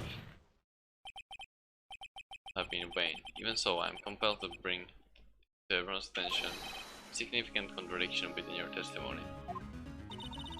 Contradiction in my testimony? Testified, and I quote, "The pieces of the chart that shattered during the events threatened my plan." That's right. Do you have a problem with that? Chart broke in the struggle, but have I mind on it? Yeah. It's simple oversight, really. You see, a message was written on the chart with the victim's blood. Yes, the prosecutor must have written it in his final moments. Exactly so. And this is where the contradiction lies. In order for the victim to be able to write his message on the jar, it must yet have been broken before he died. Ah. He couldn't have written Emma's name on a shattered jar.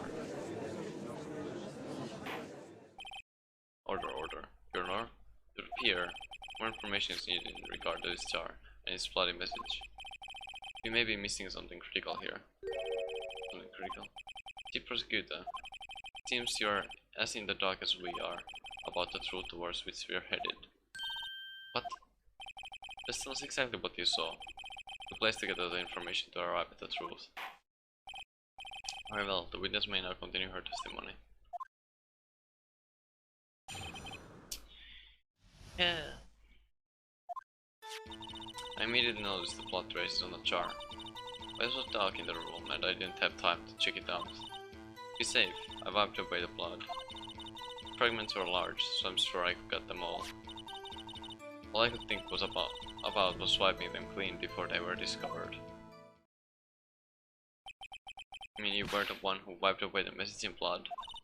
I wasn't chief prosecutor at the time. She didn't think Doc was the real murderer. That's why she tried to erase the real evidence. Very well. The defense may now begin its course of examination. So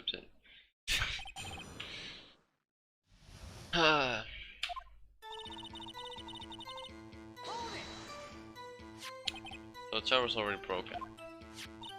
It's a miracle that thing hadn't broken earlier. It certainly looks as feeble as the defense's case, but not as feeble as the judge's judgment.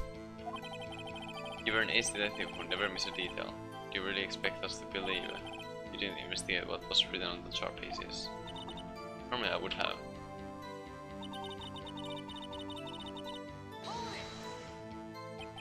So you didn't know your sister's name was written on the jar? No. If I had known, I would have gathered all the pieces and ground them to dust. Oh man. Well, that helps my case. Anna, you do that for me? It seems you two might make up yet. Anyway, I just barely had enough time to move the body as it was. If someone happened upon the scene, you'd lose your chance to erase the evidence. You must have been in a hurry. I was. I knew I had to destroy the evidence before anyone came. It is rather shocking.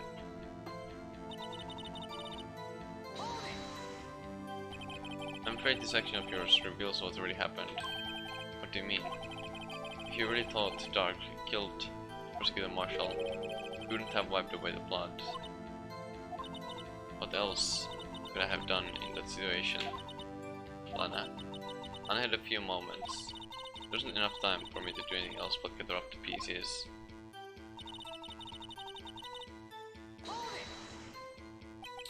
But how could you see with the power out? It should have been pitch black in that office. A detective is always prepared, Mr. Wright. Even now I always carry a pocket light and a camera with me.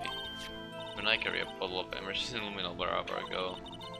I never miss anything. I got every last piece, but you didn't. All I could think about was wiping them clean before they were discovered. To legally rearrange the crime scene. Yes, I don't have any excuse for my actions. I'm so sorry, Lana. I didn't know. I treated you so badly all this time. It's not too late. There's still plenty of time to make up. After we've gotten to the bottom of this incident. No doubt this day will leave a permanent stain on the history of the prosecutor's office. More contradictions have surfaced in the testimony. Your sister's really putting up a fight. She must really care about you. Still, she's not doing this the right way. I think I finally figured out the contradictions in her testimony. There's one final possibility that might turn everything around.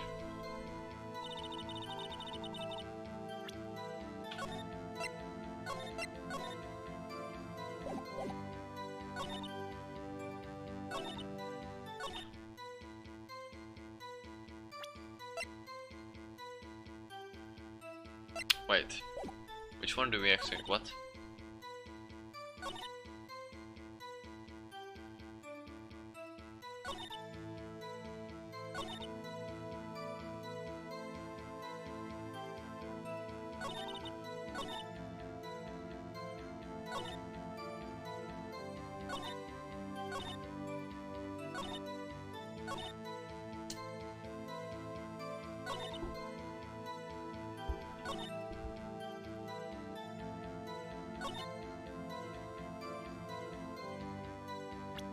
Would this work?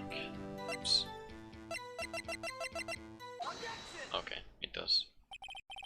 Sky, I believe this chart conceals a truth even you were unaware of. What? We found the final piece of this chart in Chief Kent's case. Safe. Chief's safe? But how? I knew it. She really didn't know. There's something even more disturbing about that final piece. There was still blood on it. But the witnesses testified. She gathered every last piece and wiped the blood off of them.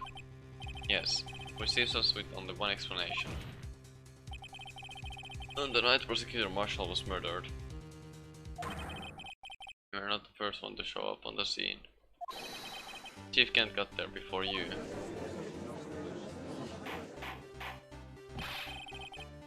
Could not the defendant have simply missed a piece?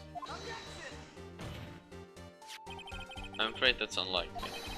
The pieces were too big for anyone to miss, let alone an ace detective. That may well be. But everyone makes mistakes. Even I once wasted an entire day looking for my dentures. They were in my mouth all along. Ha, can you believe that? Have you forgotten your lore? When this witness arrived at the scene, the jar was already broken. Oh, that. There's no way a name could have been written on a shattered jar. Another person discovered the scene prior to the witness. I hope you're not implying the person was Chief Kent at the time he was looking for Dark downstairs. Besides, even if he was there first, why would he break the jar? The question is, if he did arrive there first, why did he hide the fact that for 2 years? Well, Leonor, can you answer us that? Ah, no!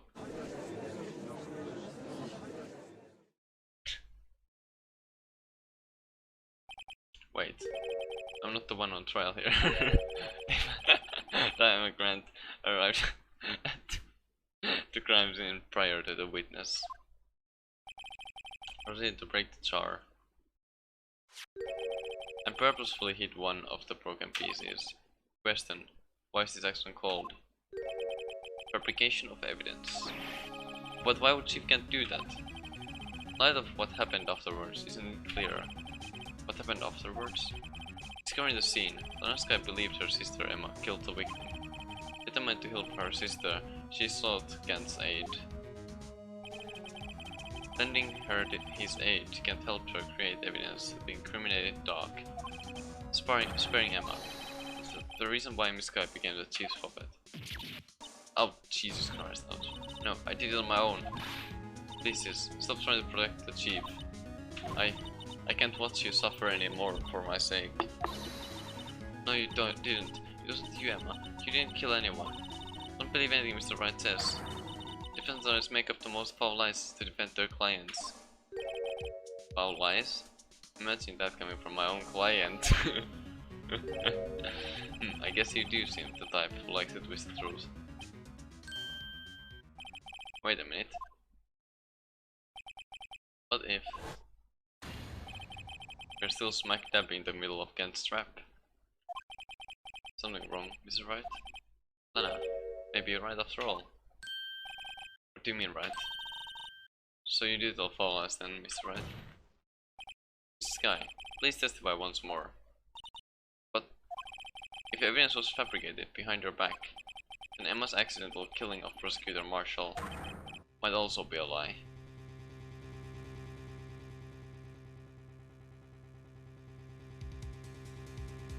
True. But I do remember knocking over Mr. Marshall. Miss Guy, if you will. I can't. There's nothing to be afraid of anymore. His cross-examination may not change a thing. However, there is a possibility that it will, if you tell the truth. Very well. I'll testify about what I really saw. Alright, the witness may testify once more for the final time. Ugh! Oh, fuck. When I arrived, I found Mr. Marshall's body impaled on the suit of armor sword. Emma and Dark were lying unconscious on the floor nearby. When I saw what happened, I thought she did it. That's why I erased all the evidence that linked her to the murder. I had Chief Kent help me remove the body from the sword and carry it. But if it all really was fabrication, Emma might be innocent. Unbelievable. The body was impaled on the armor sword. You were the only one who saw that. If only you had proof. Actually, I do have proof. I gave it to Mr. Wright just this morning. What? To me? It's a picture I took of the crime scene as I encountered it. I thought it might be needed. But I don't remember receiving a picture like that. I must have known. See, Mr. Wright? Surely does have faith in you. Really, Mr. Wright? Please present this picture. Is it in the evidence law book, I guess? That we just didn't see it there. I don't remember seeing any pics from Lala. I said she gave it to you this morning, right? I seem to remember getting something from her then. Let's check the evidence again. There must be a picture in there somewhere.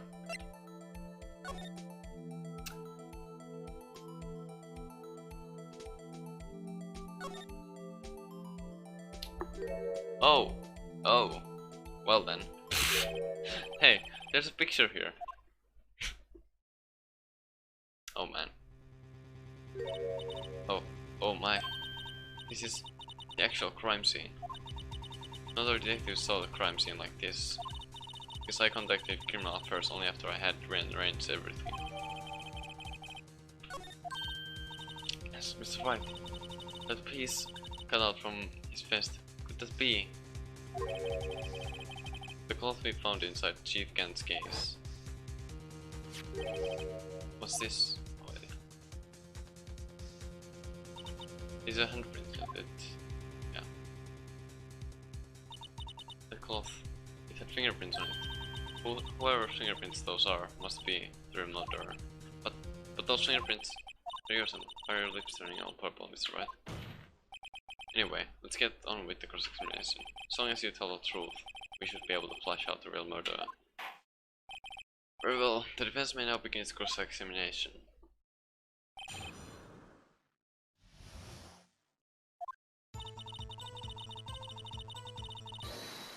I didn't even get to do anything yet, what? Okay, fine. You speak. Come now, Uchi. It is the poorest excuse for a trial I've ever seen. She can't. What, now you want to make me out as the bad guy too? So, I'd like to put in a word or two in my defense. I'm afraid it's too late for that. What? You already declined to testify. That means you forfeited your right to make statements of any sort. This must be that risk we were talking about earlier. Just sit back, relax, and enjoy the sound of the noose tightening around your own neck. That's right, dude. What the fuck? So what? You think I'm worried? Sorry to disappoint you, but I don't need to make any statements. What do you mean? The evidence will do all the talking for me. Even if I can't testify, I can still present evidence. Yes, that's true. Wait, you mean you still have some conclusive evidence? No, I don't. But someone does. Someone. So, what's your excuse, Wright? Why have you been keeping quiet about it? You do have something to show us, right? Something that proves who knocked over Neil Marshall, causing his death. Conclusive evidence that leaves no room for doubt. True, Mr. Wright. If I show that piece of evidence now, I must sure to be made as the murderer. It's the truth also, something leading to the truth at least, so. Right, if you have any more evidence present now, and if you try to conceal anything, you'll be the one appearing before the Board of Inquiries. What do I do now? I think it is true, carefully, I can't afford to make the wrong decision to present that piece of evidence. The one that shows who really killed Prosecutor Marshall. Yes. Even though it sucks, but we are revealing the truth, so yeah. Yes, Your Honor. I do have further evidence. Alright, time's finally come to show it to them. These prints have got to be the chief's. Now then, let's see this conclusive evidence. The evidence that shows who actually murdered Prosecutor Marshall. This sucks. This really sucks. It's a piece of leather cloth. Yes. Well, it most likely was cut from the victim's vest near his chest. What's this? There's a big handprint on it. Sure, it must have been left on the cloth by whoever shoved the victim into the sword. What? Whose fingerprints are on this? I'm sure Brighto has checked, haven't you? Well, whose are they? They're Miss Guy's. Miss Emma Guy's. What? They're mine? So I really did do it. See, I told you it was conclusive. But this was found in your safe. That means it's possible you forged it. I don't know what you're talking about. I don't remember any cloth in my safe. You really expect me to believe that? But give it up, Mr. Wright. It's over. You shouldn't have presented that. Or presented that evidence. You tied Emma's guy to Neil Marshall's death. Well, we didn't have any options, you fucking... God damn it. If we didn't, then what could we have done? Nothing. Nada. Zero. Unless there's like 2 alternate endings or some shit, I don't know. No. It appears we have our killer. No. No. No! Everything hinged on in the end. Oh. Yeah, reload, I guess. I guess it's all we can do. Okay, well, let's not show it then. Your Honor, I don't have any evidence I can present at this point in time. What? You lie! Chief Kent? You opened my safe. I know you took what was inside. It's conclusive evidence. I don't know what you're talking about. Flip the table back. Mr. Wright, why don't you show them? We found it together. Oh, I see. It's because you know the truth, don't you? You know whose fingerprints are on it. That's why you won't present it. What are you talking about, Chief Kent? Can you figure it out? Take a good look at this picture. See the victim's vest? Notice anything odd about the chest area? It looks like part of it's been cut out for some reason. You mean you had this in your safe? What? That means you, the chief of police, have been concealing evidence? It's going to be the biggest scandal in the history of police department.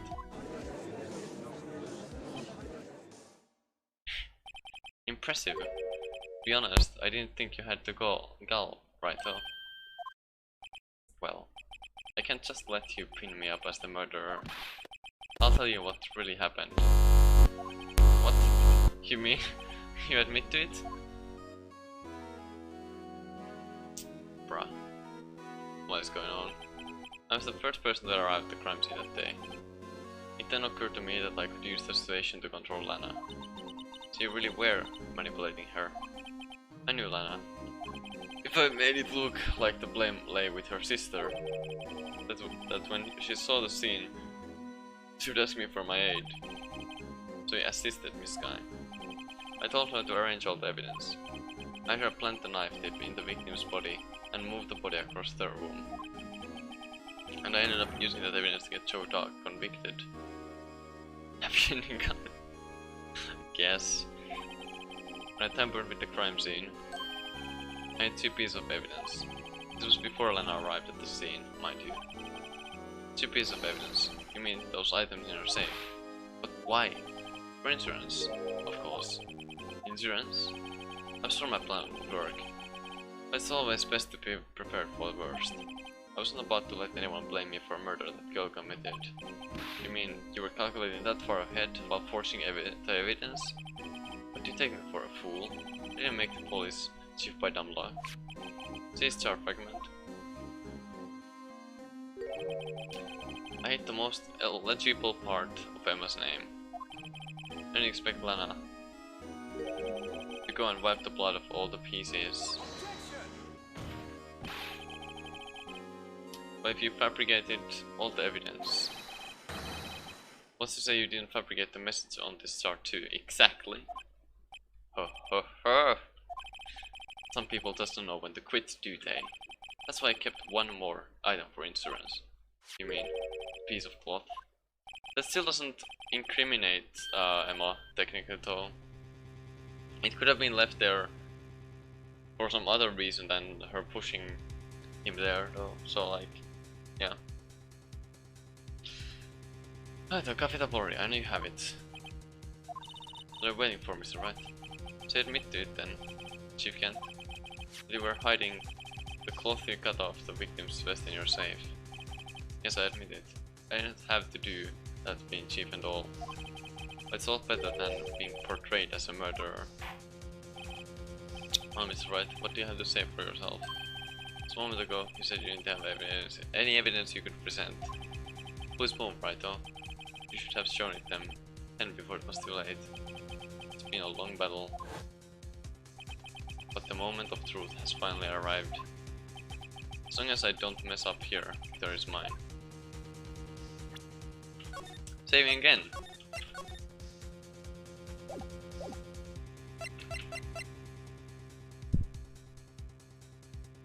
I guess we'll do show evidence again at first, see what happens.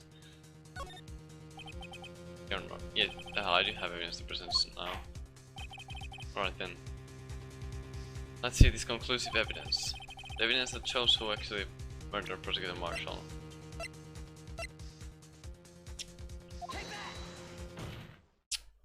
Let me verify this once more. On the day of the crime, you personally cut out this piece of the victim's vest. Oh yes, at last you finally brought it into the open. There's a handprint on this piece of cloth. Governor, the prosecution requested be immediately sent to the lab for analysis. His handprint on the letter. There must have been a strong impact for it to be left so clearly. You mean, it could not have been forged. It must be authentic, conclusive evidence. Oh ho ho. You're as slow on the uptake as ever, Bertie. What? Think about it. Wright had all this time to present this evidence. Yet he was reluctant to do so. Why would that be? I mean, you already know. You know whose fingerprints are on that? Mr. Wright, do you really know? Whoever the fingerprints belong to must be the real murderer. Whose fingerprints are they? Very well. I'll tell you. Be okay now. Everything is proceeding as predicted. The person to whom these fingerprints belong to is... Emma? Emma's guy? What? They're mine? I'm sorry, Emma. Why? Why didn't you tell me? Oh ho ho ho ho. You're really something, right though. You killed it all along, and you still tried to pin the murder on me. It's true. Tragic but true. This girl really did chop Protector Marshall to his death. How could you? You monster! This guy. You knew whose fingerprints those were all along, yet you acted like she really didn't. This guy. It's not over yet. What? I said this trial isn't over yet. But I'm afraid it's over, boy. Only this trial, but your career too. You purposely concealed this conclusive evidence. That, my friend, is a serious offense. I'm looking for forward to pressing charges after the defendant is convicted. I'll have your badge, boy. What's the matter, Cat-Coteton? Aren't you going to tell us how it feels? How it feels to be the one who single-handedly turned a poor little girl into a murderer? Before I do that, there's just one little thing I have to clear up. Oh, and what's that? Who really killed Prosecutor Neil Marshall? What? Kent, you're absolutely right. This piece of cloth proves who the real murderer is. Who killed Neil Marshall, you ask? It was Muscat, wasn't it? Afraid that's not possible. You see, this piece of cloth contains a critical contradiction. What? A contradiction? What is this fool babbling about? I'm talking about the contradiction. One that proves, well, who the real killer is. Oh man. Mr. Wright, this piece of cloth, what could it possibly contradict? You can't, your tyrannical reign ends here. Behold, the piece of evidence that contradicts this cloth. Wait. What? What? What is it? Fuck.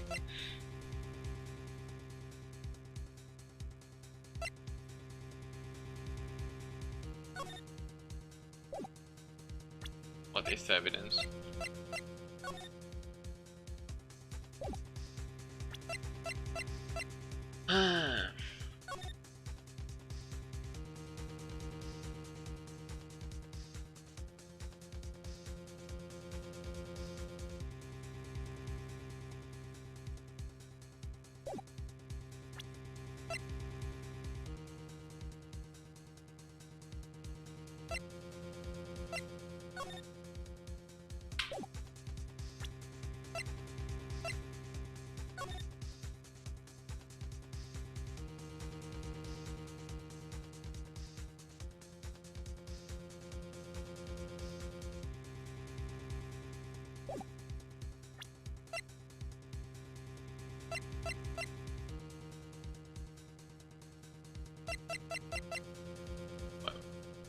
Wait, what do you mean?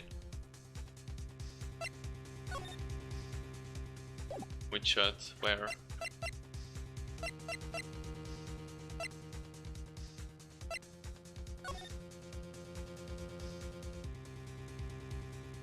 Oh wait, on the picture? But how does that?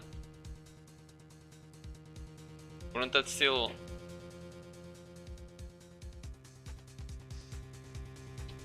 Oh, fuck. Yeah, it might have stains. Blood stains on it if it was cut off. I mean, if it was cut off after the fact, I guess. Let's see.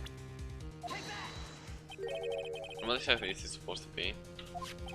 Here's a picture Miss Guy took. Take a good look at it. Let's just save just in case.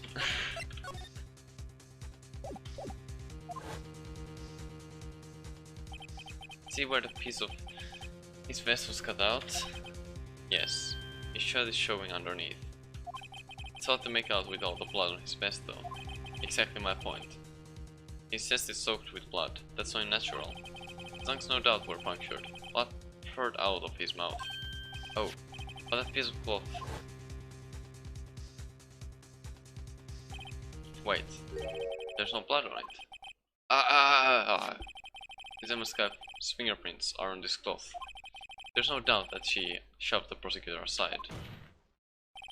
However, Mr. Marshall was not impaled on the sword at that time. No, this is nonsense. Now then, Chief Kent, let me ask you something.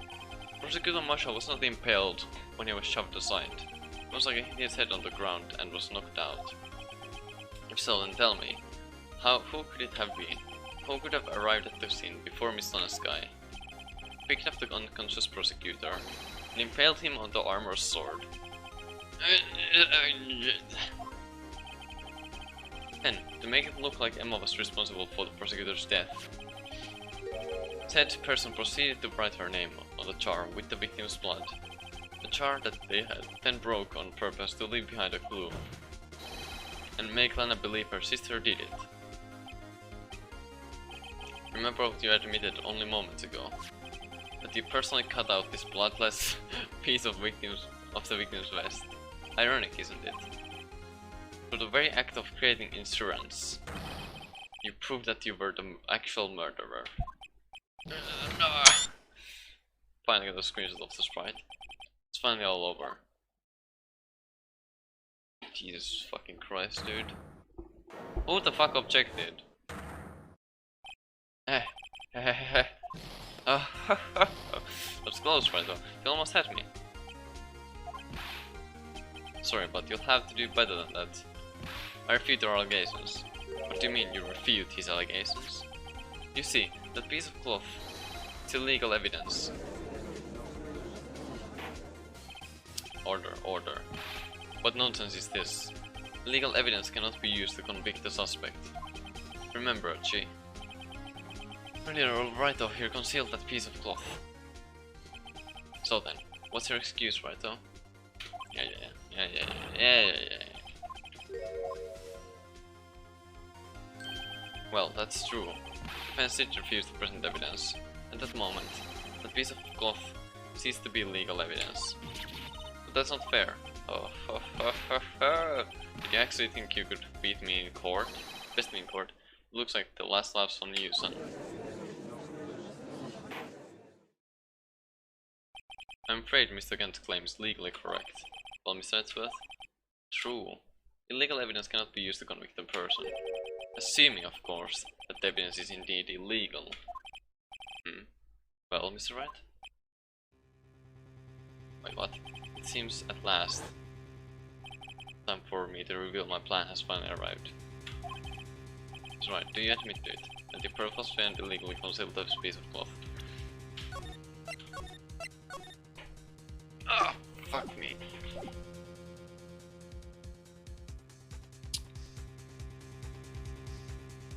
I mean,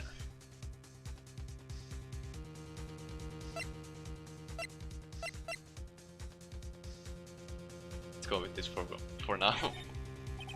No, if I admit that, my plan will have me for nothing. It seems Mr. Wright didn't understand the implication of this misconduct. If you're going to change your position, this is your only chance, right? He's right. I admit, I refuse to present it at one point. Huh. So the evidence is illegal. No, it isn't, Mr. Kent. Huh? It's not that I didn't present evidence then. It's that I couldn't. What do you mean you couldn't? Because it wasn't relevant yet! There are certain procedures involved when presenting evidence.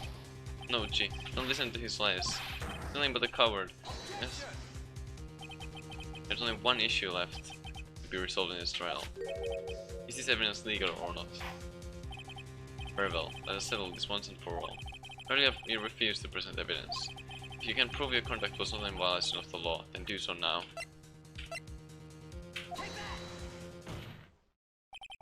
This is my proof, Your Honor. Evidence law. What's this? I've done my homework too, Chief.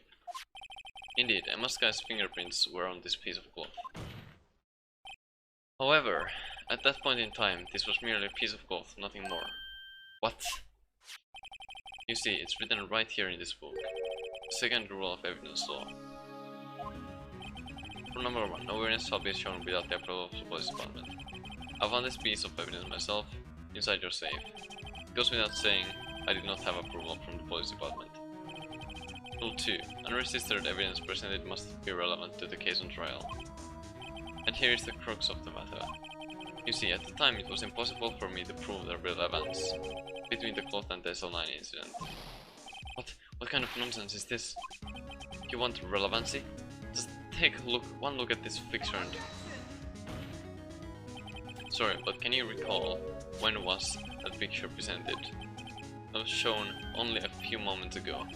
No, he's right. At the beginning of today's trial, the piece of cloth was still meaningless.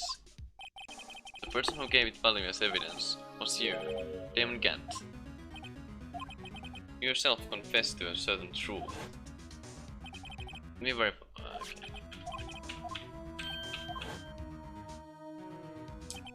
No!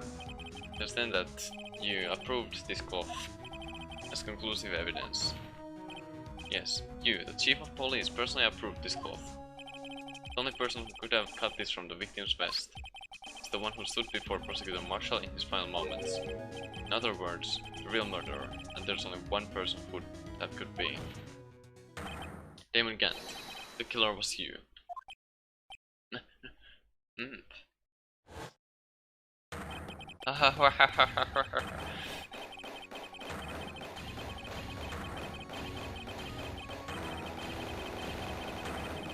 What is that speed of clapping? What the fuck, dude?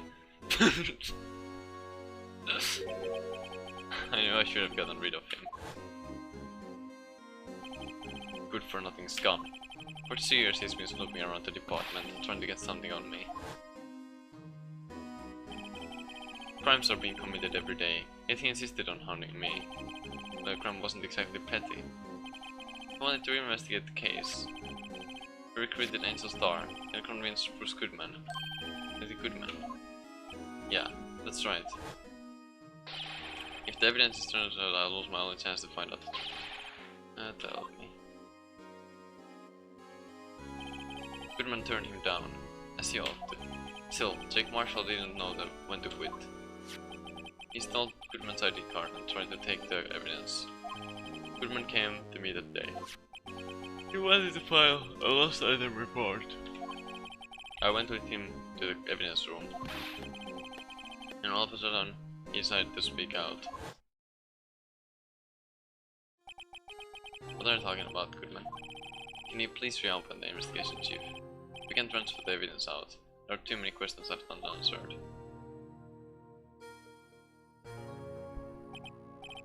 He opened his evidence locker, and as he was taking the evidence out, he said, "It's not too late. I'm going to hand all this over to Marshall." Well, to be honest, I was a bit taken aback by his words. I had a bad feeling when he came to see me, but I never thought he'd bring up SL9. That's when I saw it, the cursed knife.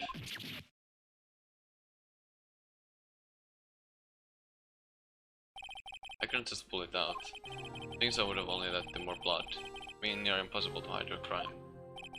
Even so, the blood was just pouring out. I didn't know who might stumble in, so I hurried to wipe it up. I was worrying so much about the floor, and realized my fatal mistake. The bloody handprint. At the gumshoes locker. I used to be known as the crime computer. But everyone has to start somewhere, I guess. I was too nervous. No business doing any of it. Can you put the body in my car? I'm sorry, I couldn't think of any other way to move the body. I broke your trunk.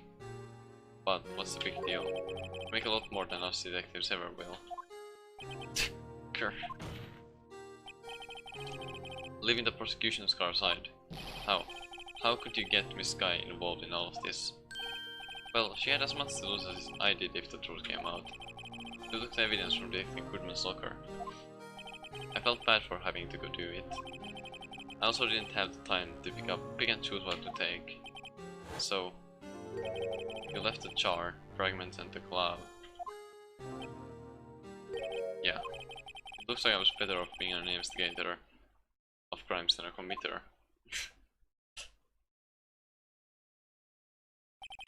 They all did their best to get in my way. I've got to hand it to them. They do their jobs well, much to my dismay. Fake evidence doesn't hold up very well upon close examination. You must have known that. Tell me, Bertie, why do you stand in court? Me. You despise criminals. I can feel it. You and me. We're the same. One day you'll understand. Oh, believe me, you will. We're just one man. You'll see what it really takes to bring them down once you try to try to go it alone.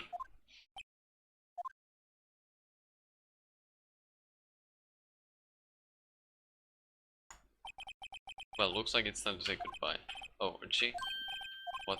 Looks like we'll have to cancel that lunch date. Sorry, old friend. I'm sorry too, Dame Kent. I knew you as you used to be long ago. You were once a fine investigator and an example to others on the force. I'm sorry to learn that you are no longer that person. Those days are gone now, Archie. Thanks for all the memories, though. Don't worry, you'll be fine. You have Wright off here. And Bertie. With these two around, you can't go wrong. In fact, I can hear them already. The melodious sounds of a new beginning.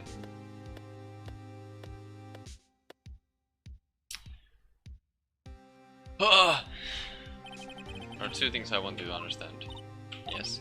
First, your sister never hurt anyone. Second, Damon can't betrayed you from the beginning. You see, Miss Sky, you no longer have any reason to keep silent. You're right. When this trial is over, I'll tell everything. All I've done these past 2 years, from the time I had Kent help me forge evidence up until today.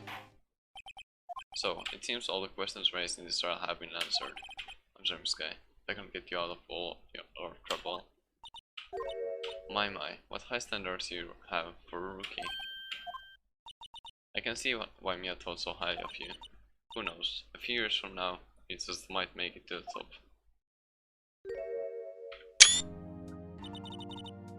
Ah, I am my thanks, Mr. Wright. That smile right there. Sky.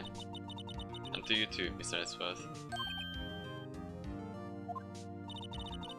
You suffered every bit as much as I have over these past few days. Believe me, I know how much of an ordeal it's been for you. It was nothing. Liar. The pressure might break you. And yet, you rose above it all and guided Mr. Wright to victory. You've done well, Mr. Edgeworth. Stop it, I only did my job. In light of this case, it seems a good self-examination in order for all of us. Miss Sky. Yes or no? You're innocent of murder. However, although the chief blackmailed you, still the fact is you still have to accomplish. The trial will be scheduled for these crimes at a later date. Yes, I understand, Your Honor. Is there something amusing about all of this? Why are you smiling? It's been a long time, Your Honor. A long time since I've felt free of these heavy chains.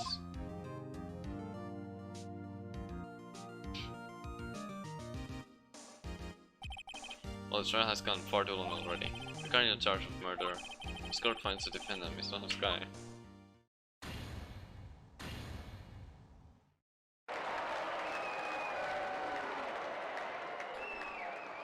Fuck. That is all. This court is adjourned. Oh man. But long last, it's finally over. Emma? Why the long face? I'm sure your sister didn't get completely off the hook. At least she wasn't convicted for the murder she didn't commit. No, that's not it. Just now, the trial ended. Rewind me. Also, my thanks, Mr. Wright. It seems satisfied.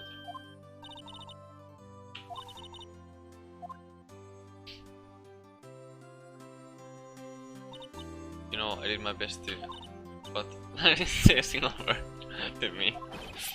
I didn't remember playing the impulse. Oh, guess I am. I'll come back later. Wait, this ship, what is it? You're doing this on purpose, aren't you? I did run alarm. And top it off, you call me here. I've seen happier people at funerals. Hey, light up, pals. I'm not kidding. Oh, are you here because of my sister again? Nope, not this time. I came today because of you, pal. Me. That's right. I thought you'd like to see someone. Oh man. I don't know. you'd be doing this? Still under arrest, you know. Well, I won't tell you if you want. Emma, I owe you an apology. Okay, sis, don't worry about it. That day, 2 years ago, was the first time in my life I ever panicked. It was all I could do to keep myself from screaming. All I could think about was keeping you from getting wrapped up in that mess.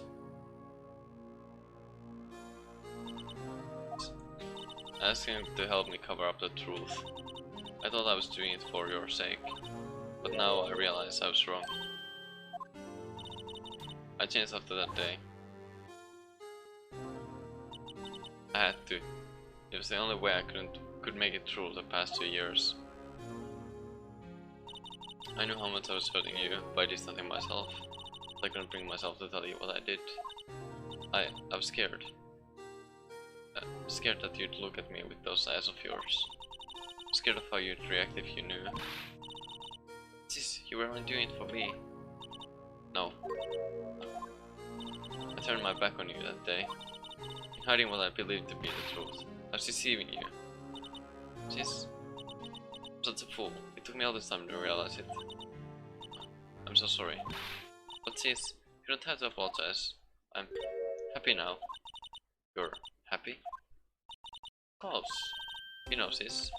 I always knew that one day you'd come back. And now you have. Oh, Emma. Emma.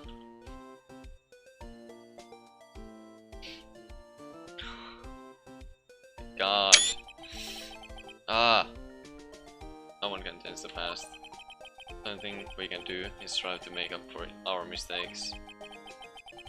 Must make up for our mistake. Why must we make up for our mistakes, you ask? Because in so doing, we can find the way back to our rightful path. And it's from there that we can move on toward a brighter future. Yeah, God, my heart. Oh my God. At least that's what I felt watching the two sisters make up. It's alright, Mr. Gumshoe. Me. Thank you both for all that you've done. I'm sure we'll meet again someday. That's right, Edgeworth. Edgeworth? Stop fighting and come over here. Where was he hiding? I was going to say congratulations. Thank you. Thank you, Mr. Edgeworth. Right, well, I'll be going now. Mr. Edgeworth, I hope you don't blame yourself for what happened. We were the ones who acted corruptly, not you. It's too late for me. No matter what anyone may say, I realize today that I can't correct my mistakes. Mr. Edgeworth? Not only that, but I don't even trust myself anymore. Chief Kent was right.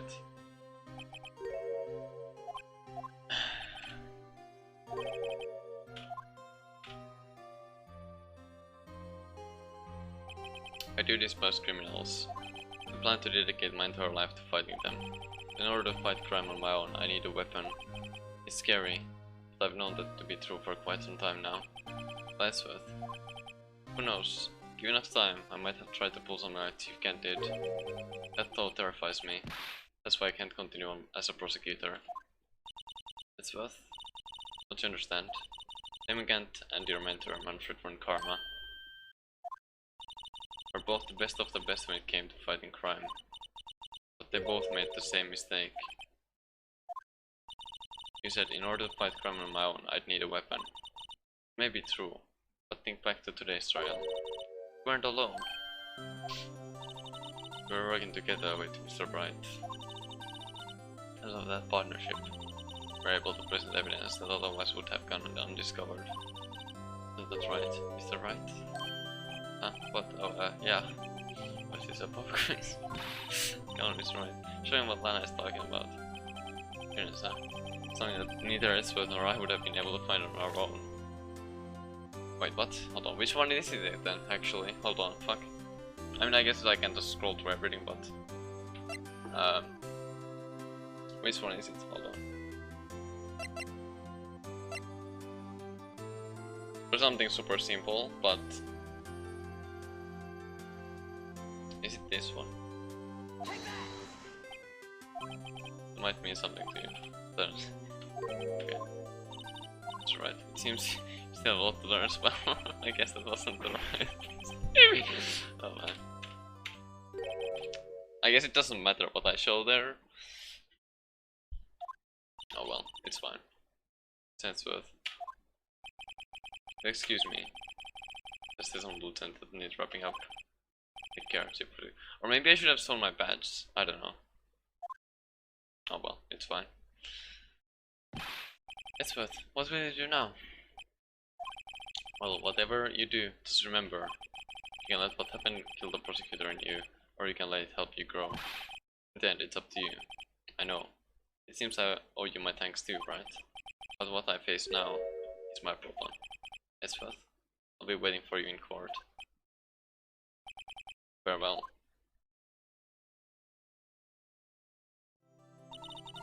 We better be going to. Okay, I'll be by the visit soon. It seems we both have a lot to learn and catching up to do.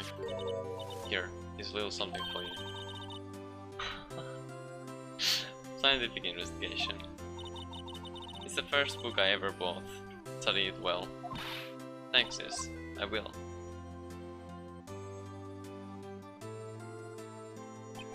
And so another case came to a close. As for sisters, I have faith. Faith that their lives have only just begun. Oh man. As for me, I think it's time I started on a new journey of my own.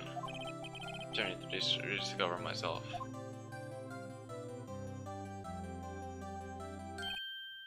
Well, don't go tricking off just yet, pal. Huh? What is it, detective? There's just a little matter to be resolved about the chief prosecutor. She isn't supposed to be out of jail like this. But, as he said, it was okay. Yeah, well, it may be okay with me, but the folks at the prison are a different story. Huh? This guy had to bribe a guard in order to sneak around for 30 minutes. Believe me, it wasn't cheap either. Huh? Wait, the guard didn't see. I didn't know you had a wild side. Yeah, well, you see, Mr. Right here is the one who will be pulling the bill. Huh? Huh? Oh, do you think I could afford my salary? You gotta be kidding me, pal. Huh? Thank you, Mr. Wright. You're the best. Why is it? I suddenly feel like I want to scream. I got an idea. Why don't we all go play it off together? Yeah, that's a great idea. Come on, guys. Let's go.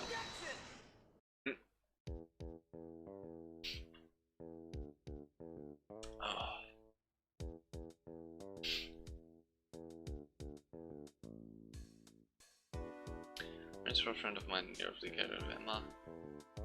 I'll be pleased to study under some for coroner. As for me, it is perhaps pretty much ended my days as the prosecutor's office.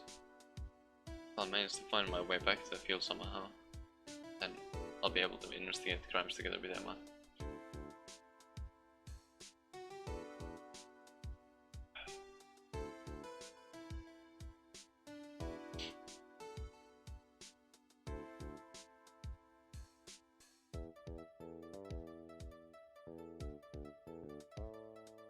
Yikes, I thought I was a gunner for a moment there. I ain't though. I overlooked my unauthorized investigation of the chief's office. If he penalized you anymore, it'd be worse than firing you. Yep, that's what they said. It just goes to show you can't shake me off easily.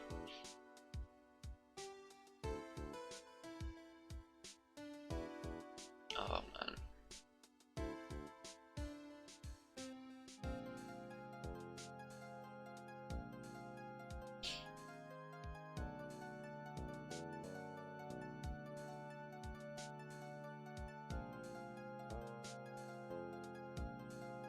Not for the first game, but I have to thrill you.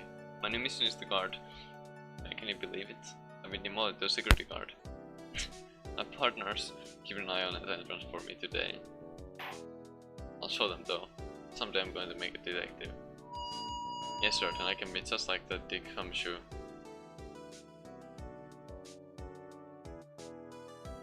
But yeah, there's Justice for All and Trials and Tribulations for the trilogy left. And they both have like 5 and 4, I think, episodes. And then there's also some new games that I don't own yet, so yeah.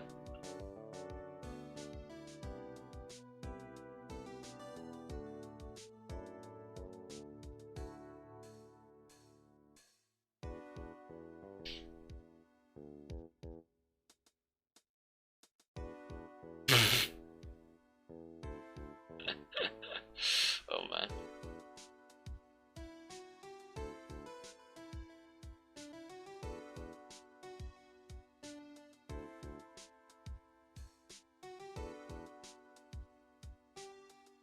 What is it? Can you see I'm having a showdown with a steak lunch partner? Mr. managed to sneak this in for me. She's seen fuck cowboy. It looks like you did it. Even gave Bambina back her smile.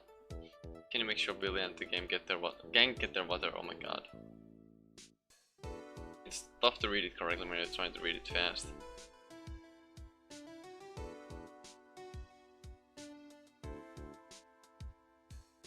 Looks like we won't be seeing each other for a while. As a farewell gift, I put a new meal on the menu. The Wright way lunch. The top layer tastes as bitter as defeat, but the bottom layer is as sweet as victory. Oh god. It's in the Dick to Turnabout team. It's a hot seller around exam time. So make sure not to eat it backwards. Oh my.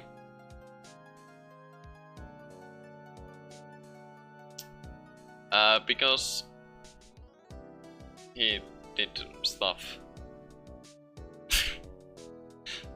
in the evidence room. I'll never forget what the defense lawyer said after the trial. Let's see what's his name again? Rizzo left. Anyway, he said he's been doing something or other for how many years? Well, anyway, I got another trial to get this, so I'd better be. Huh?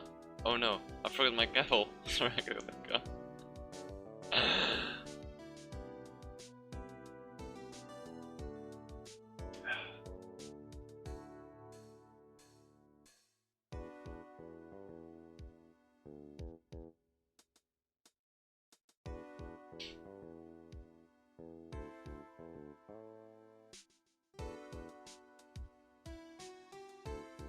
Aww. Nothing suits the soul like fresh country air. Still, sometimes I do miss hearing you and your objection. Still, I can't go back until I'm a full-fledged spirit medium. Stigmea, afternoon training's about to begin. Coming. Well, see you around, Nick.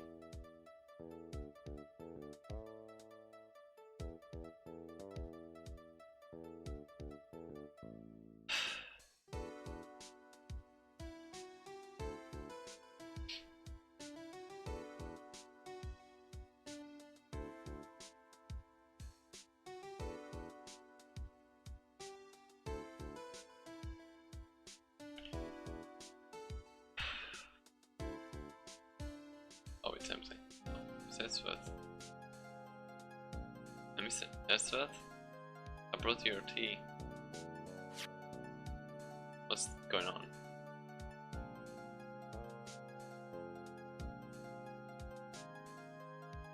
Is that the extra letter of resignation? Did the extra write that? Did he do it? Concerned.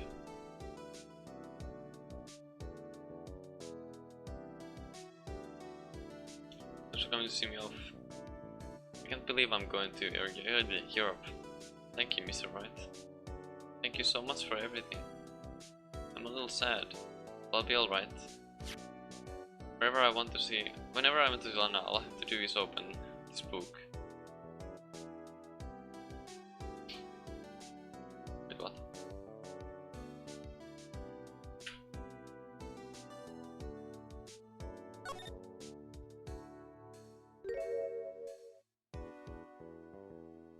Aww.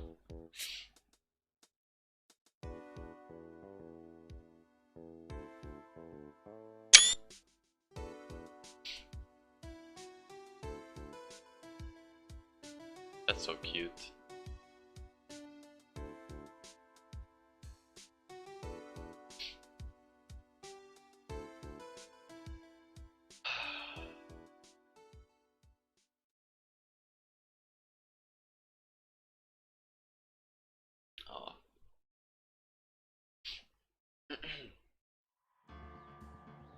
That's it. For Phoenix, right? I guess. The